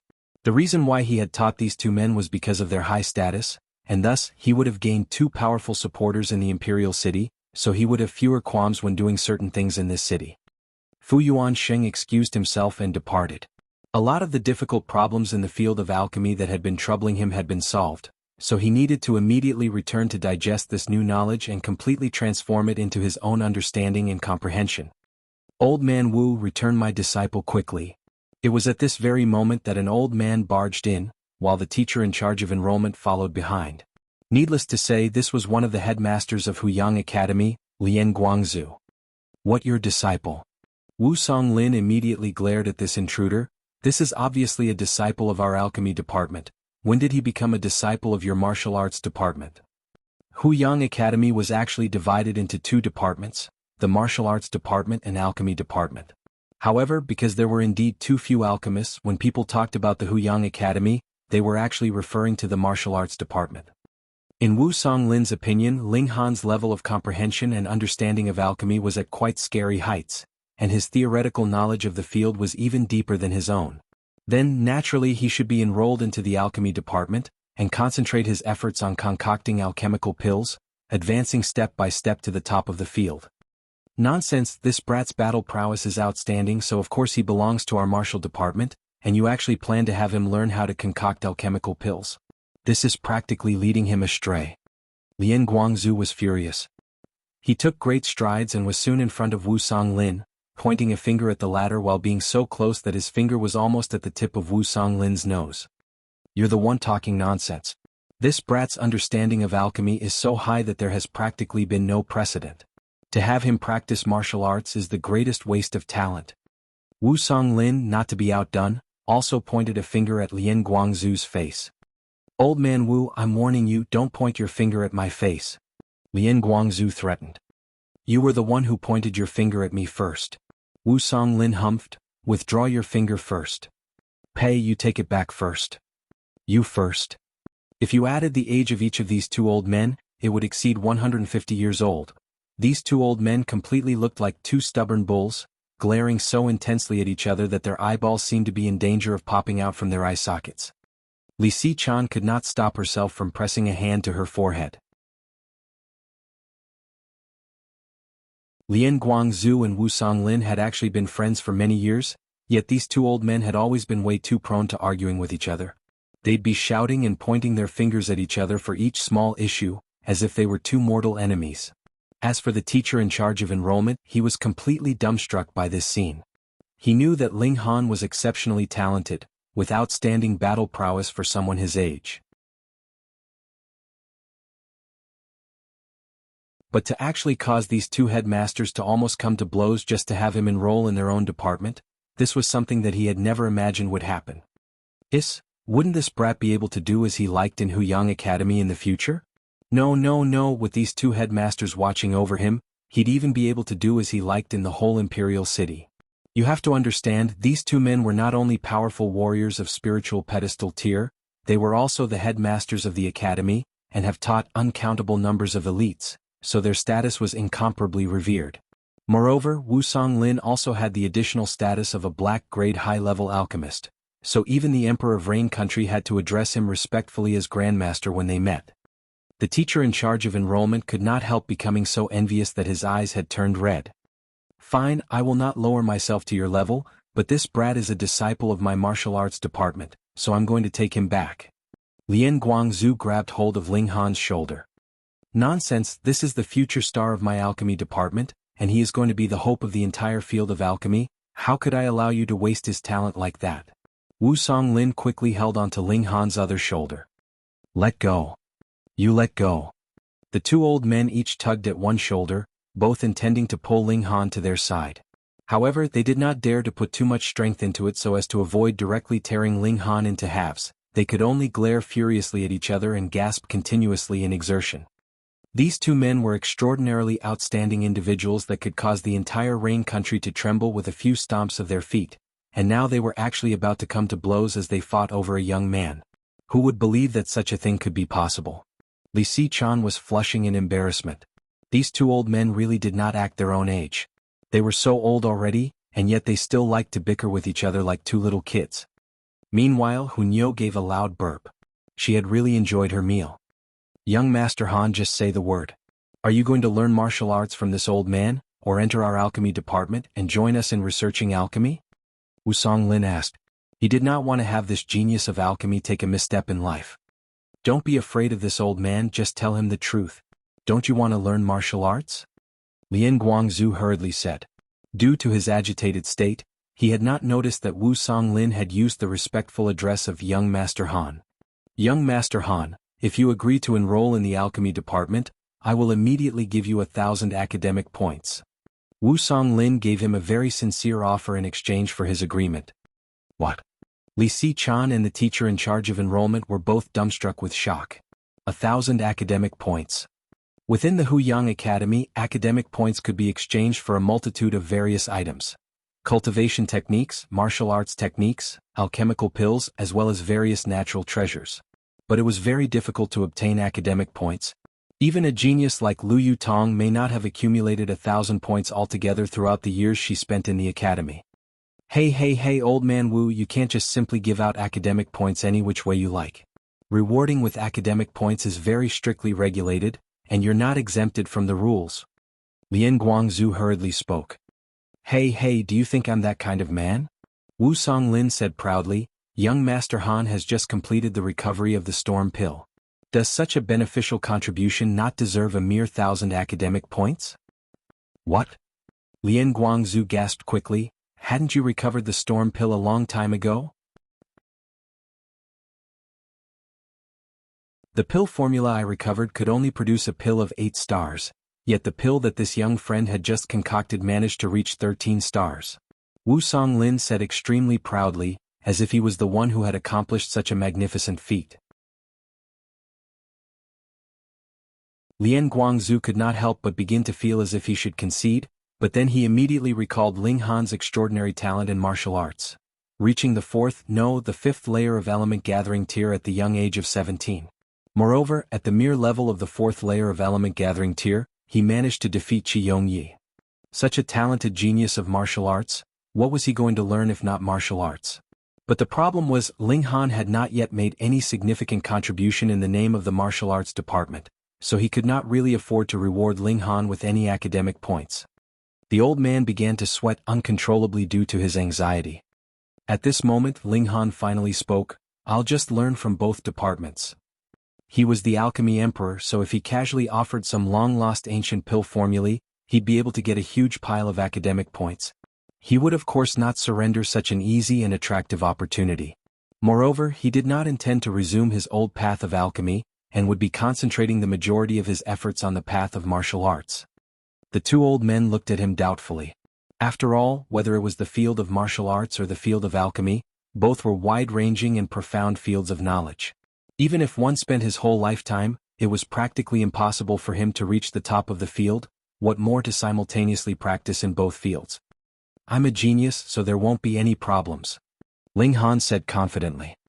Li Si-chan had half opened her mouth in shock. She was astonished by the level of shamelessness Ling Han could go to. How could someone praise himself to such an extent? But then she recalled Ling Han's previous performance. Even two black-grade high-level alchemists ignored their pride to seek his teachings. There indeed does not seem to be much problems with regards to the field of alchemy. "There really won't be any problems?" the two old men asked in unison. "Definitely no problem," Ling Han said with a smile.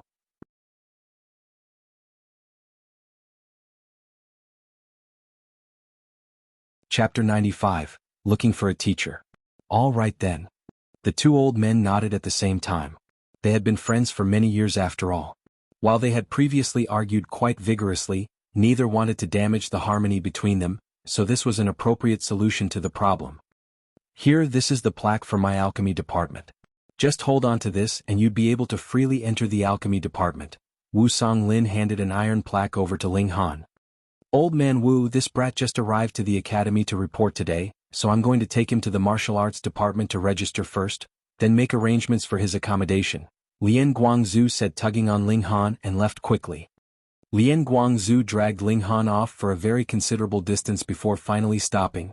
When he asked the teacher in charge of enrollment, "Why had you let this brat run off to old man Wu's?" The teacher felt very wronged. How could he have known that Ling Han loved to run around so much? He had just barely been gone for a while, and when he returned, Ling Han had disappeared. Yet he dared not argue with the headmaster, and could only lower his head humbly and admit his fault. Thankfully, Lian Guangzhu only wanted to vent some of his displeasure, and was not really blaming him. Good brat.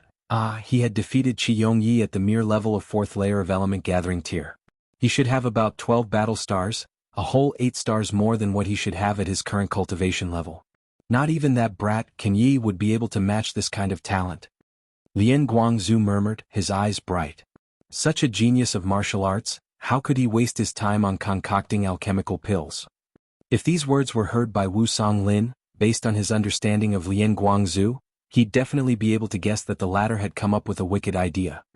You arrange for him to stay in a more remote location. Also, arrange for him to be taught by a teacher that has no disciples. You must not let old man Wu find him. He was indeed two-faced.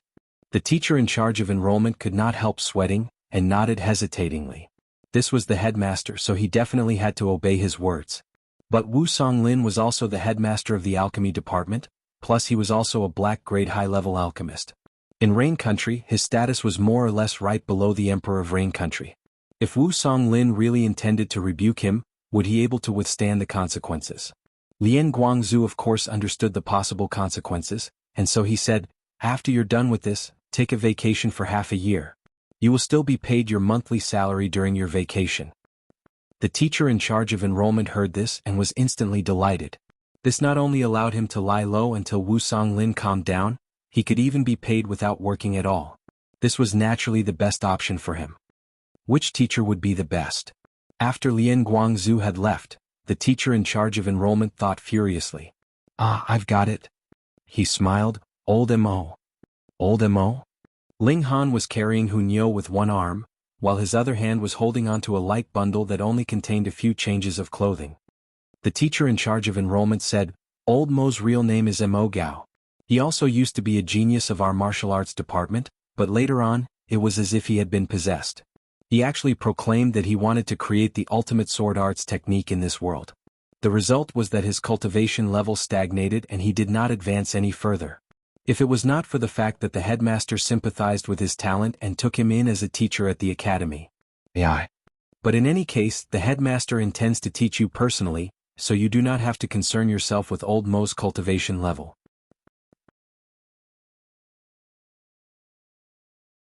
Ling Han was led by the teacher to an extremely remote location.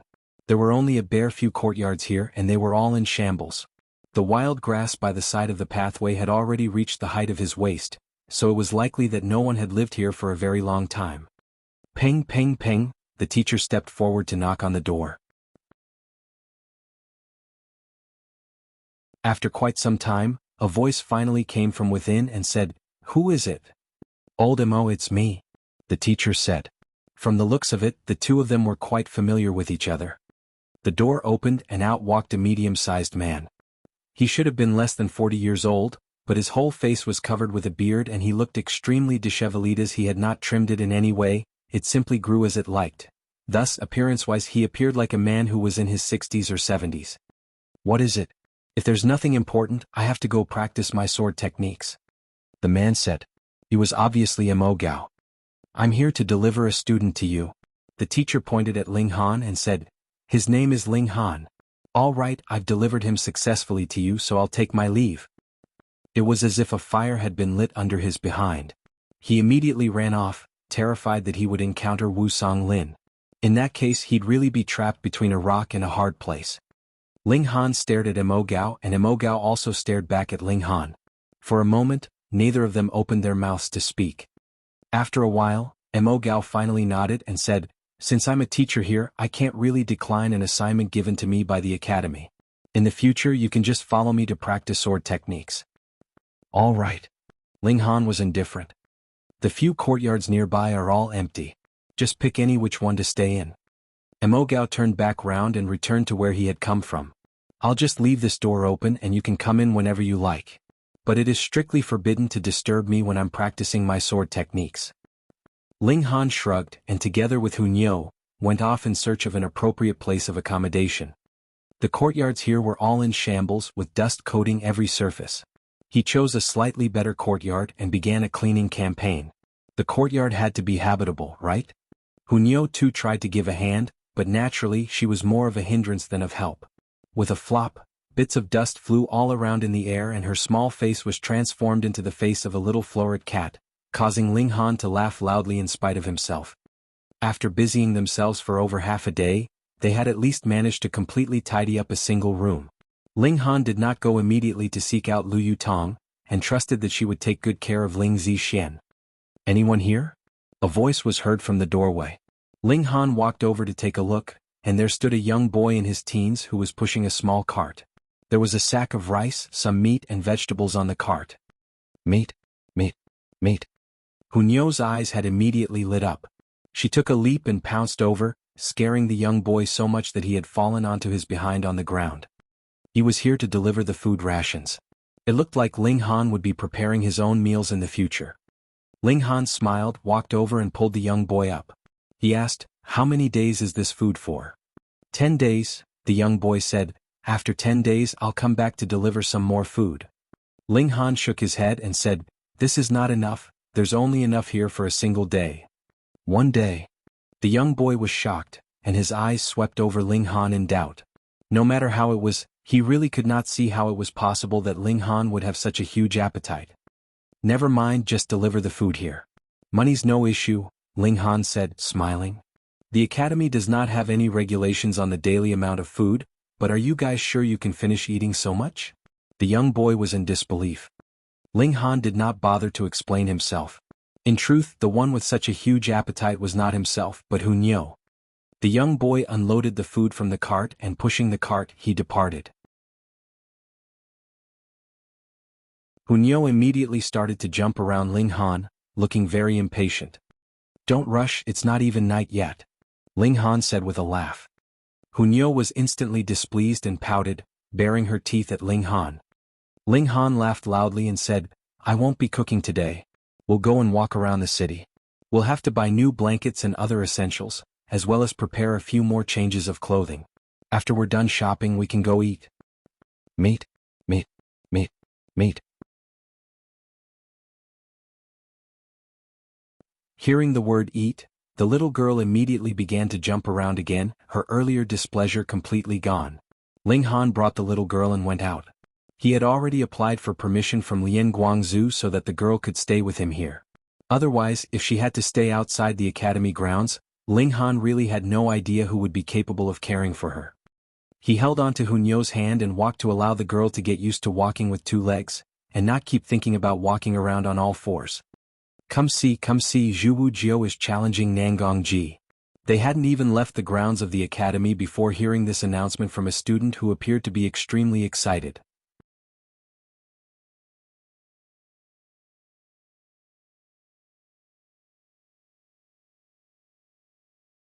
Chapter 96, Silver Moon Race.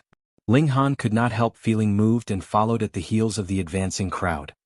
There were more and more people joining the crowd, and as they discussed the details about the battle between Zhu Wujiu and Nangong Ji, Ling Han very quickly came to understand the background of these two young men.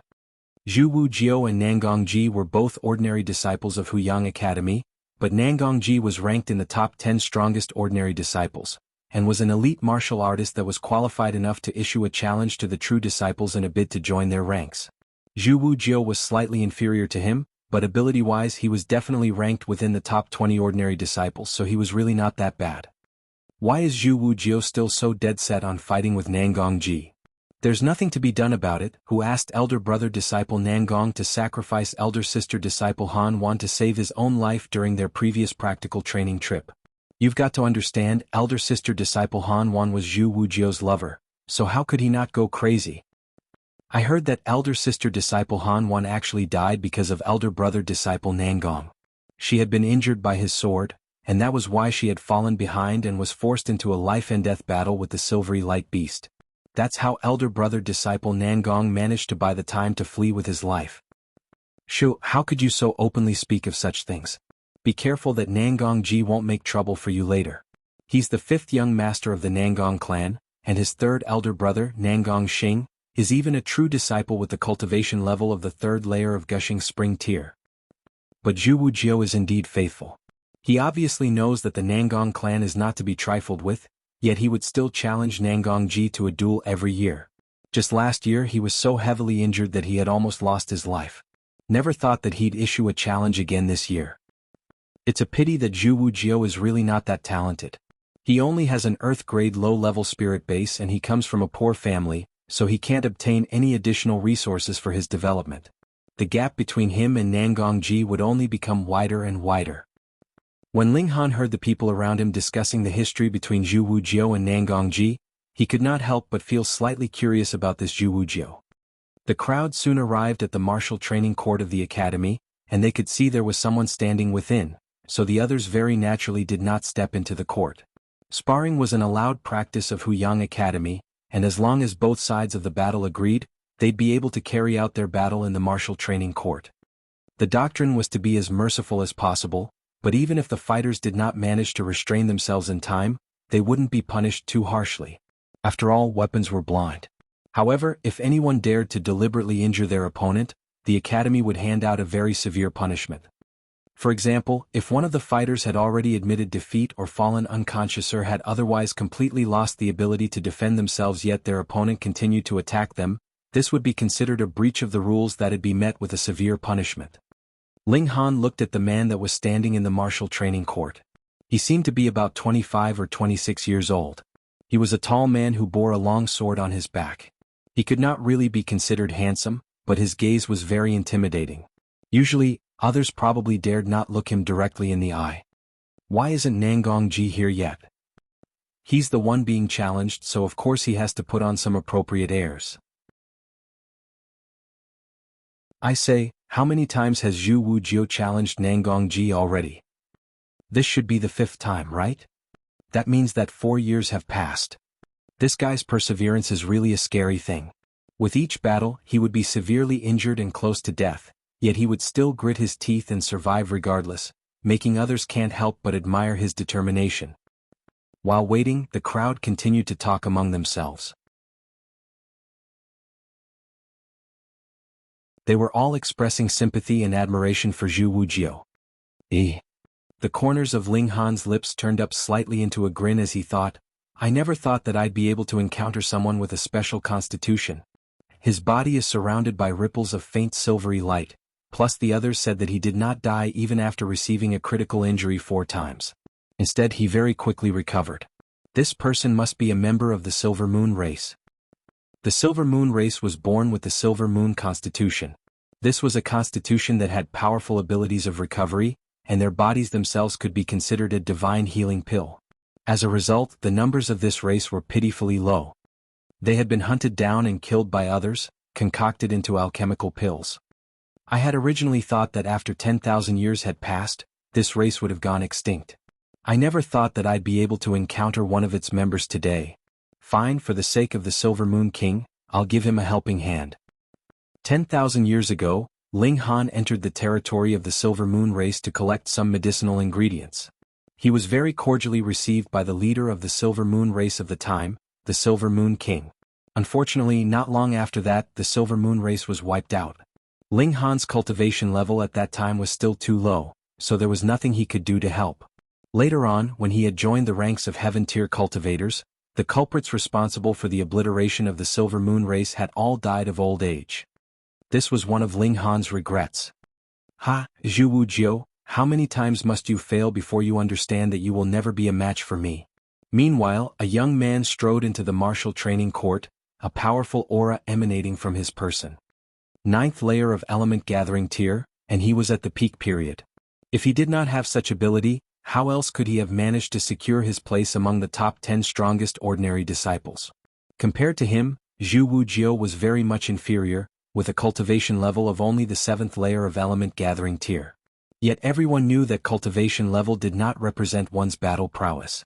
Since Zhu Wujiu was able to rank among the top 20, it could be seen that his actual battle prowess far surpassed his own cultivation level.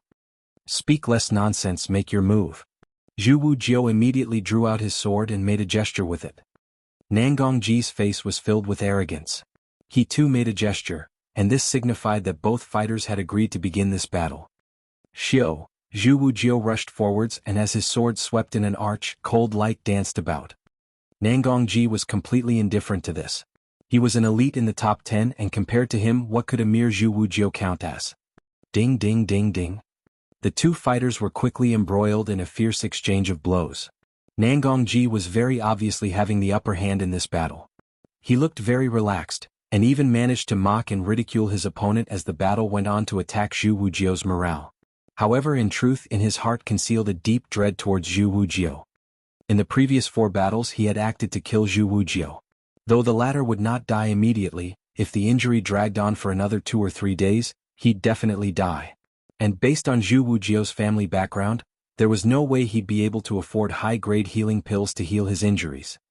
Yet this guy not only did not die, he recovered from his wounds without any kind of aftereffects. After such miraculous recovery occurred 4 times, of course Nangongji would feel dread.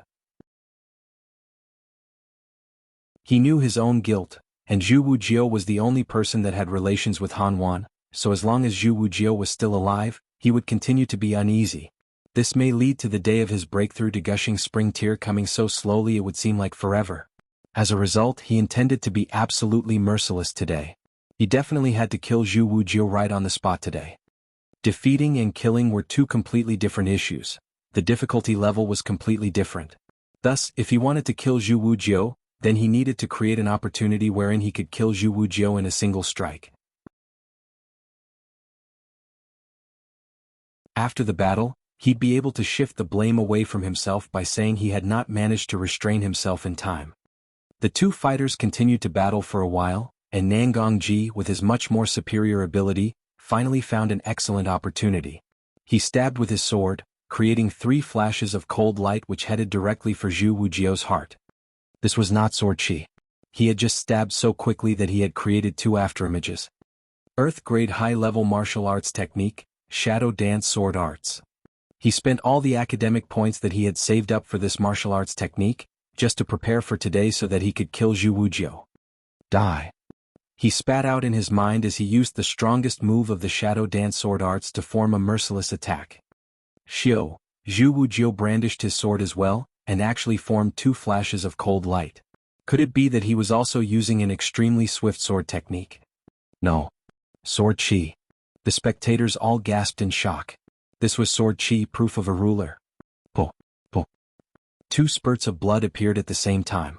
Nangongji's sword had pierced Zhu Wujiu's stomach, while the sword chi that Zhu Wujiu had formed had drawn across Nangongji's throat, leaving behind a bloody wound.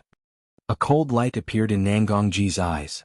He immediately drew back his sword and gave another stab. He wanted to kill his opponent. Shwa! Another flash of cold light drew over in an arch. Ling Han acted, stepping forward with a wave of his sword.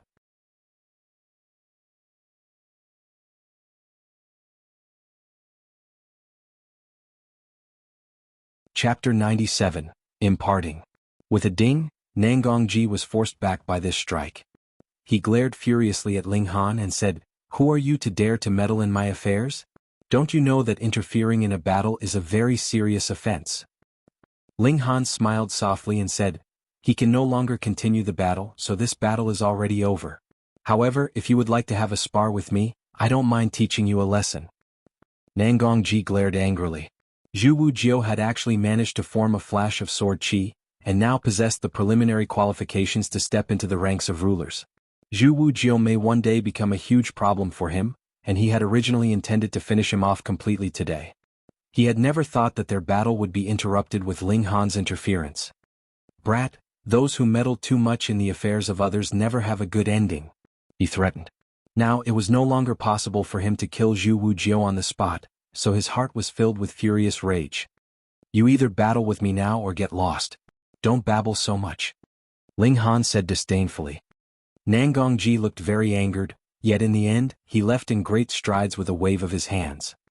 After feeling Ling Han's sword strike just now, he knew that the former was definitely not weaker than himself. Moreover, he was a cautious person and would never go into battle unprepared. Since he was no longer able to kill Zhu Wujiao, he simply chose to leave.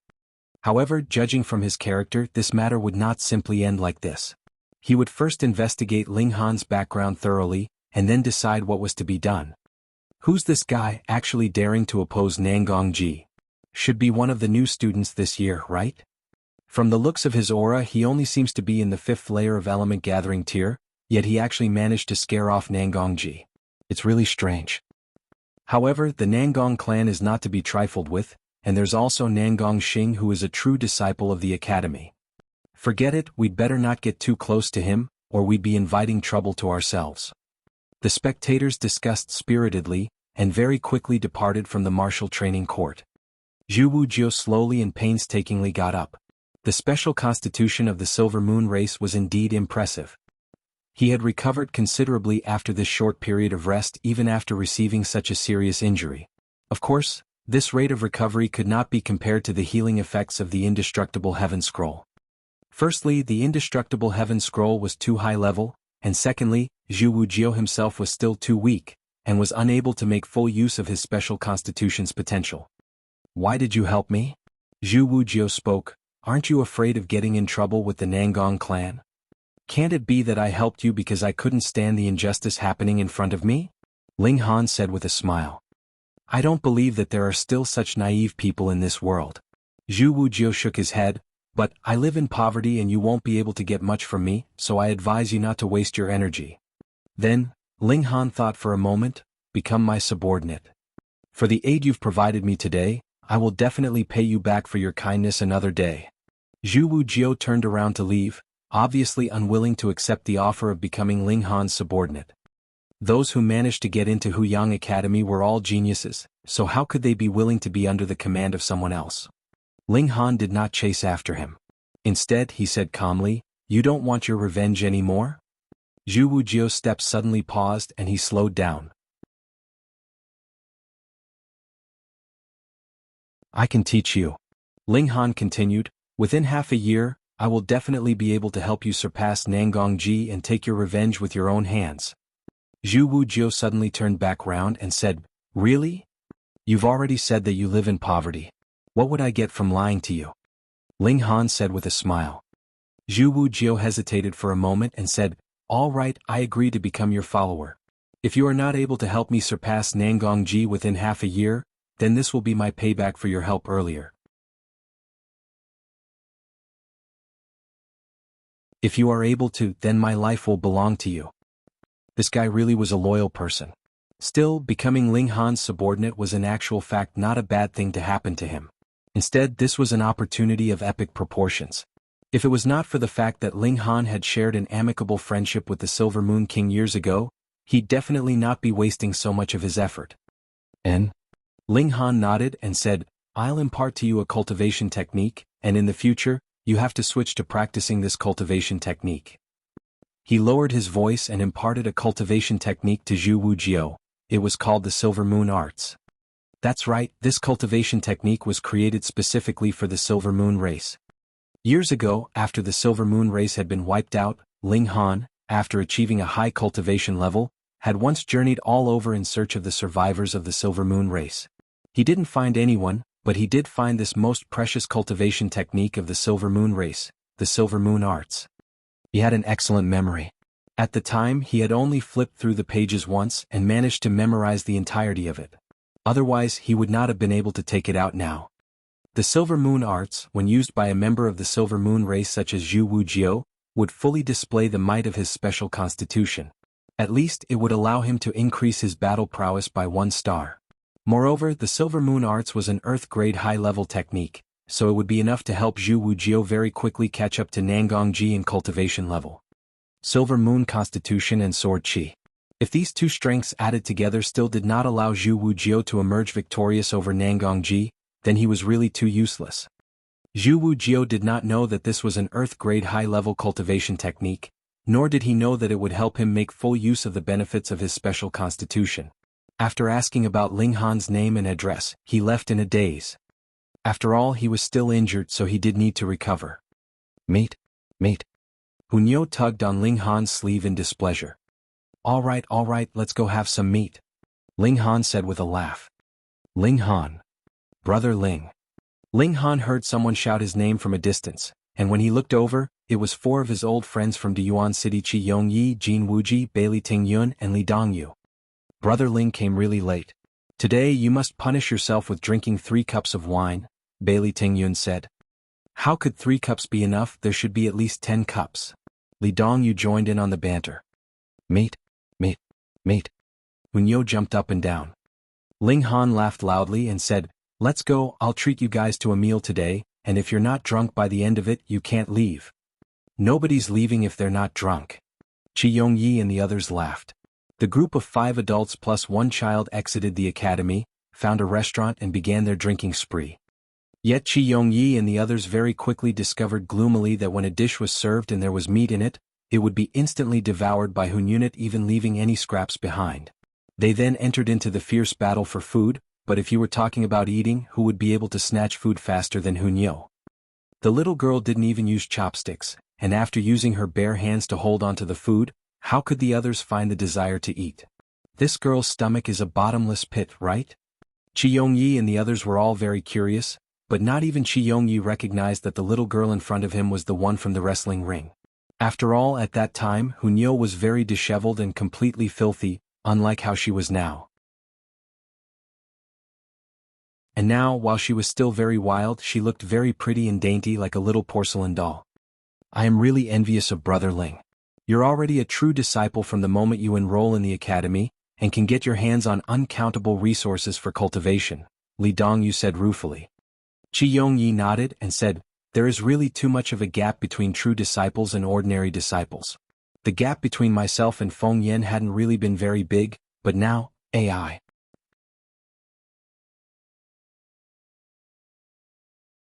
Fourth Prince, no matter what, at least you still have the royal house of the Diyuan King supporting you, so you're already much better than the rest of us, Jin Wuji said immediately. That's right, the resources from the royal house of the Diyuan King are even more abundant than the resources of all our 4 great parties added together. If you're going to complain about being poor, how are we supposed to go on?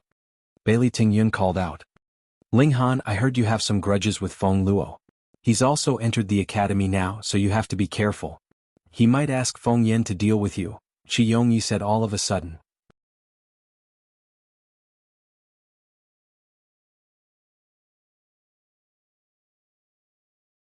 Chapter 98, Lick My Shoes. Feng Yan. The corners of Ling Han's lips turned up into a smile and he said, how powerful is he now? No one's really clear about exactly how powerful he is now. But the last time he returned to the academy, he was already in the 4th layer of Gushing Spring tier. Plus, when someone saw him make a move in an ancient historical site, he had 4 flashes of saber qi, Qi Yongyi said solemnly. 4th layer of Gushing Spring tier was even higher than Kenye's cultivation level. However, the change of core disciples was the same as the change of true disciples.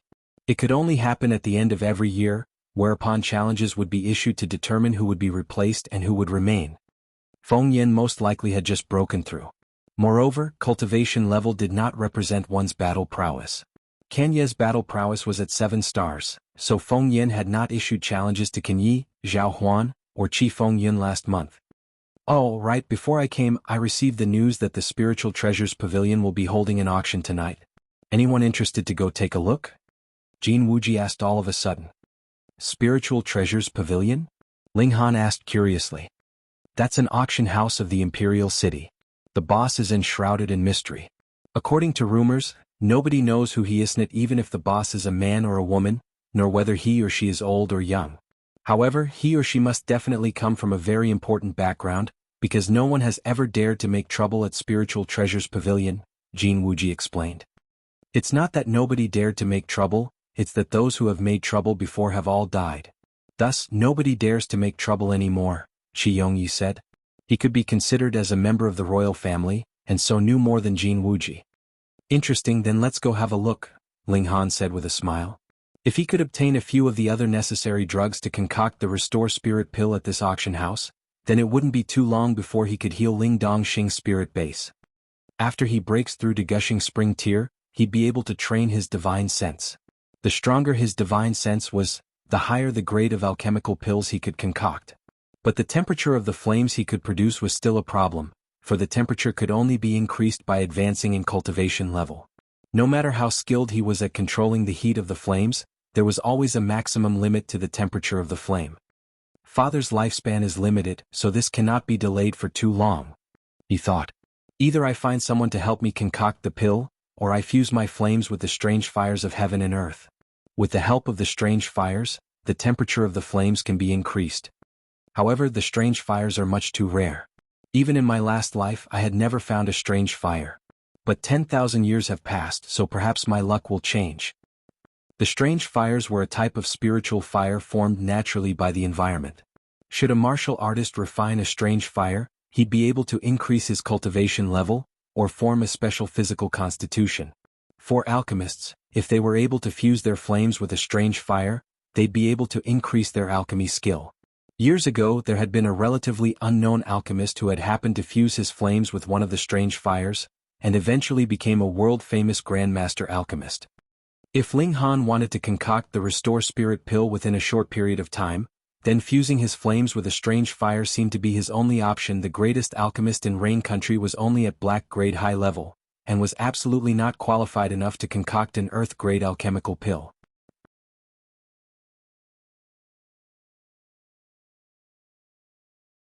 They had mostly finished eating, so they paid the bill and left, heading towards the Spiritual Treasures Pavilion to take part in the auction that would be held there.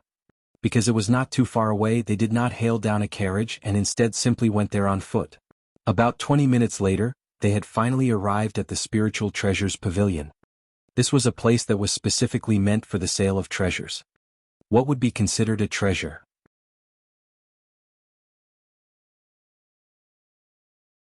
Weapons, cultivation techniques, martial arts techniques, alchemical pills, and medicinal ingredients could all be considered treasures as long as they had a high enough value and could be sold here. There would be an auction held here every month to sell off some rarer, more valuable treasures, and every several months or years, there would be a large-scale auction which, according to rumors, would even move the hearts of the imperial family and the 8 great clans. The auction that would be held today was the monthly auction. As such, there weren't many powerful warriors among the participants, but there was indeed a lot of people. It was only held once a month after all, so there was a lot of rare, precious treasures that were going to be auctioned off. They were just about to enter when they saw 2 young men walk towards them.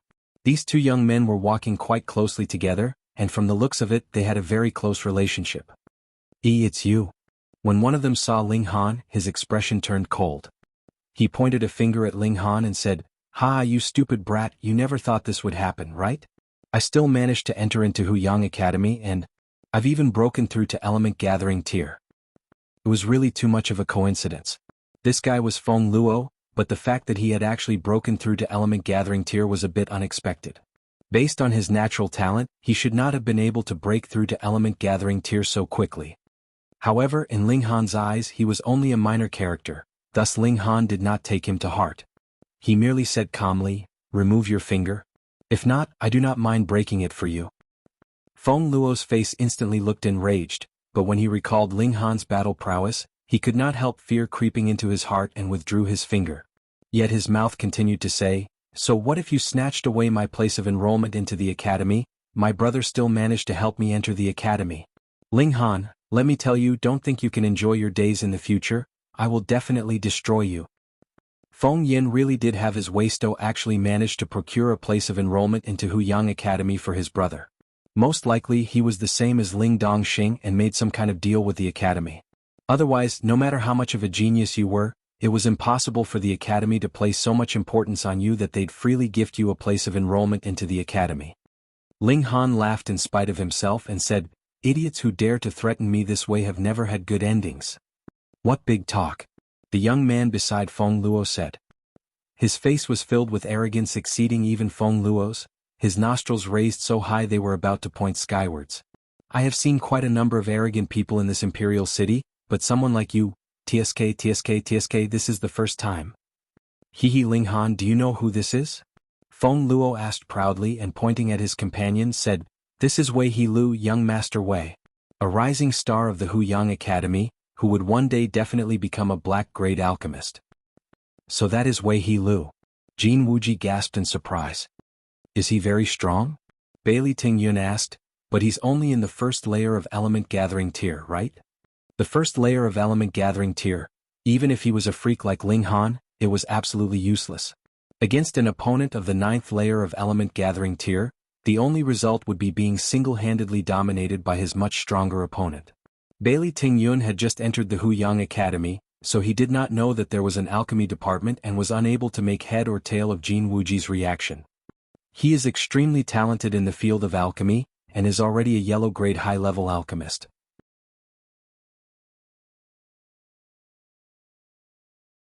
Some say that even the headmaster of the alchemy department has the intention to take him in as his personal disciple, Jin Wuji said in awe. When he saw the incomprehension still on Bailey Tingyun and Li Dongyu's faces, he continued to explain and said, "The Huyang Academy is actually divided into two, which are the martial arts department and the alchemy department. The headmaster of the alchemy department is a black-grade high-level alchemist." Hiss.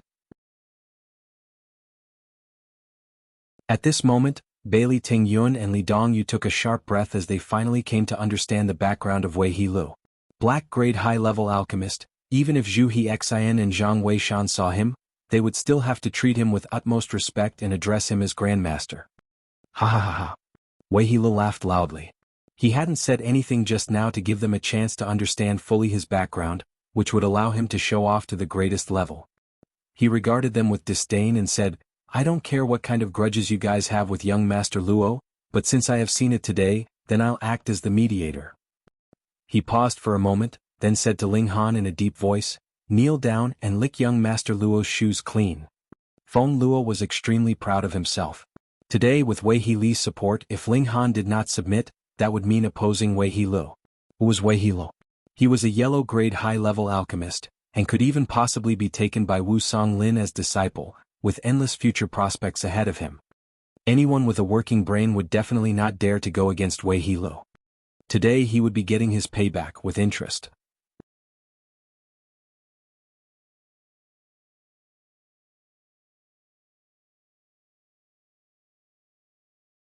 Chapter 99, Thrash as usual.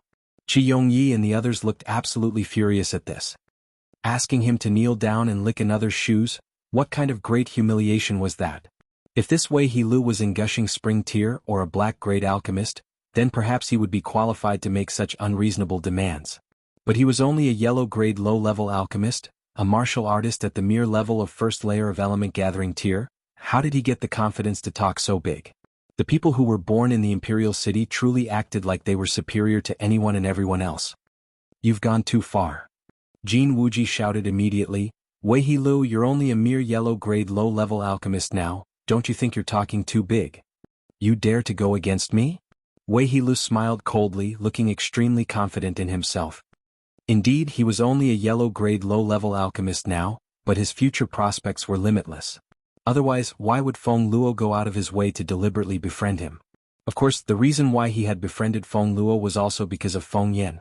If not for Feng Yan, how would he have taken a mere martial artist of element gathering tier seriously? He possessed remarkable potential in the path of alchemy, while Feng Yan could possibly become a ruler in the field of martial arts. In this world, the strongest ruled after all.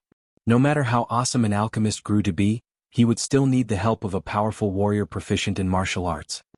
Jin Wuji instantly felt the urge to hit someone. Wei Heelu was only in the first layer of element gathering tier, and from the looks of it, he had only managed to climb to this cultivation level with the help of alchemical pills. Jin Wuji would be able to easily dominate him with one hand behind his back. Furthermore, his status as a mere yellow-grade low-level alchemist did not worry him at all, as there was no way that there would come a day that Jin Wuji would make any requests of an alchemist of this lowly rank. The problem was that there was a high chance that Wei Heelu may be taken in as disciple by Wu Songlin, and Wu Songlin was a black-grade high-level alchemist. Previously, they had all done Ling Han a favor by throwing their respective matches into Yuan City because there stood two black-grade low-level alchemists behind him. However, Wu Songlin was a much grander figure than those two, so the pressure they felt was obvious. Jin Wuji's expression turned dark and cold, yet he did not open his mouth to speak. What right do you have to be so arrogant? Bailey Tingyun was in the prime of his youth, and so was easily moved by his emotions. He was also aware that he was a citizen of Yuan City, so even if this Wei Heelu would one day become a black-grade alchemist, it would not affect him whatsoever. As a result, he naturally held no fear of offending Wei Heelu. Wei Heelu could not help showing displeasure at this and said, "Are you challenging me? So what if I am?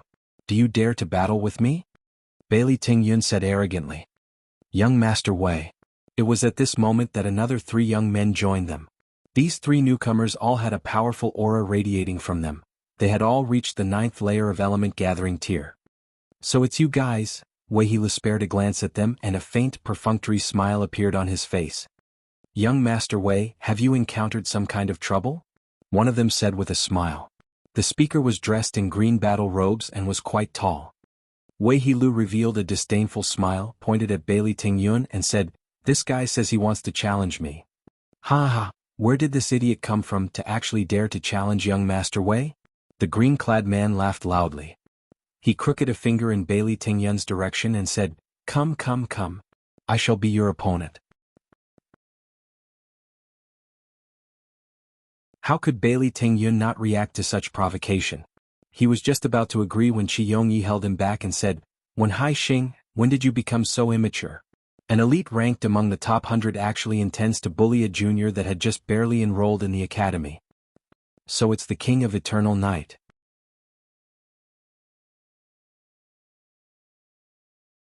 The green-clad man behaved as if he had just noticed Qi Yongye raised his clasped hands in the latter's direction, and said, "No wonder you dare to oppose young Master Wei. The 4th prince of Yuan City is indeed domineering." His words appeared to be praising Qi Yongyi, but in reality, they were an attempt to direct aggression to the latter. Wei Heel's expression immediately darkened and he said, "So you are a noble. No wonder you are so arrogant." Since he was a child, he had already displayed outstanding talent in the field of alchemy. Everyone in his age range tried to curry his favor in order to form an amicable relationship with the great alchemist to be he was. When Hai Xing's words naturally caused him to feel very displeased about Qi Yongye's actions. "Ling Han, are you going to kneel or not?" Feng Luo interrupted. The person he hated the most was naturally Ling Han, and Qi Yongyi was the 4th prince of Yuan City, and was highly likely to inherit the position of Yuan king in the future, so naturally Feng Luo was not willing to offend him. "So this is the younger brother of elder brother disciple Feng Yan." When Hai Xing and his companions found out Feng Luo's identity, they all smiled immediately.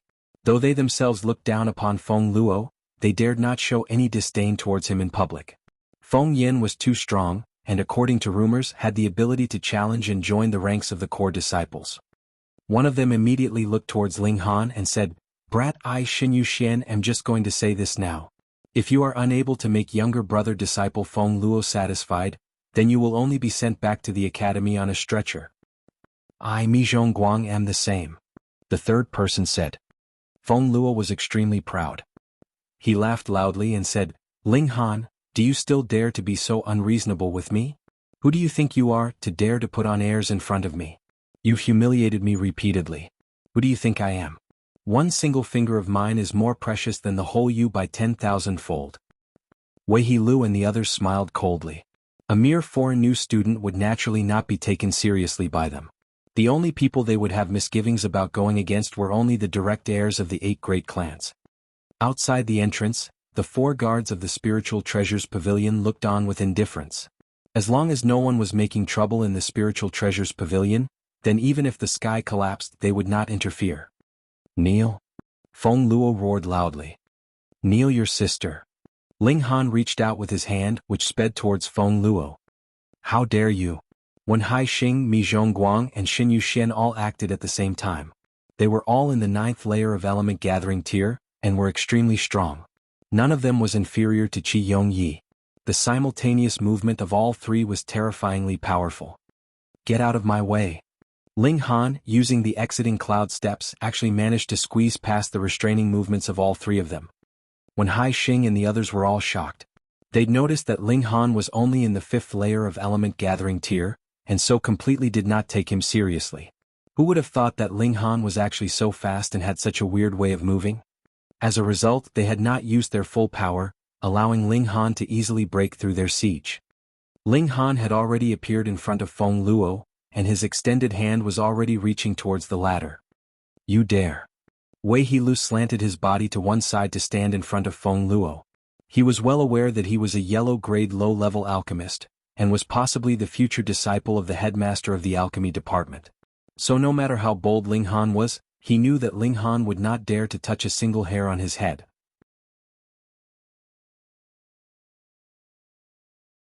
Pa.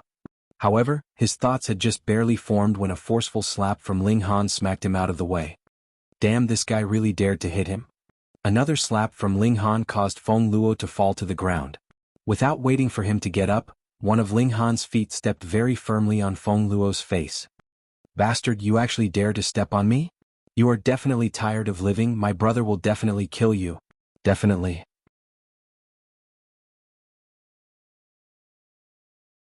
Feng Luo wailed terribly while continuing to threaten Ling Han.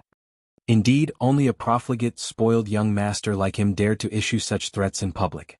What kind of place was the imperial city? Here, murder was a heavily punished crime. At the side, Wei He Li's face was also filled with fury. He had actually been slapped away by someone? This was too insolent, too detestable. He will definitely not spare this reckless fool. Younger brother disciple Wei? It was at this moment that a young man and woman walked over. When the maiden clearly saw Wei He Li's face, she revealed a surprised expression. Elder sister disciple Li. Wei He Lu hurriedly got to his feet. His hands remained lowered at his sides, looking extremely respectful. This young maiden was Li Si-chan. In front of others, Wei He Lu could put on an extremely arrogant attitude, but in front of Li Si-chan, he could only obediently withdraw all his prideful obnoxiousness, because Li Si-chan's talent in alchemy was far above his own. Wu Songlin favored only his talent, but Li Si-chan was truly his most favorite disciple. Even if he really did become Wu Songlin's disciple, he'd still have to treat Li Si-chan with utmost respect.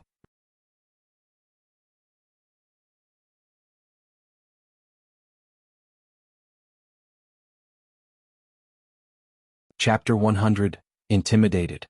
The young man that had walked in together with Li Si-chan revealed an angered expression. Who dares to be so bold as to disrespect an alchemist? It's He Junshin. Qi Yongye's brow immediately frowned, a true disciple, 2nd layer of gushing spring tear. He had not spoken in a low voice as he was trying to forewarn Ling Han of this formidable newcomer. Wei He Lu on the other hand smiled. With an elite in the 2nd layer of gushing spring tear as his support, then no matter how strong Ling Han was, it wasn't possible for him to turn this situation around. He said, Big brother, this brat is too arrogant. He bullied elder brother disciple Feng Yan's younger brother, Feng Luo, first, and because I couldn't simply do nothing, I said a few words of justice. And he reacted by slapping me down to the ground. Oh, then I would really like to see who is so awesome? Yi Junshin said coldly. Ling Han. Li Si-chan had finally spotted Ling Han now, and could not help but walk forwards a few steps. She said, Where are you staying now? I've been looking for you everywhere. Hiss. What was the relationship between these two people? Hearing Li Si-chan's words, everyone could not help but feel curious. Could it be that maybe they? He Jun Chen's expression instantly darkened. He was one of Li Si Chan's admirers, and now his dream girl actually uttered words with such ambiguous meaning, causing him to instantly feel as bad as if he had swallowed a fly. No, no, no, my master is the one looking for you. Li Si Chan hurriedly corrected her words, sensing the awkward ambiguousness of what she had said. Oh, what's your master looking for me for? Ling Han asked very nonchalantly. Master would like to invite you to tea. Pooh, practically everyone choked out of astonishment. Who was Li Si Chan's master? Wu Songlin. And who was Wu Songlin? A black-grade high-level alchemist, the headmaster of the alchemy department, and an ultra-big, extremely important person that could practically cause the whole of Rain Country to tremble with a few stomps of his feet. Such a major character actually wanted to invite Ling Han to tea. How many people were actually able to have the honor of having tea together with Wu Songlin? The clan heads of the 8 great clans, the pavilion master of Heaven's medicine pavilion, the headmaster of the martial arts department, probably just these few people, right? But this was Ling Han, an extremely minor character that had just enrolled into Huyang Academy. Could it be that he was able to stand on even footing with all these very important people of Rain Country? I don't have the time, Ling Han said calmly. Pooh. Instantly, everyone once again choked, all wearing expressions of extreme disbelief. Wu Songlin's invitation to tea. Most likely not even the clan heads of the 8 great clans dared to say they didn't have the time, right? This brat was really too awesome, and he had even rejected the invitation so cleanly. Qi Yongyi, Bailey Tingyun, and the others all looked overjoyed. As their hearts beat wildly, they knew for sure that they had made the right gamble. But even they had never thought that Ling Han had just barely entered into the Huyang Academy yet had already formed relations with the headmaster of the alchemy department, a black-grade high-level alchemist. Moreover, it seemed to be an extremely good relationship. If they discovered that even the other black-grade high-level alchemist of Rain Country, the pavilion master of Heaven's Medicine Pavilion, had to respectfully address Ling Han as Young Master Han, one wonders what kind of expression these people would have. Release me, damn you, you actually dared to step on me, I will definitely not spare you. Feng Luo was still wailing. His face was still stepped on firmly by Ling Han's foot, so he couldn't hear what the others were saying. However, even if he had heard, based on his knowledge, there was no way he would understand the significance of the name Wu Songlin. Everyone's attitude changed at the same moment. Ling Han was someone that even Wu Songlin wanted to invite to tea. Who would dare to oppose such a person? Feng Yen indeed had a very bright future ahead of him, but how could he compare with a black-grade high-level alchemist?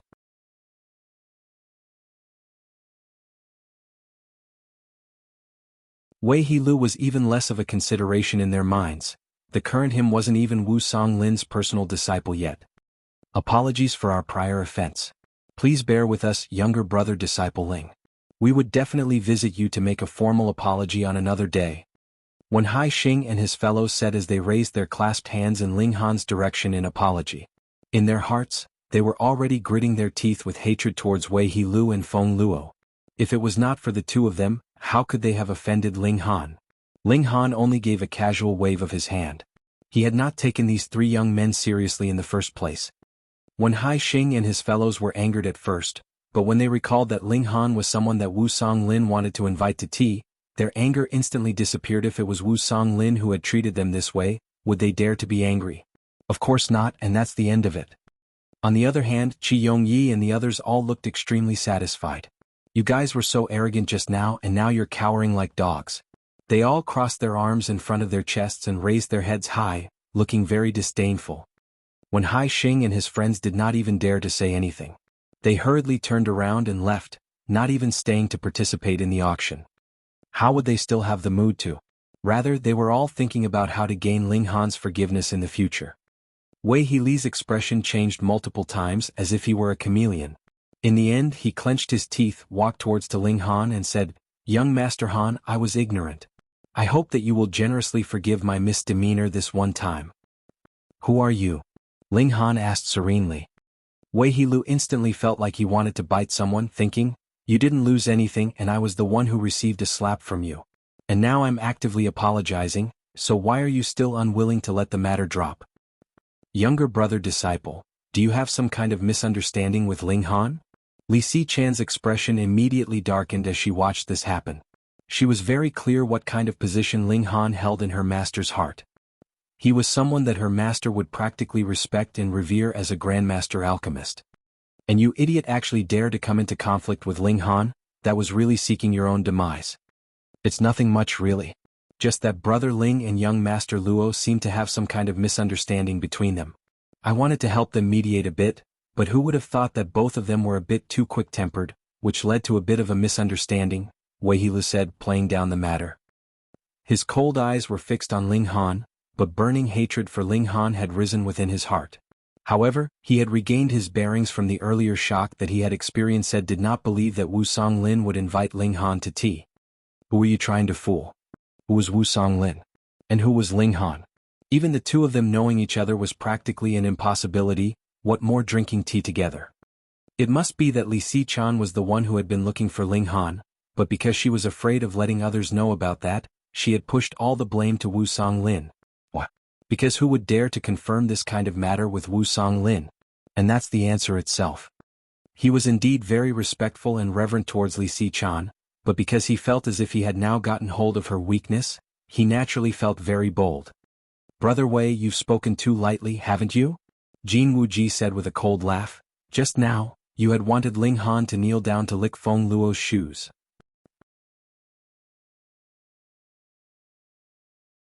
What?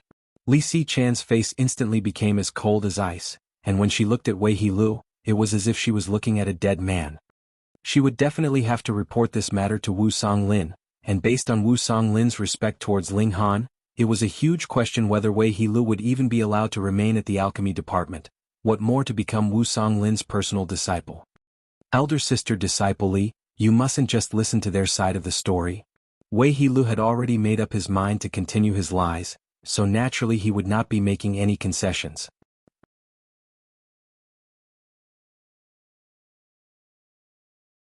Ling Han, when are you going to raise your foot?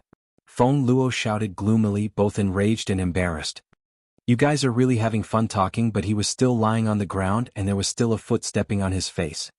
Ling Han gave a humph, and added a bit of strength into his foot, causing Feng Luo to suddenly wail in pain. His face was already twisted to an extreme degree. He looked at the spectators and said with a smile, "Don't worry, I will not be killing him here." When everyone heard these words they all felt a hair-raising chill. The implication in Ling Han's words was clear to them: would still be killing Feng Luo one day.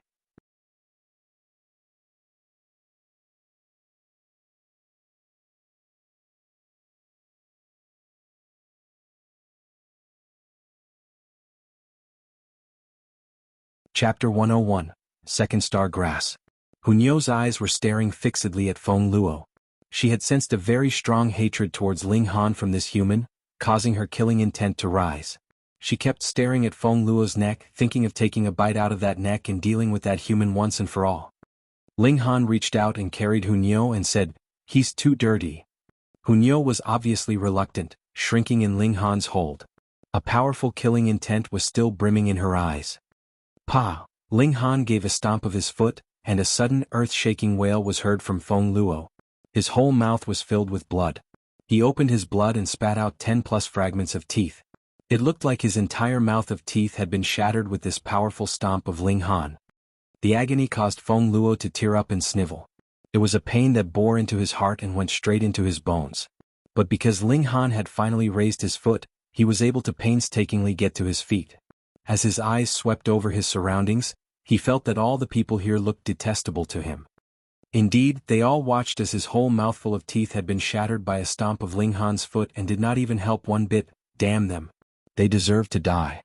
However, he was well aware that the current him did not have the ability to oppose the people here, so he could only hatefully cast his eyes over all the people here before abruptly turning around to leave. Naturally, the person he hated the most was Ling Han. He would definitely not let the matter end here. Wei He was also unable to continue staying here, so he quickly followed in Feng Luo's footsteps and departed. Qi Yongyi and the others all frowned. Ling Han's actions equated creating a blood feud between himself and the Feng brothers. This was not something that could be easily resolved. But actually, the moment Ling Han had stepped on Feng Luo, this feud was already firmly established, and Ling Han was already firmly on the opposing side of the Feng brothers. As long as Ling Han continued to stay at the imperial city, then no matter how overbearing Feng Yan was, he would still not dare to take action against Ling Han. Ling Han held no fear. In his last life he had been a powerful warrior of heaven tier. Though now he needed to start again from the beginning, did he really need to feel dread towards two such minor characters? He would eventually kill the two of them. Haha, the auction is about to begin. Let's go in. Qi Yongyi said with a laugh. This time, thanks to Ling Han, they managed to suppress Wen Hai Xing and his companions, so he was extremely happy. Let's head in together, Li Si-chan suggested. And? He Jun Qin, Qi Yongyi, and the others all revealed expressions of disbelief. Was this really Li Si-chan? The twin pearls of the imperial city, both stunning and devastatingly beautiful. That's how Lu Yutong and Li Si-chan were known in the imperial city. Li Si-chan was not like Lu Yutong. The latter had the image of an icy beauty, always maintaining a distance from those around her, that none may trespass. Li Si-chan, on the other hand, was very gentle, but underneath her lay a core made of ice. Though she was polite and well-mannered to everyone, she similarly exuded an aura that discouraged others from getting closer. And now she actually invited Ling Han to join her of her own volition. This was an inconceivable scene to Qi Yongyi and the others. They were all wondering if they had misheard her, or if their eyes had blurred and they had mistook someone else for Li Si-chan. But He Jun Chen's expression immediately darkened. From the start, he had disliked Ling Han, and now, it seemed as if the girl that he admired had some kind of unknown relations with Ling Han, causing powerful jealousy to rise within his heart. All right. Ling Han agreed without thinking too deeply about it. The entire group entered the Spiritual Treasures Pavilion. In this imperial city, Qi Yongye's reputation was obviously not as useful as Li Si-chan's, for Li Si-chan actually had a private room which she led the others to. The room could accommodate 10 people, so it was not too much of a tight fit for them. He Jun Qin started to ask about Ling Han's identity in a roundabout way. Which party did such an awesome person come from?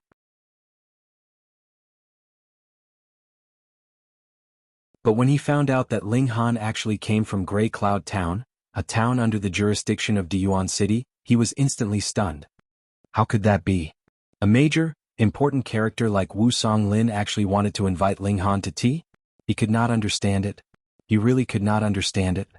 Qi Yongyi and the others, on the other hand, had a slight idea what was going on. Because, back in Diyuan City, there were already 3 black-grade alchemists that gathered around Ling Han. Though Wu Songlin's status was far higher than Zhu Hiexan and the rest, it was still easier for them to accept such an inconceivable matter. Meanwhile, Ling Han was indifferent about what the others were thinking. The only thing he was focused on doing now was to see what good things he would be able to see in this auction. After 10,000 years, it appeared as if a lot of pill formulae had been lost in the passage of time.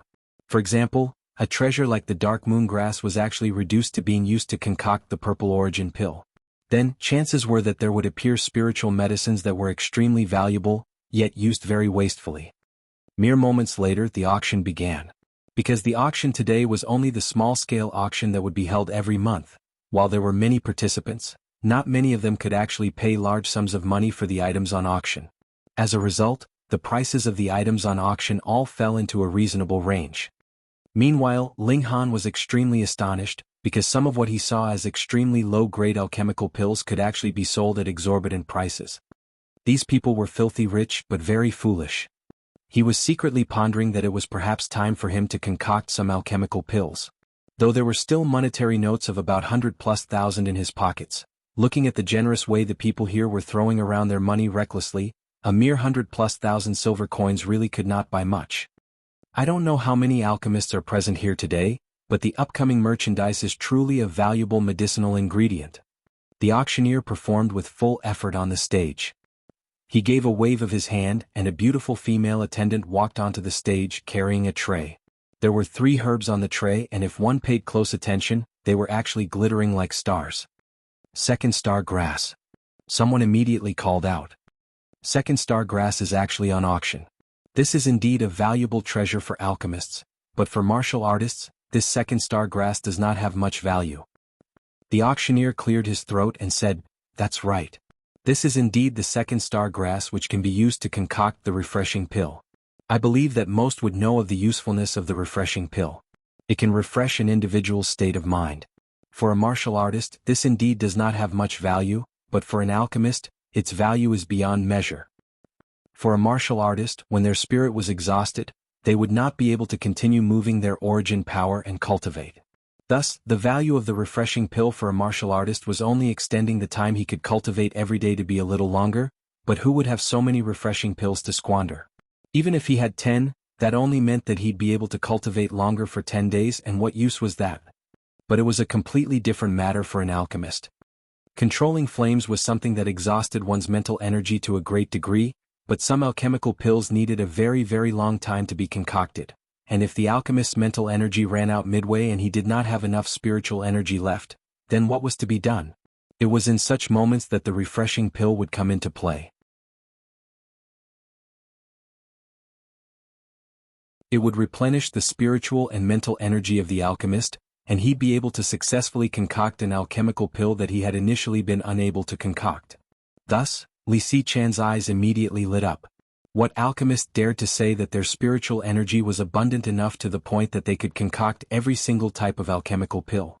Ling Han's eyes lit up as well.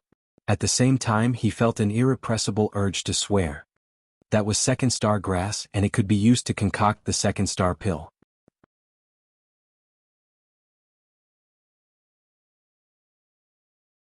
And what were the effects of the second star grass? To strengthen one's mental energy. One was used to replenish and the other could be used to strengthen. How could they be the same? If it was merely replenishing, then it would work only one time. But if it was strengthening, then the effects were permanent. Moreover, even martial artists would scramble madly for the second star pill, and the value of the second star grass could not be compared to the value of the concocted second star pill. Ling Han was shaking his head mentally. The field of alchemy had degraded too much in this era. Previously, the dark moon grass was used to concoct the purple origin pill, and now the second star grass was being wasted to concoct the refreshing pill. He said to Li Xichan, "Girl, let me have this second star grass." Li Xichan knew that Ling Han was also an alchemist, so it was not a strange thing that he would want the second star grass too, but she needed it as well. She could not help revealing a troubled expression. She could reject him, but this was a person even her master respected. But if she agreed, then wouldn't that mean that she would lose such a valuable medicinal ingredient? Seeing her expression, Ling Han leaned towards her and said in a low voice, "I can sell you a cultivation technique that will allow you to speed up the recovery of your mental energy." What? Li Xichan forgot their surroundings as she suddenly yelled.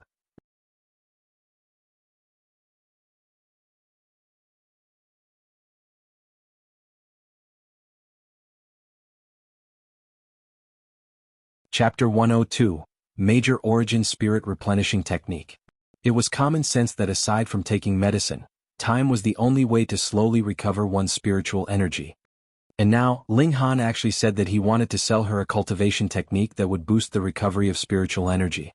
How could she not lose her bearings from such an extreme shock? "Bastard, what did you do to Xichan?" He Junshin immediately shouted, his whole face filled with thunderous rage. When he saw the expression of utter astonishment on Li Xichan's face, he assumed that she had been taken advantage of by Ling Han.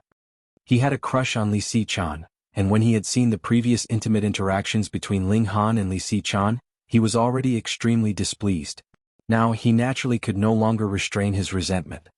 "It's none of your business, just sit down somewhere," Ling Han said nonchalantly. "How dare you?" He Junshin had already been extremely irritated by Ling Han's presence, and now he stood up instantly in a rage, ready to make a move. "Elder brother disciple he, what are you doing?" Li Xichan immediately stretched out an arm to block his advance, her beautiful face filled with displeasure. That was natural. If there really existed such a cultivation technique that could aid in the recovery of spiritual energy, then its value would be absolutely beyond measure, and would also be something that all the alchemists in this world would go crazy about. Are you actually defending him?" He Junshin's expression transformed drastically. He had already been suspicious of the ambiguous relationship between Ling Han and Li Xichan in the first place. Now that Li Xichan was actually protecting Ling Han, she caused his suspicions to deepen. "You were the unreasonable one in the first place," Li Xichan said, displeased. "I am unreasonable?" He Junshin almost jumped up, thinking, "You adulterous couple are already flirting so openly in public, and actually dare to accuse me of being unreasonable. Idiot, shut up." When Ling Han saw that the bidding for the second star grass had already began, he quickly waved a hand at Li Si-chan and said, "Get me this second star grass, and that cultivation technique will belong to you." He only had over 100,000 silver coins, which was definitely not enough to buy these 3 stalks of second star grass. He naturally could only place his hopes on this rich woman, Li Si-chan. If this wasn't the case, he wouldn't consider selling off that spiritual energy replenishing cultivation technique, even if it was only a low-grade spiritual support technique. At least in the vicinity of Rain Country, it was still a priceless treasure. Li Si-chan's attention was immediately turned back to him and she asked, "You wouldn't be lying to me, right?" "What do you think?" Ling Han countered. Li Si-chan pondered that while this guy was actually younger than herself, his ability had already been recognized and acknowledged by 2 black-grade high-level alchemists at the same time, so it wasn't likely he would be making baseless boasts. After all, the acknowledgement of these 2 alchemists was definitely worth more than a few dozen hundred thousands of silver coins. She nodded and immediately began bidding. As an alchemist, even if she was only in yellow-grade mid-level now, the wealth she possessed was still very shocking. She easily raised her bid to the exorbitant price of over 1,000,000 silver coins, and it still seemed as if it was something very easy for her. Ling Han nodded internally. Looks like this girl's rate of success when concocting pills was not low, and that was why she had been able to accumulate such wealth. An alchemist being in a higher grade did not mean that he would definitely be able to earn money or earn big money because this was affected by their success rate.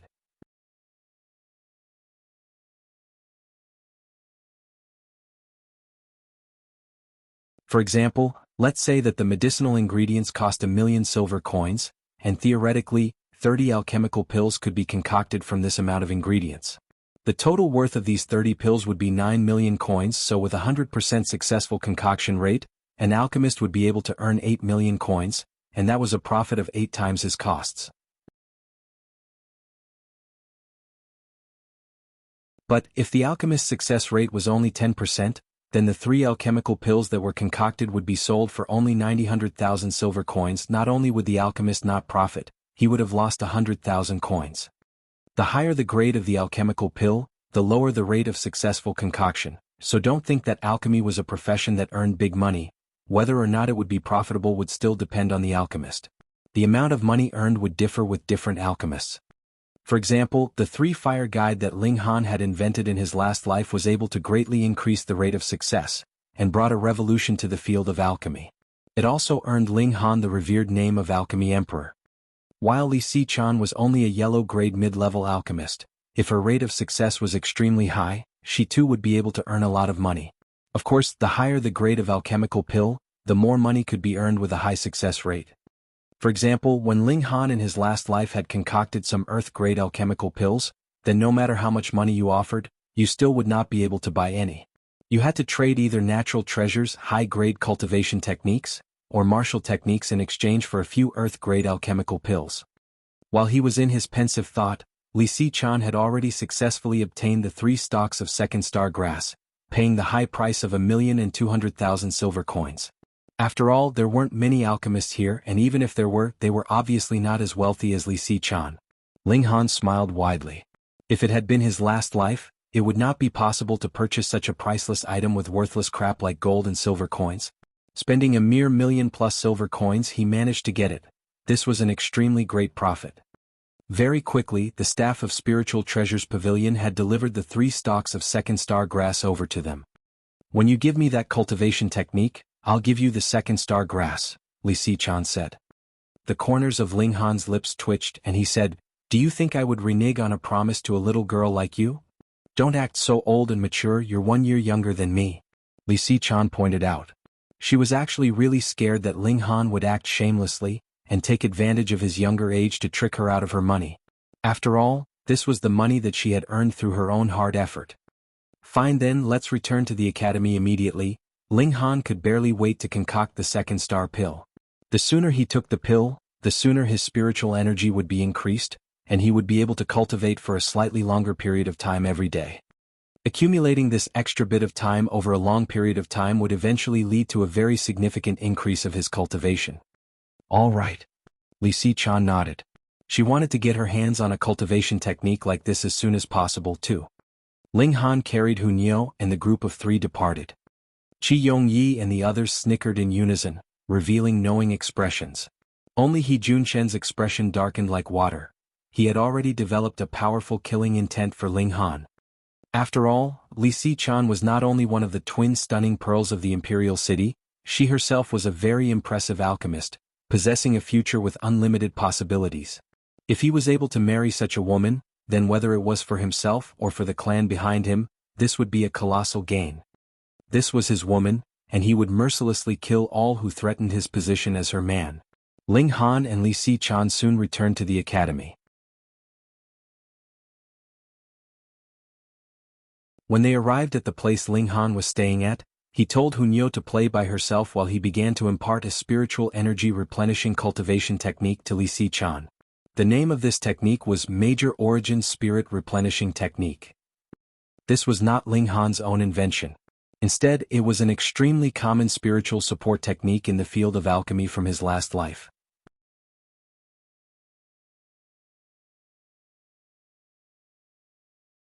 It was very effective for the recovery of spiritual energy for any alchemist below Gushing Spring tier, but after the alchemist has passed into Gushing Spring tier, its effects would begin to decrease. Thus, Ling Han did not have much misgivings or reluctance, and directly taught it to Li Si-chan. Otherwise, the latter would have to perform 3 kowtows and 9 bows, completing the formalities of becoming his disciple, before he would be willing to teach her the real art of alchemy. But for Li Si-chan, this cultivation technique was indescribably valuable and priceless. Her whole body was shivering because she was really too overwhelmed with excitement. Can I teach this major origin spirit replenishing technique to my master? She asked very nervously. All right, then I'll sell it for a rough 10 million. Ling Han nodded without hesitation. When you sold it to me, the price was only 1,200,000. Though Li Si-chan knew that Wu Song Lin could easily afford this sum of money, but as his disciple, she would naturally want to defend her master's interests. That's because you're a beauty, so I gave you a friendly price. Your master? Sigh, not pleasing to the eye at all, so of course I'd be selling it to him at the original price. Ling Han laughed. Li Si-chan rolled her eyes at him, but because Ling Han was complimenting her beauty in a roundabout way, she was still very happy.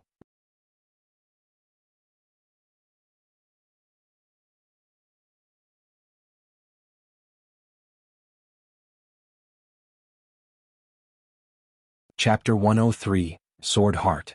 Li Si-chan very happily departed, and Ling Han lay on his bed for some rest. It wasn't that he did not want to immediately begin concocting the second star pill, just that he had never imagined that he would actually manage to obtain such a valuable spiritual medicine on his very first day in the Imperial City. How could he have the other supplementary ingredients on hand? As a result, the only option for him now was to wait until the next day to go to the Heaven's Medicine Pavilion to buy the complete set of ingredients necessary before he could go on to the next step. Conveniently, he still had to fix up his own courtyard slightly. After all, he would have to stay here for at least a few years, so it was necessary to set up some restrictions in the surrounding area. This would be one of the hidden cards up his sleeve. Meanwhile, Hunyo had lain down beside his legs like a giant cat, and very quickly, the sound of her breathing lengthened and became quieter. But if there was any little bit of disturbance, she would immediately be alerted to wakefulness, bare her sharp teeth and growl. Ling Han believed that with Lu Yutong's influence in the academy, she would be able to find him very soon. Thus, Ling Han needed not think about anything else, and went to sleep very peacefully. The night passed in silence, and early the next morning after Ling Han had prepared breakfast and filled the stomachs of both himself and Hunyo, he headed to officially greet his teacher. This was the basic respect that a student should have towards his teacher. He pushed the door open and entered to see that Mo Gao was practicing his sword techniques. However, it was very odd. His right hand held a sword while his left hand was firmly held in a gesture. There wasn't any sort of movement from him at all. Was he practicing his sword techniques, or practicing some kind of chi supporting technique? Hunyo meanwhile revealed a very defensive expression. Her hands were firmly pressed upon the ground, her whole body slightly raised, her small mouth was open, and there was a ferocious light flickering in her eyes. She was ready to make a move at any moment. Ling Han was surprised. The little girl would only show such behavior when she sensed a threat, but the problem was this movement of Mo Gao very threatening? Wait. Ling Han's eyes gradually widened. His divine sense seemed to have detected something inconceivable. And that was the aura exuded from Mo Gao was extremely mysterious. It had a slightly familiar feeling to it, yet he couldn't really grasp what it was exactly. Sword. That's right, it had something to do with his sword. You're here, Emogao said, then accompany me in my sword practice. What sword technique is this? Ling Han asked. It's not any sword technique but a sword of invincibility, Emogao declared incredibly. Meanwhile, Ling Han's heart skipped a beat. He had sensed a very mysterious feeling from the aura that Emogao had been giving out just now, and now getting the somewhat even more mysterious way the latter was speaking in, Ling Han felt as if he had grasped something, though it still wasn't too clear. Does a sword of invincibility exist in this world? He asked. A sword in the hands of an invincible swordsman would be a sword of invincibility. Emogao said, I am the sword itself, the heart of the sword is brightly lit, able to pierce through every attack and shatter every attack. Ling Han felt as if his whole mind had trembled, giving rise to a towering tsunami wave. Sword heart. No wonder he had felt a feeling of mystery, yet this profound feeling was so familiar to him, so Emogao was actually cultivating sword heart. He was not the slightest bit suspicious of Emogao putting on airs, because the overall level of martial arts in Rain Country was really too low. Simply being able to form sword chi, you'd be named as a ruler. There was no one who had managed to form sword ray at all, so how could sword heart be possible? The heart is the sword that is brightly lit. That was the highest level of comprehension of sword arts. With sword heart, all the attacks of this world would be easily understood and broken down. One only needs to wave his sword once, and all attacks would naturally be broken apart.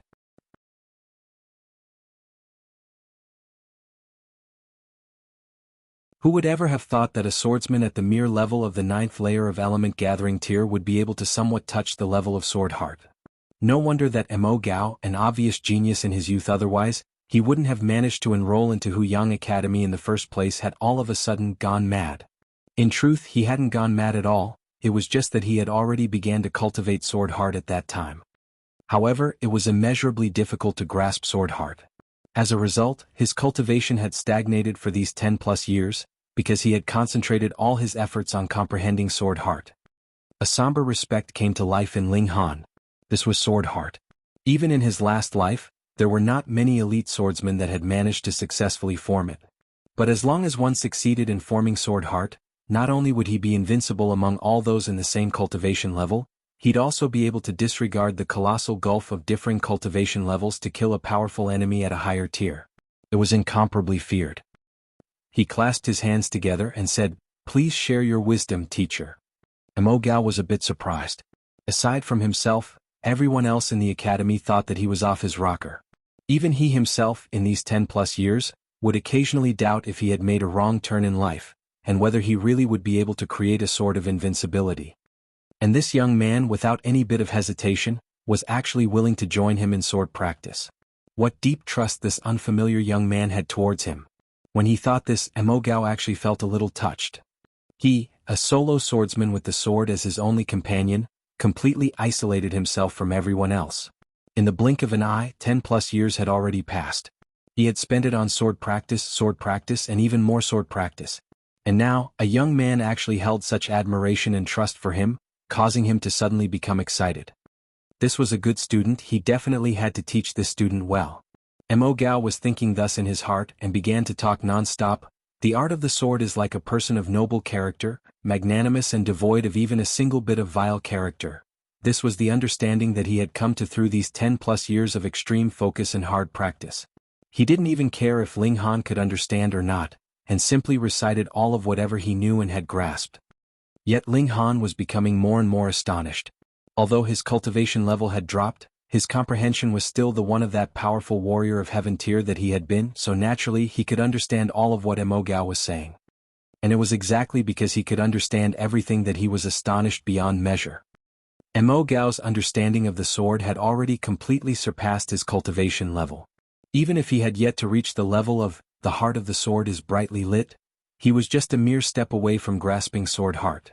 In a place with such a low overall level of martial arts, and with himself who was at the mere level of 9th layer of element gathering tier, his fingers actually managed to touch the door that led to sword heart. How could Ling Han not be astonished? When Emogao was finished speaking, Ling Han simply stood there without moving at all, silently digesting all that he had heard. For any swordsman, this lecture was invaluable. This was not a sword technique, nor was it a martial arts technique at the high level of heaven or earth grade.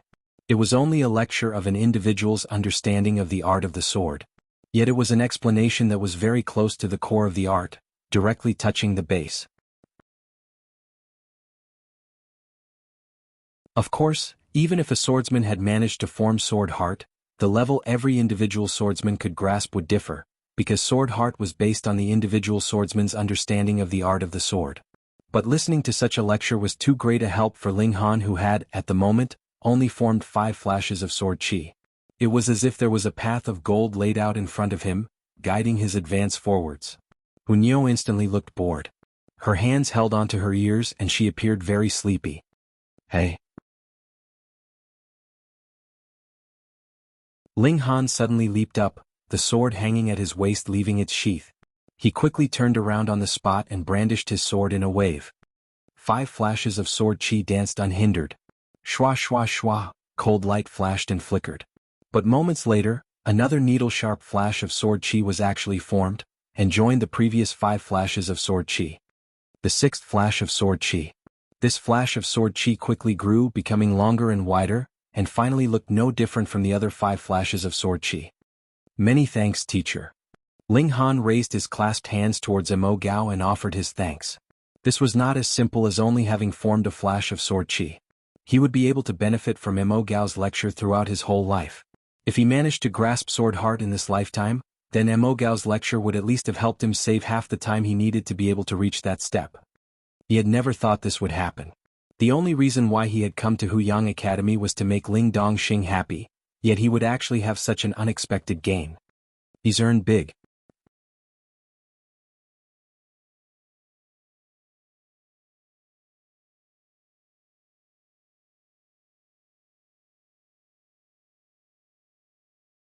Chapter 104, Embarrassingly Short of Money.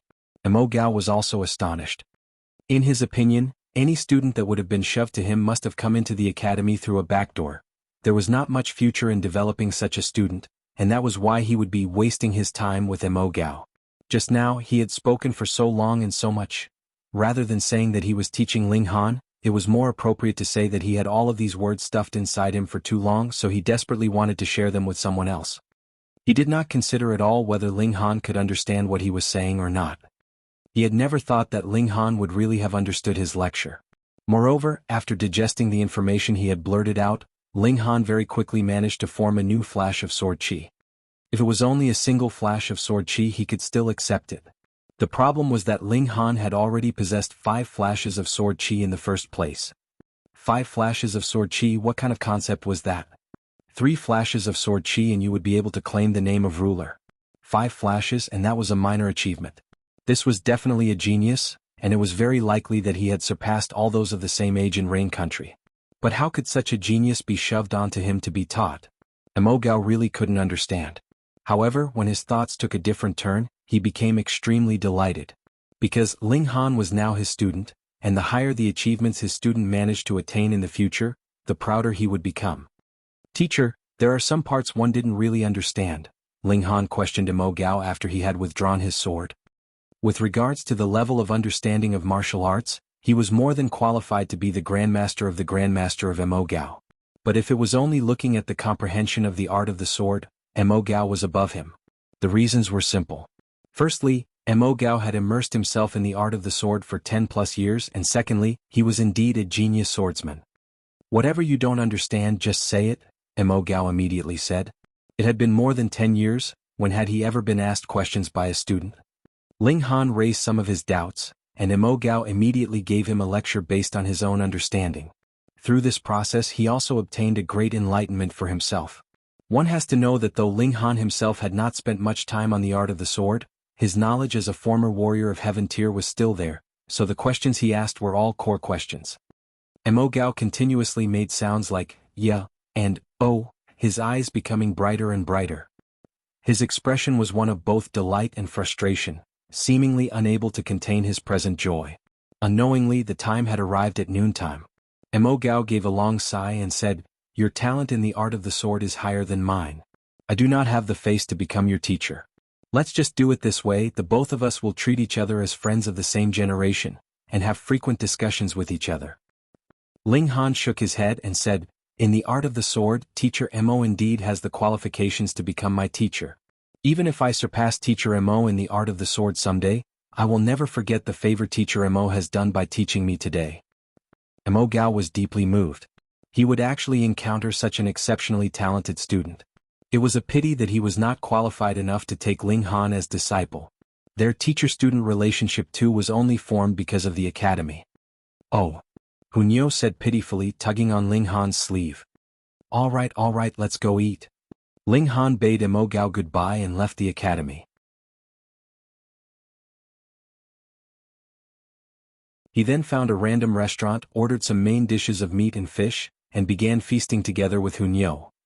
If you wanted to eat with this little girl, you really needed to be quick enough. Otherwise, whenever a dish was served, it would definitely be gone within mere moments. One meal actually cost over 1,000 silver coins, causing Ling Han to cry out that he really did not have enough money to spend.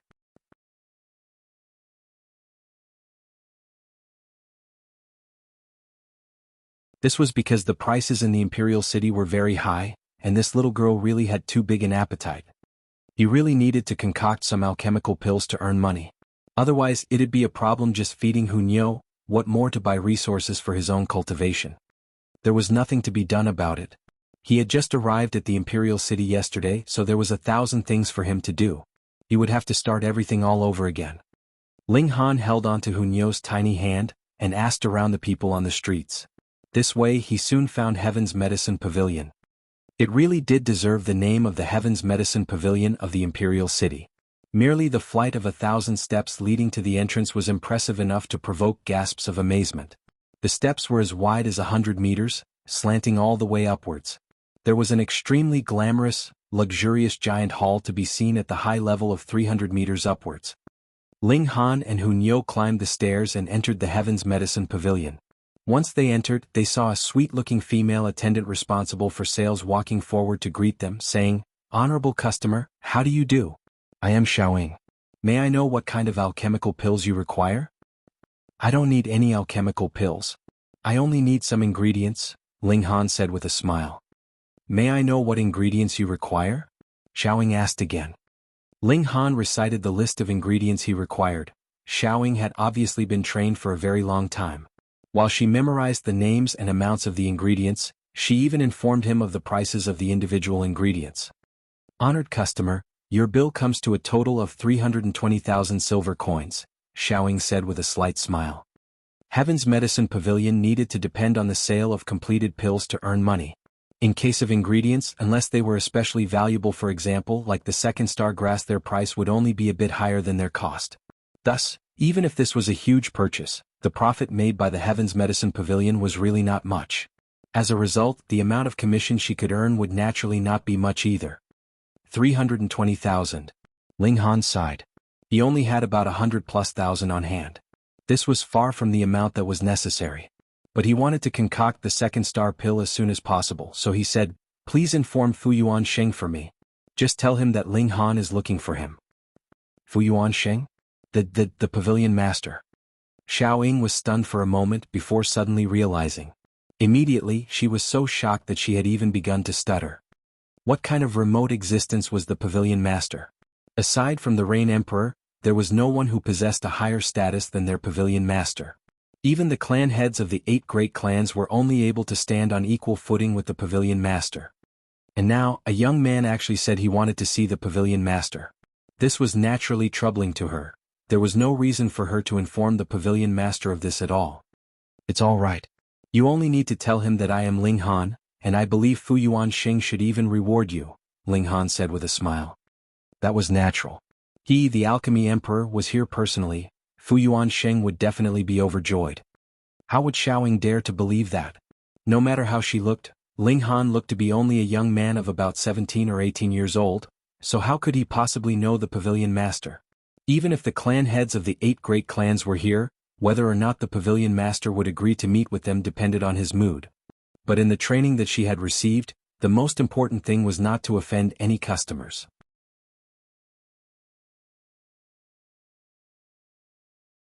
Thus, she apologized and said, "At my rank I am unable to personally see the pavilion master, so please wait for a moment while I report this to the branch manager." Ling Han would naturally not cause her unnecessary trouble, so he simply nodded and sat down somewhere. Hunyo saw him sit down and imitated him. She climbed up to Ling Han's lap, and similarly sat very earnestly.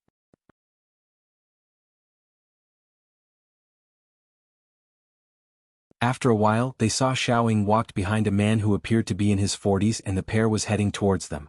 She looked to be in a bit of a panic. "Brat, so you're the one who wants to see our pavilion master?"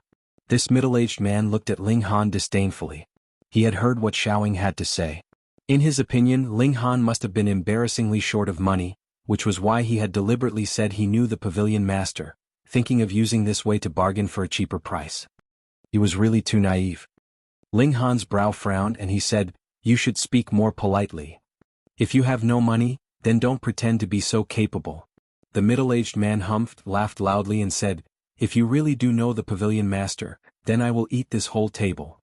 He pointed at a long table at one side. Ling Han put on a smile and said, "I did not think you would have this kind of hobby. If I don't satisfy you, then wouldn't that be too unreasonable of me?" "You're spouting nonsense," the middle-aged man said coldly.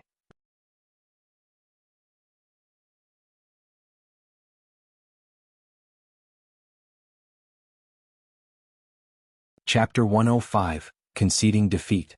"Manager Yuan," Xiaoying called out to the middle-aged man in a low voice. Heaven's Medicine Pavilion had its rules. The first rule was, never, ever be impolite to any potential customer. The middle-aged man cast a displeased glance at Xiaoying, waved his hand and said, "Somebody chase this poor brat out of here." Xiaoying did not dare to say anything further. She simply looked sympathetically at Ling Han and Hunyo. This middle-aged man's name was Yuan Gang.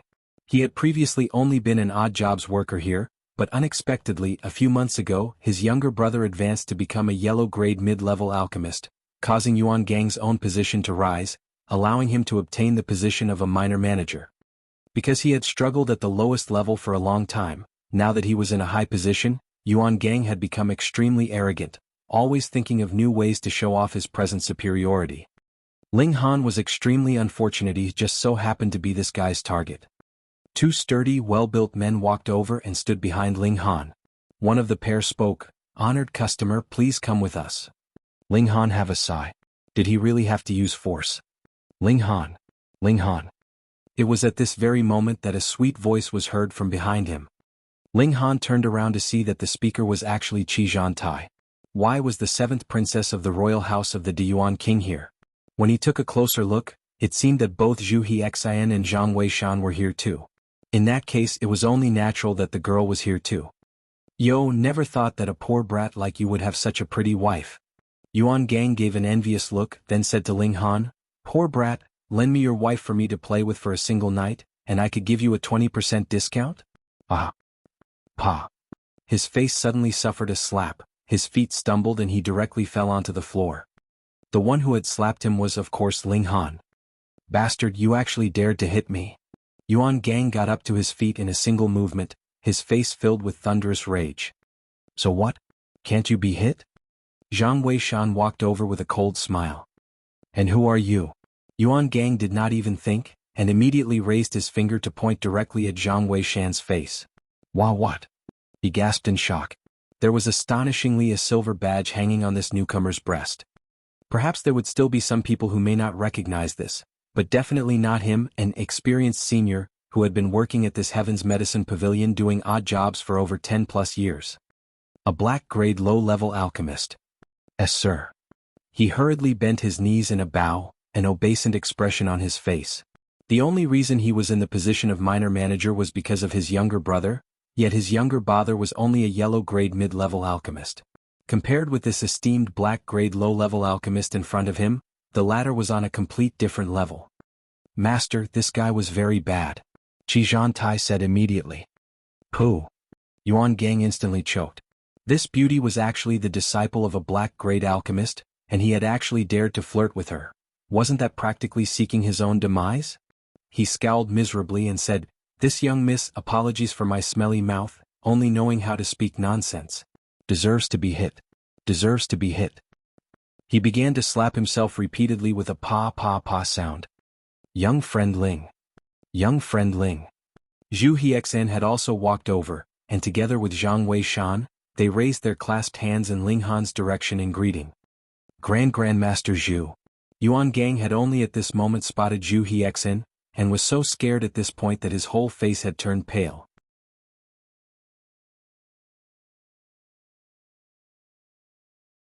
Unlike Zhang Weishan, who stayed long-term in Yuan City to oversee the Heaven's Medicine Pavilion branch there, Zhu Hiexan had previously always been in the Imperial City.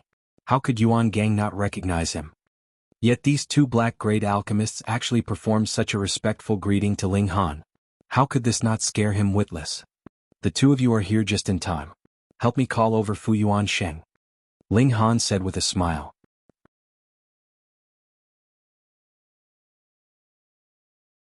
Zhu Hiexan took one look at Yuan Gang then said, Young friend Ling, we don't have to trouble the pavilion master just to deal with a nasty character like this, right? He was a black-grade low-level alchemist. He only needed to say the word, and this mere minor manager would be dealt with, no questions asked. Grandmaster Zhu, please forgive my blindness. Yuan Gang hurriedly began to beg for mercy. But after speaking these words, he realized that the deciding factor in this matter should be Ling Han, so he quickly turned back around and said, Young Master Ling, please be generous and have mercy on me just this once. You've forgotten we have a bet going on between us. Ling Han laughed, Grandmaster Zhu, please help me go and inform Fu Yuan Sheng and ask him to come over. Young Master Ling?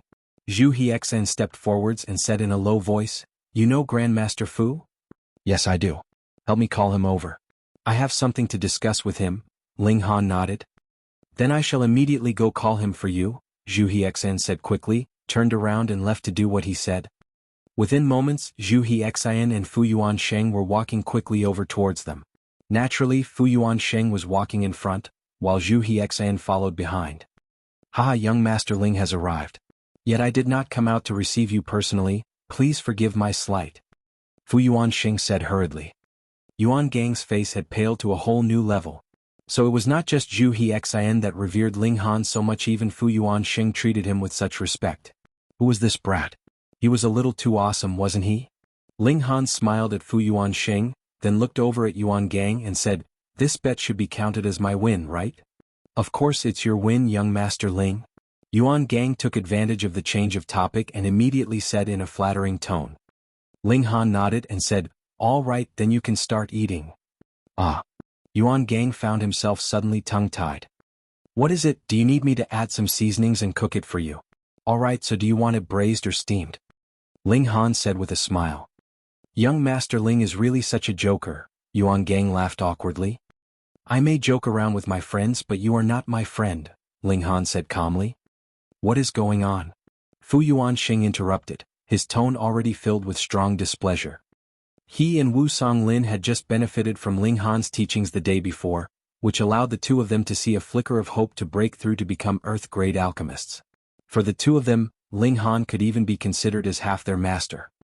And now Ling Han was obviously expressing his dissatisfaction, so he naturally was also extremely unhappy. It was not very appropriate for him to ask Ling Han, and he would not be asking Yuan Gang either, so he directed his gaze at Xiaoying. Yuan Gang instantly began to signal repeatedly at Xiaoying with his eyes, hoping that she would be merciful with her words, and speak a few good words on his behalf. However, Xiaoying pretended she had not seen his desperate look and recounted all that had happened earlier from start to finish.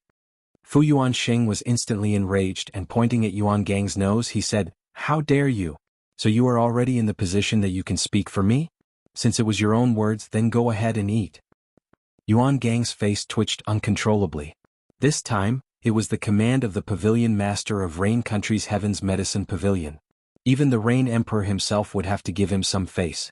Looks like there was nothing to be done, whether he liked it or not, he was going to have to eat.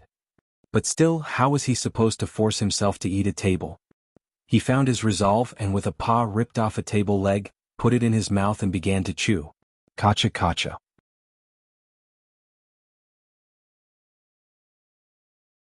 He was in the 9th layer of body refining tier, so his teeth and strength were not too weak. It was easy for him to chew the table leg to bits. When the other staff members saw this, they all hid a smile. Yuan Gang was a nasty character that had been acting high and mighty after getting this position. There were quite a few people in Heaven's Medicine Pavilion who did not like the way he did things, but they did not dare oppose him publicly.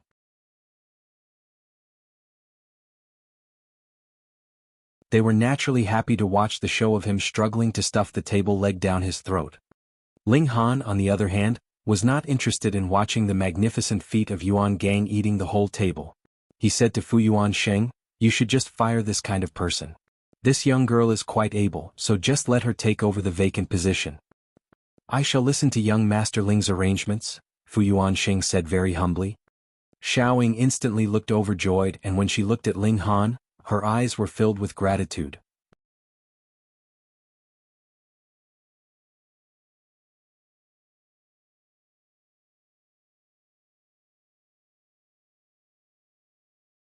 Chapter 106. Doubt. Yuan Gang repeatedly begged for mercy, yet who would really take to heart such a minor character?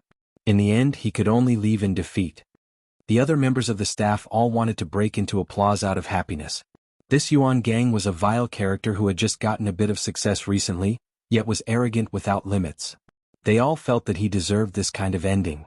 When Xiaoying saw Ling Han, Fu Yuansheng, and the others disappear around the corner, she could not help revealing an infatuated expression.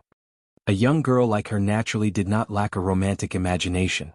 However, she knew that there was too big a gulf between Ling Han and herself in terms of status, so she was just fantasizing a bit.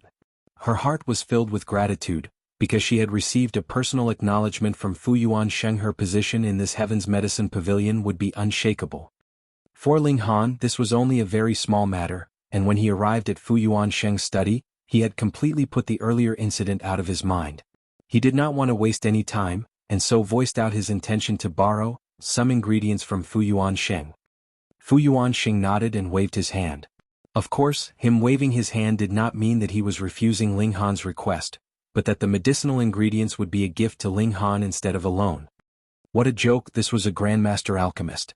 To be able to supply alchemical ingredients for Ling Han was his honor.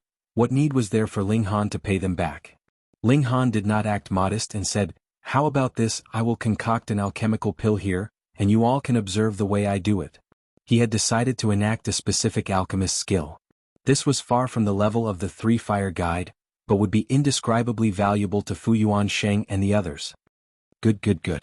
But I would have to ask you to wait for a moment, to allow me to call some other people here to observe, if that's all right? Fu Yuansheng asked cautiously. It would be best if there were more alchemists here to observe and benefit from such a great opportunity. They would be able to improve together. Moreover, the more people there were, then the more possible it would be for them to observe clearly that alchemist skill of Ling Han. Afterwards, they'd be able to confirm and double-check with one another, so they would not easily forget any details. Zhu Hiexan and Zhang Weishan immediately looked a little guilty. The gazes they directed at Fu Yuansheng were filled with respect, because they had only thought of themselves just now, and had not even taken others into consideration. He truly deserved the name of Grandmaster. He was indeed a person who thought of the bigger picture. Ling Han smiled and said, "You can, but it would not be appropriate for there to be more than 10 people." "I understand." Fu Yuansheng hurriedly excused himself and left. Meanwhile, Ling Han began to converse with Zhu Hiexan and Zhang Weishan. Qi Zhantai stood at one side, unable to join in the conversation, obviously looking extremely bored. She was currently engaged in a staring contest with Hunyo. She saw how Hunyo was so cute and so reached forward to pick her up. Yet, because Hunyo disliked strangers getting too close to her, she immediately bared her small white teeth, revealing a very defensive expression. "If you don't want to be bitten, I'd advise you to move your hand away," Ling Han said to Qi Zhantai when he saw this happen out of the corner of his eyes. "I am in the second layer of element gathering tier. How could she manage to bite me?" Qi Zhantai did not believe his advice and instead extended her hand to reach out for Hunyo at a faster pace. Hunyo was enraged. Suddenly she gave a strike of her fingernails and a bite, her movements exceptionally quick.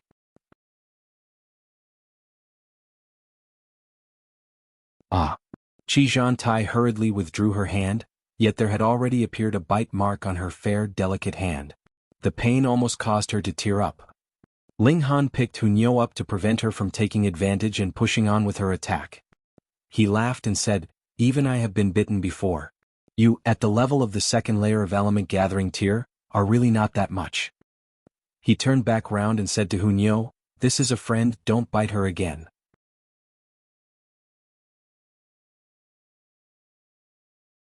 Hunyo held onto Ling Han's neck, tilted her head and continued to stare at Qijan Tai, her stare still ferocious.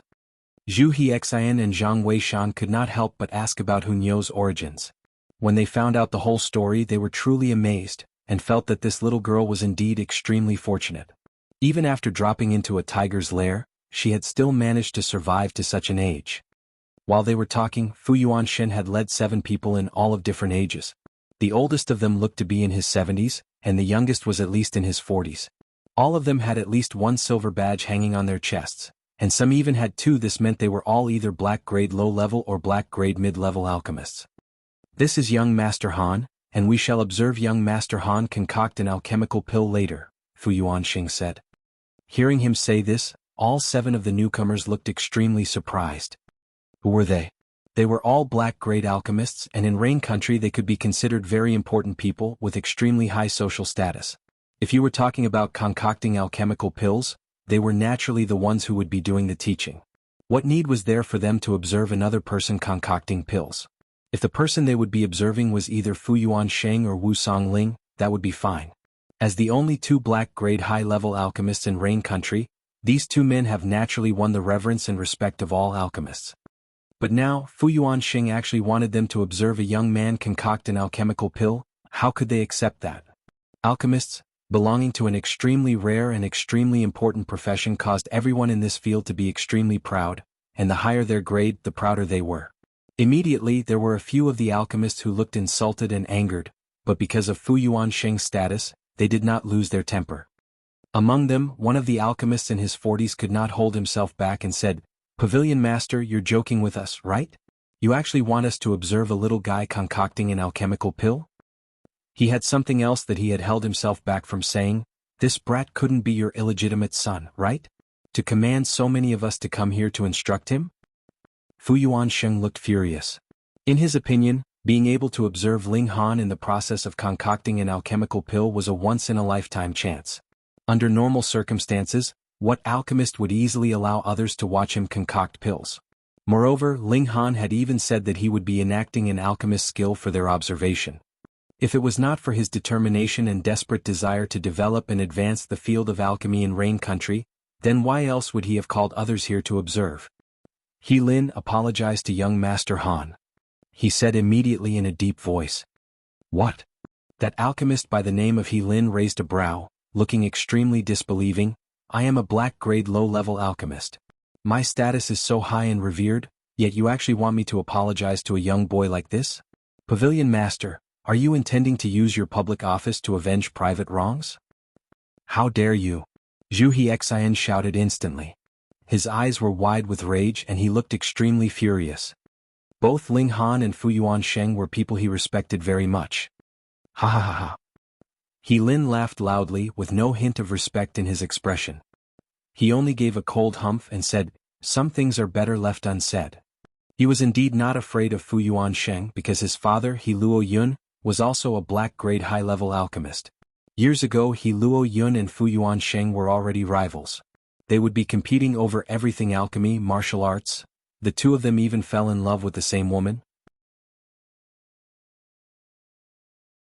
In the end, He Luo Yun won the maiden's heart. And now He Luo Yun already had 1 foot in the ranks of Earth-grade alchemists and very soon would be able to dominate fully over Fu Yuansheng. As a result, he naturally thought that Fu Yuansheng was deliberately beating down on him, unable to win over his old man. He was actually seeking a feeling of superiority from his son. This was really too shameful. Fu Yuansheng was actually trembling with fury.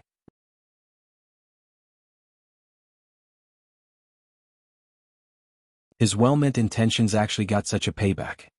"Get out," Ling Han said coldly to He Lin, pointing at the door. "Brat, how dare you actually speak to me this way?" He Lin was stunned for a moment before becoming enraged. And both Zhu Hexian and Zhang Weishan had stepped out to stand in front of Ling Han, glaring furiously at He Lin. "2 dogs that don't know what's good for you." He Ling humphed coldly, I was intending to leave even if you don't drive me out. Actually watching a wet behind the ears brat concoct an alchemical pill, pay. Ha ha ha. He spat and then gave 3 loud laughs, leaving with long strides.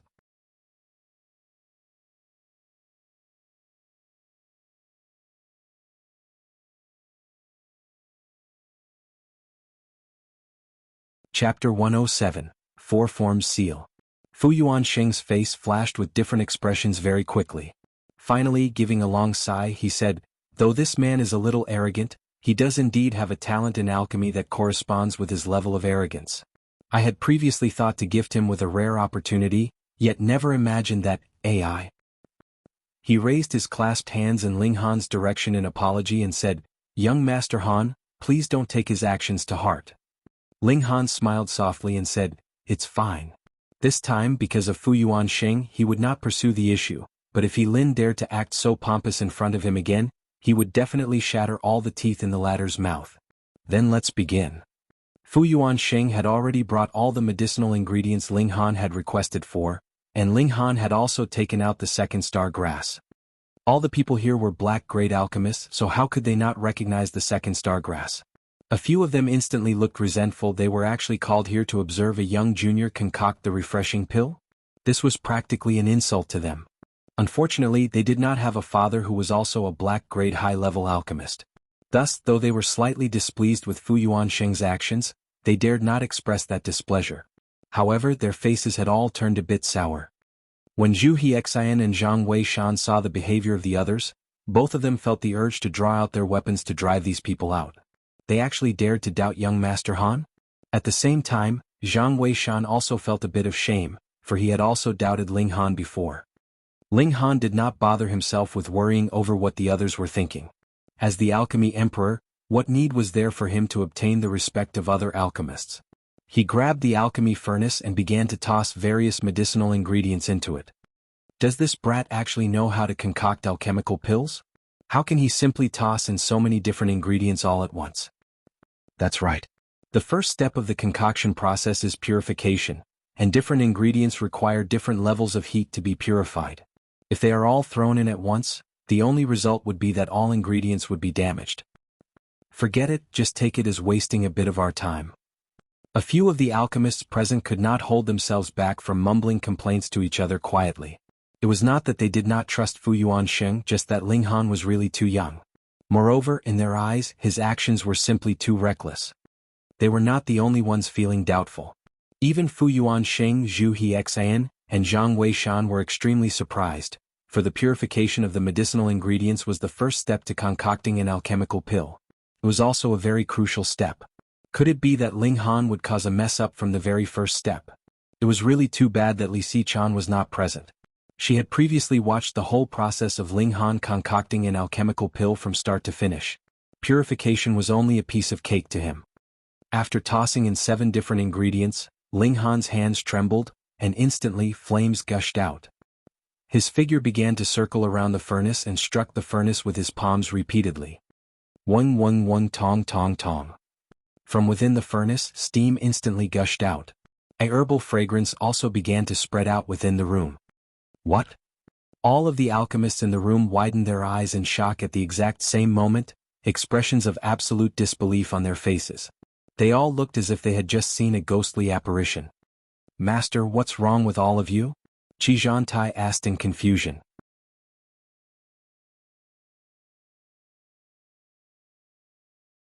She had just barely entered into the field of alchemy, and had only just learnt the basic theoretical knowledge, thus she had no idea what everyone was so flabbergasted about. Gods, 7 different ingredients really can be purified at the same time? Am I dreaming? One of them gasped in shock before Zhang Weishan could manage to answer. All of these 7 ingredients require different temperatures to be purified, and it should have been impossible to purify them all at once.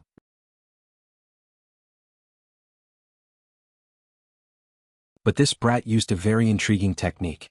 It seems like he has split a single furnace into 7 parts, and the temperature in each separate part is different, allowing for the simultaneous purification of these 7 ingredients to be possible. Amazing! They slowly regained their composure, though their faces still could not hide the admiration they were feeling. But this does not appear to have much meaning. one of the alchemists said hesitatingly after a while. After all, he was not capable of accomplishing such a feat, so the tone he used to voice out his evaluation lacked a bit of confidence. Indeed. Even Fu Yuanxing nodded. Being able to purify all 7 ingredients at the same time is indeed an amazing ability, but to purify the ingredients one by one would only expend a bit more time. He pointed out in his own evaluation. This was what would be called a flashy but useless move, for if there was even the slightest bit of a mistake in the process of purifying all 7 ingredients simultaneously, that would mean that all 7 ingredients would have gone to waste. No. Fu Yuanxing suddenly shook his head, his eyes wide. How could this herbal aroma be so strong? When he brought this up, the others all looked as if they had come to a sudden realization, and consequently looked very astonished. As black-grade alchemists, the number of times they had purified medicinal ingredients in preparation for the concoction process was uncountable. They were especially familiar with those medicinal ingredients that were frequently used in alchemy. But when they smelled this herbal aroma that was currently spreading out in the room, it was obviously very different from the aroma that was produced when they had purified ingredients in the past. The stronger the herbal aroma was, the purer the essence of the medicinal ingredients produced from the purification it indicated. Also, when the alchemist advanced to the actual concoction process, the success rate of concocting the alchemical pill would be much higher as well. It was a very simple logic. The fewer impurities there were, the less interference there would be with the actual concoction process. But the problem was that as far as these black-grade alchemists were concerned, the purification process was already improved to its limits. There was no room for even the slightest bit of improvement anymore, yet why was it that the medicinal essence that Ling Han had obtained from his purification was so much purer than their own? Could it be that this was why all 7 ingredients had to be purified at the same time? That is the only possibility. That's right, I've heard a senior of mine tell me before that in ancient times, the really capable alchemists were able to purify various medicinal ingredients all at the same time, taking advantage of the mutual effects of the different ingredients to make it possible for the medicinal essence derived from the purification process to be even purer. Could that actually be true? Hiss. Now, everyone could no longer remain calm. Whether the purification process took a longer or shorter time was not something that anyone would really bother about. After all, it was just a bit more or a bit less time. But if it was possible to actually increase the purity of the medicinal ingredients through the purification process, that would be an astonishing feat, and an immeasurably valuable contribution to the field of alchemy. All of them could not help feeling remorse secretly. Because they had all thought that there was not much significance to this step, they had missed a lot of Ling Han's moves and techniques. Thankfully, there were still a lot of ingredients left over, so Ling Han would obviously be repeating the purification process. All 9 of them opened their eyes wide, not daring to miss any single movement of Ling Han anymore. Zhantai was very bored, but there were too many important people here, so she did not even dare to breathe too loudly. Ling Han was very focused. After purifying all of the ingredients, he began the concoction process of the second star pill. The technique he had used was called the 4 forms seal. It was very effective in controlling the heat of the flames. In his last life, this control technique was also extremely impressive, and found a very widespread use in the field of alchemy at the time.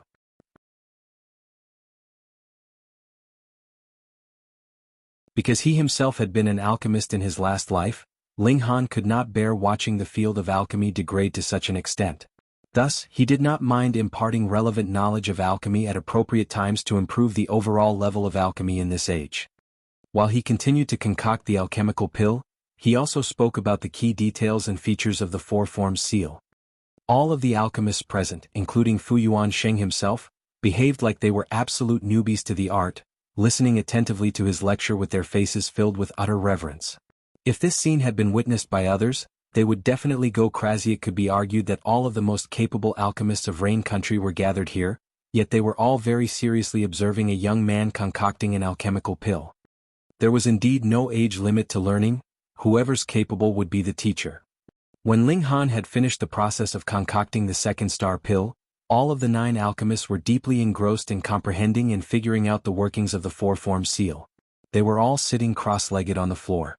Occasionally, it would appear that they were in pensive thought, and sometimes one of them would strike at the air with a palm. They were all trying to digest as much of Ling Han's lecture as possible. Let's go and eat some meat. Ling Han smiled faintly and picked Hunyo up. He looked very pleased because he had managed to concoct 7-second star pills this time, and this would allow his divine sense to improve a considerable amount. Wuxia was instantly happy. Her favorite activity was eating. I'm going too, Tai said quickly. She was really too bored. You're tuning in to the Han Li's Wuxia Adventures YouTube channel. We're so grateful for your support, and don't forget to subscribe to join us on this incredible journey through captivating stories.